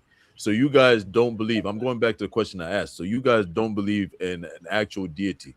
You guys believe that all these deities are literally forces of nature, and they act independently, or they're just gonna act the way they act, anyways, right? First, all I can No, say, all I can say the is text this: say they're both. The text say they're wait, both. okay. So when I you want to say understand what you guys is this believe. definition of a deity, you understand what I'm saying? Yeah. Brother Mans, this definition of a deity, right? Okay. That's why I mentioned my background to you. I have a background in science, right? And to assume that African people or ancient people didn't have a science, they had science, right? But the way that they explain things just happened to be a bit different, and we don't understand how they were explaining things, or how they would. We don't understand it. So when we say deity, it has a different meaning. You understand what I'm saying? When we say deity, it implies that these things were being worshipped, right? So if you want to say shu or moisture or air, these things that worshiping it or worshiping water, okay. That's the ambiguity. This word deity, right? So when we say deity, we're implying that we worshipped it. So can I let me And just clarify? not we. I don't worship air. I don't even worship nature. I understand I understand the balance within nature. I understand the balance within the universe. I understand the order within the universe. You understand? Because that's my paradigm. That's my worldview. Okay, But so to let me. say that I can't talk for the ancient Kemet too, and I can't talk for all of them either. I can talk from a scientific perspective about air and moisture, and what goes on the level of the atom, and we could discuss that. All right, But so I can't discuss that with everybody because everybody doesn't have that background. and that would be So beautiful, what I'm man. saying, one second, just let me get this out. What I'm saying is that there's something similar in as you know, as having an African background from that tradition. You have initiates. It's a matter of initiation, right? And you Yeah. have different levels of initiation, right? So the conversation that you have with certain initiates or members of the audience, you can't have that conversation with everyone because they're not going to understand what you're talking about. So some of us today, because we don't know what they were doing or what they were talking about, we're then assuming that we deified everything and we worship everything. But then added to that, what Ashe was saying, now we'll say, okay, they're worshiping devils and they're worshiping demons, so it's okay to kill them. But then other than that, kill them and take their land on top of that and take their natural resources. So, are they deities? If some may say they're deities. I wouldn't say they're deities. How in the world can moisture be a deity? How? Oh, that's perfect. That's perfect. So I wanted to clarify and just read the Yes. definition of deity so that you know exactly what I'm Okay. talking about. All right. Yeah. So all you guys have to say is your opinion on whether you believe this is a deity or not, or the netters are deities or not. So this is what the definition is. A deity is a god, goddess, or divine being that is regarded as having supernatural existence and power.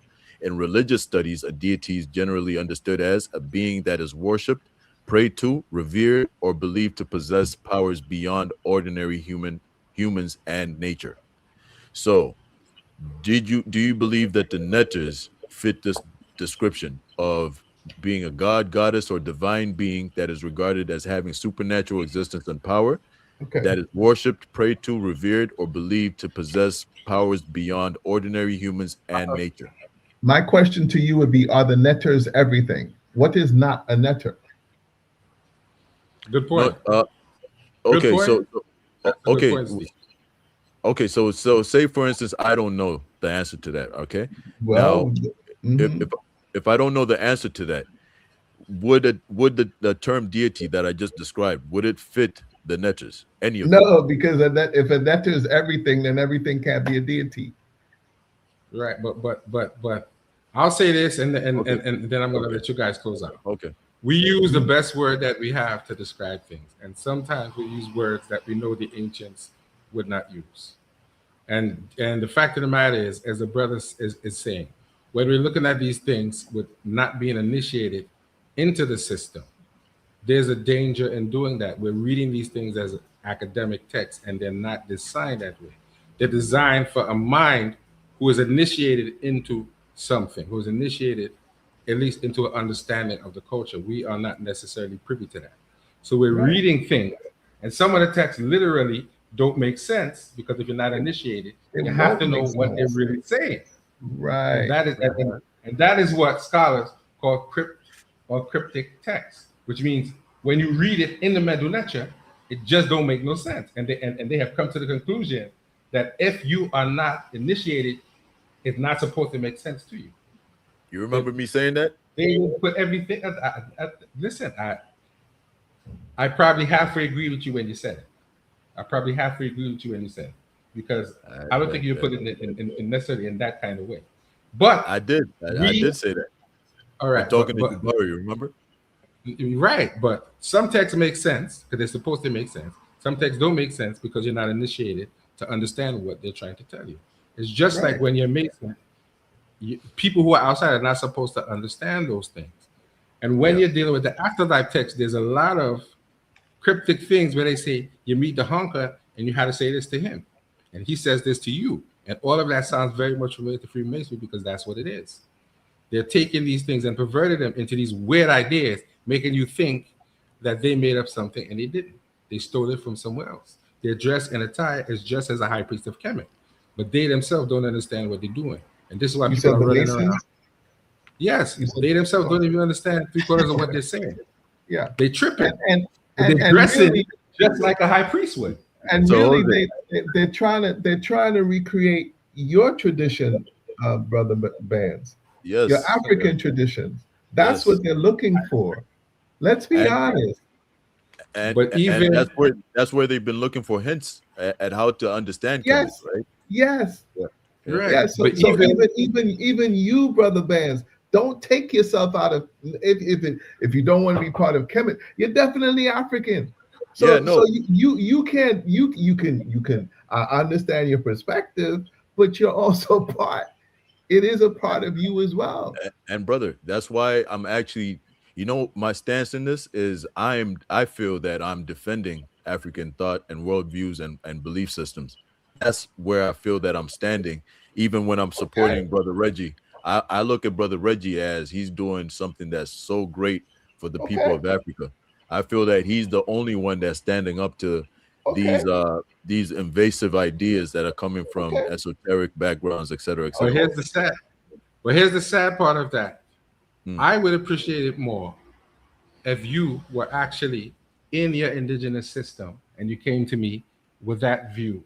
Then I would really think that you're defending African culture. I'm not saying you're against African culture, but if you're coming as a Christian, then I'm going to look at you sideways and say the man knows his African culture, but he chooses to be a Christian. And I told DMG the same thing. It bothers me. It bothers me when people who actually know this system are espousing something different. That's why I get upset with DMG all the time.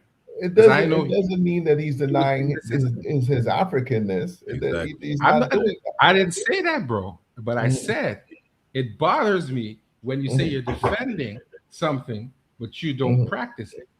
And you're out here defending Christianity. That's a problem for me. He does practice it, but he practices from a Christian perspective. He does practice it.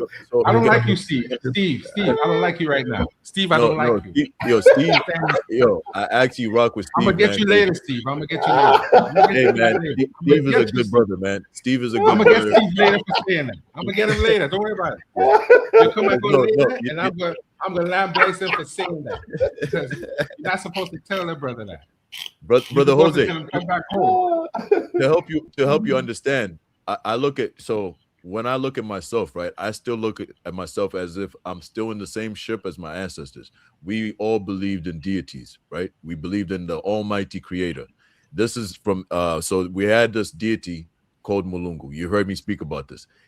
His linguists date his the reverence of this deity to like 5000 BC. So this is even before Kemet. Okay, so this is an almighty creator. He created everything, including the lesser spirits. What happened is he lived on Earth. And then it says when humans started making noise, which we can interpret as sin, start warring with each other, et cetera, right?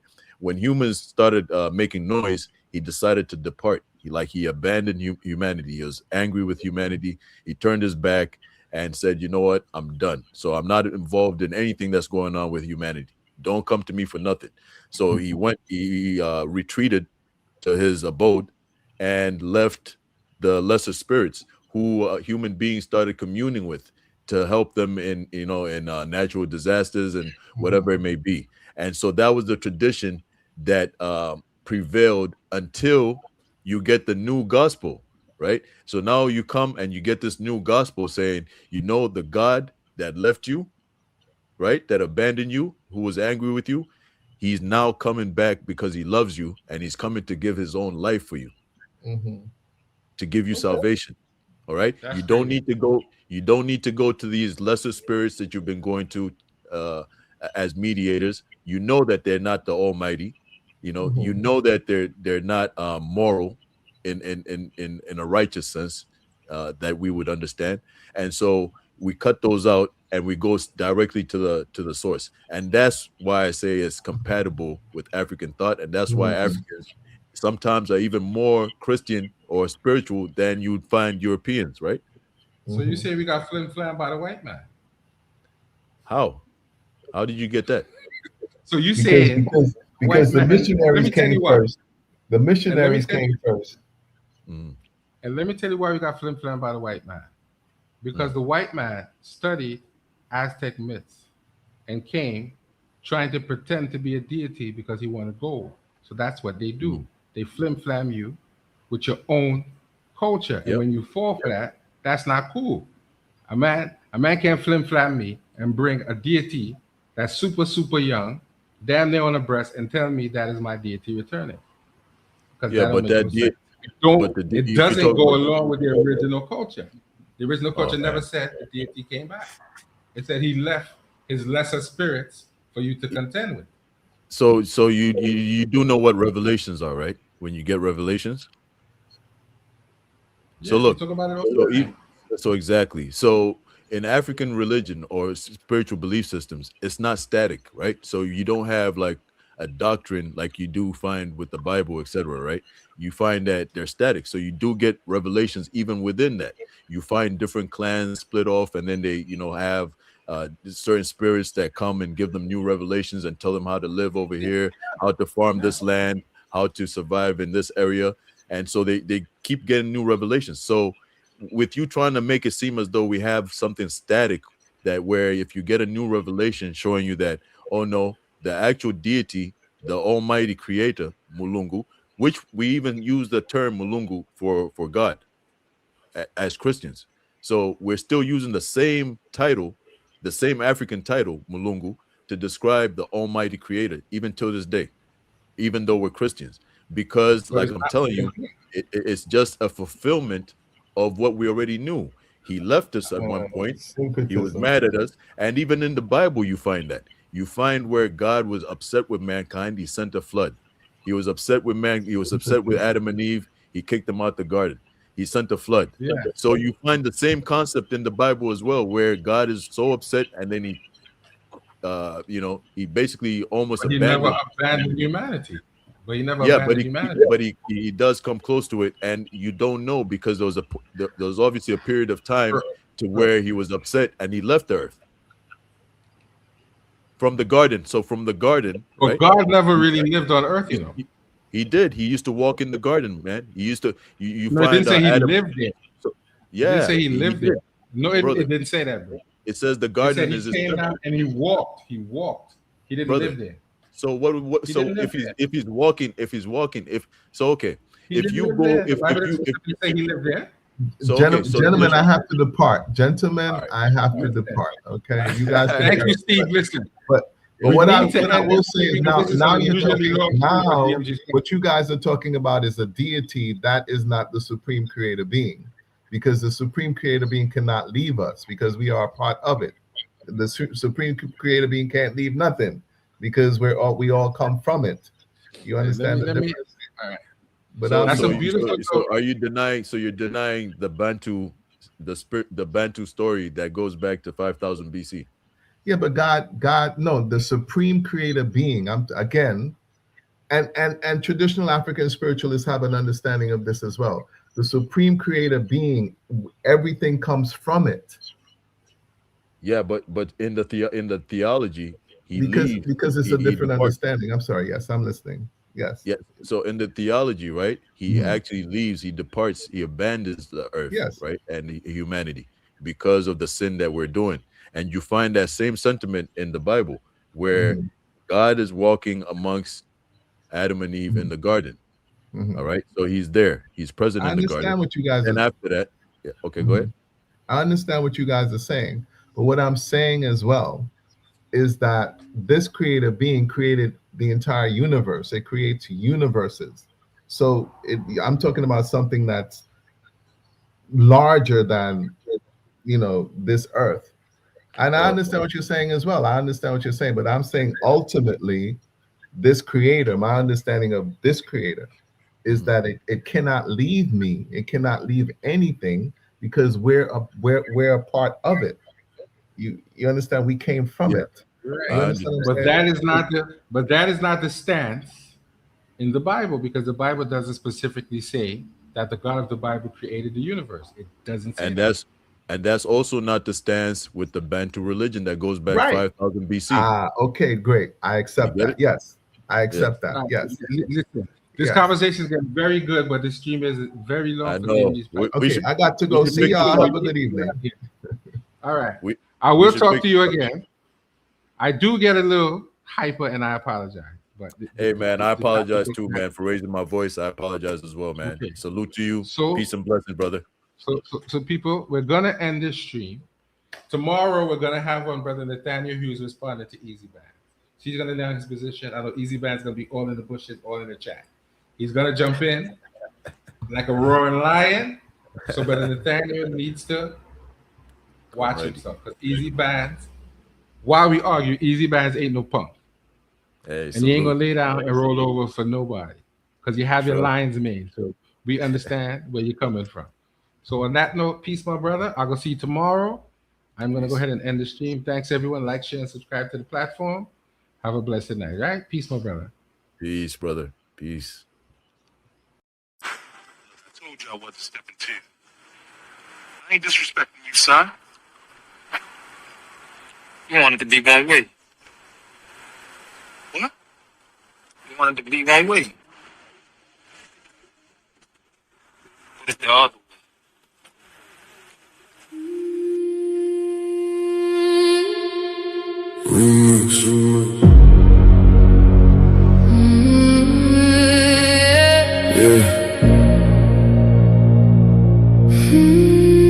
Funny how everybody loved debate till the judges say they lost.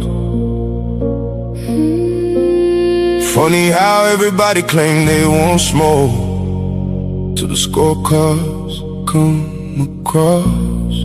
My name is my name. Everybody gangster when the verdict go their way.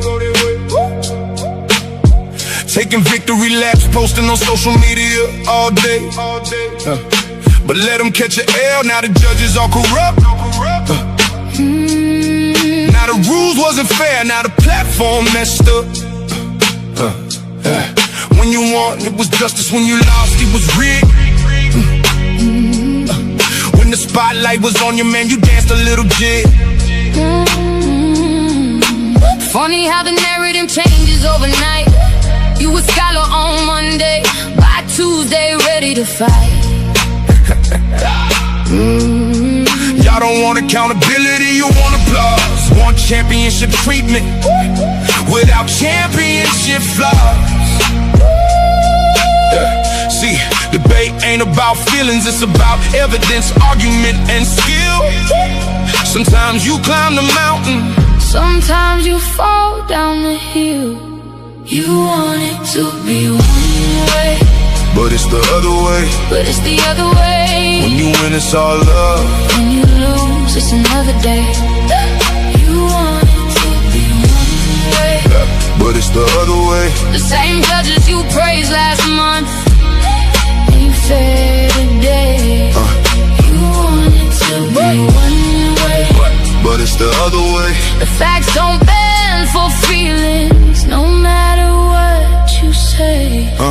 My name, my name. The hate got me laughing. It really tell the story. If the platform wasn't working, why they obsessed with my glory? Every week somebody got an opinion to proclaim, but they still tune in faithfully. That's free promotion of the name. Paradigm shift, TV 314 still standing, while critics in the comments keep demanding and demanding. See the infamous perspective, giving viewpoints room to breathe. The black church files digging deeper than was seen. The Kemet takeover, bringing culture to the floor. The GT perspective, asking questions they ignore. Here you get many choices. Ladies' night, giving divas voices. Different minds, different paths, different truth. Reaching the elders and the youth. But it's the other way. You said the platform needed you, but somehow you still stay. Yeah.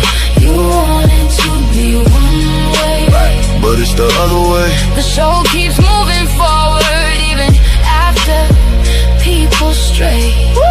You wanted to be one way, but it's the other way. The audience decides, not the stories that you made. My name is my name. I've seen debaters come and go. Some legends, some pretenders. Some became champions, some became contenders. Some accepted losses and came back even stronger. Others spent 6 months complaining and being bitter even longer. Everybody wanna run a platform. Everybody got advice, but very few know the sacrifice, are willing to pay the price. Fight facts, challenge views, give the people real discussion. Not excuses when you lose. So whether they applaud or whether they complain, one thing remains forever. My name is my name.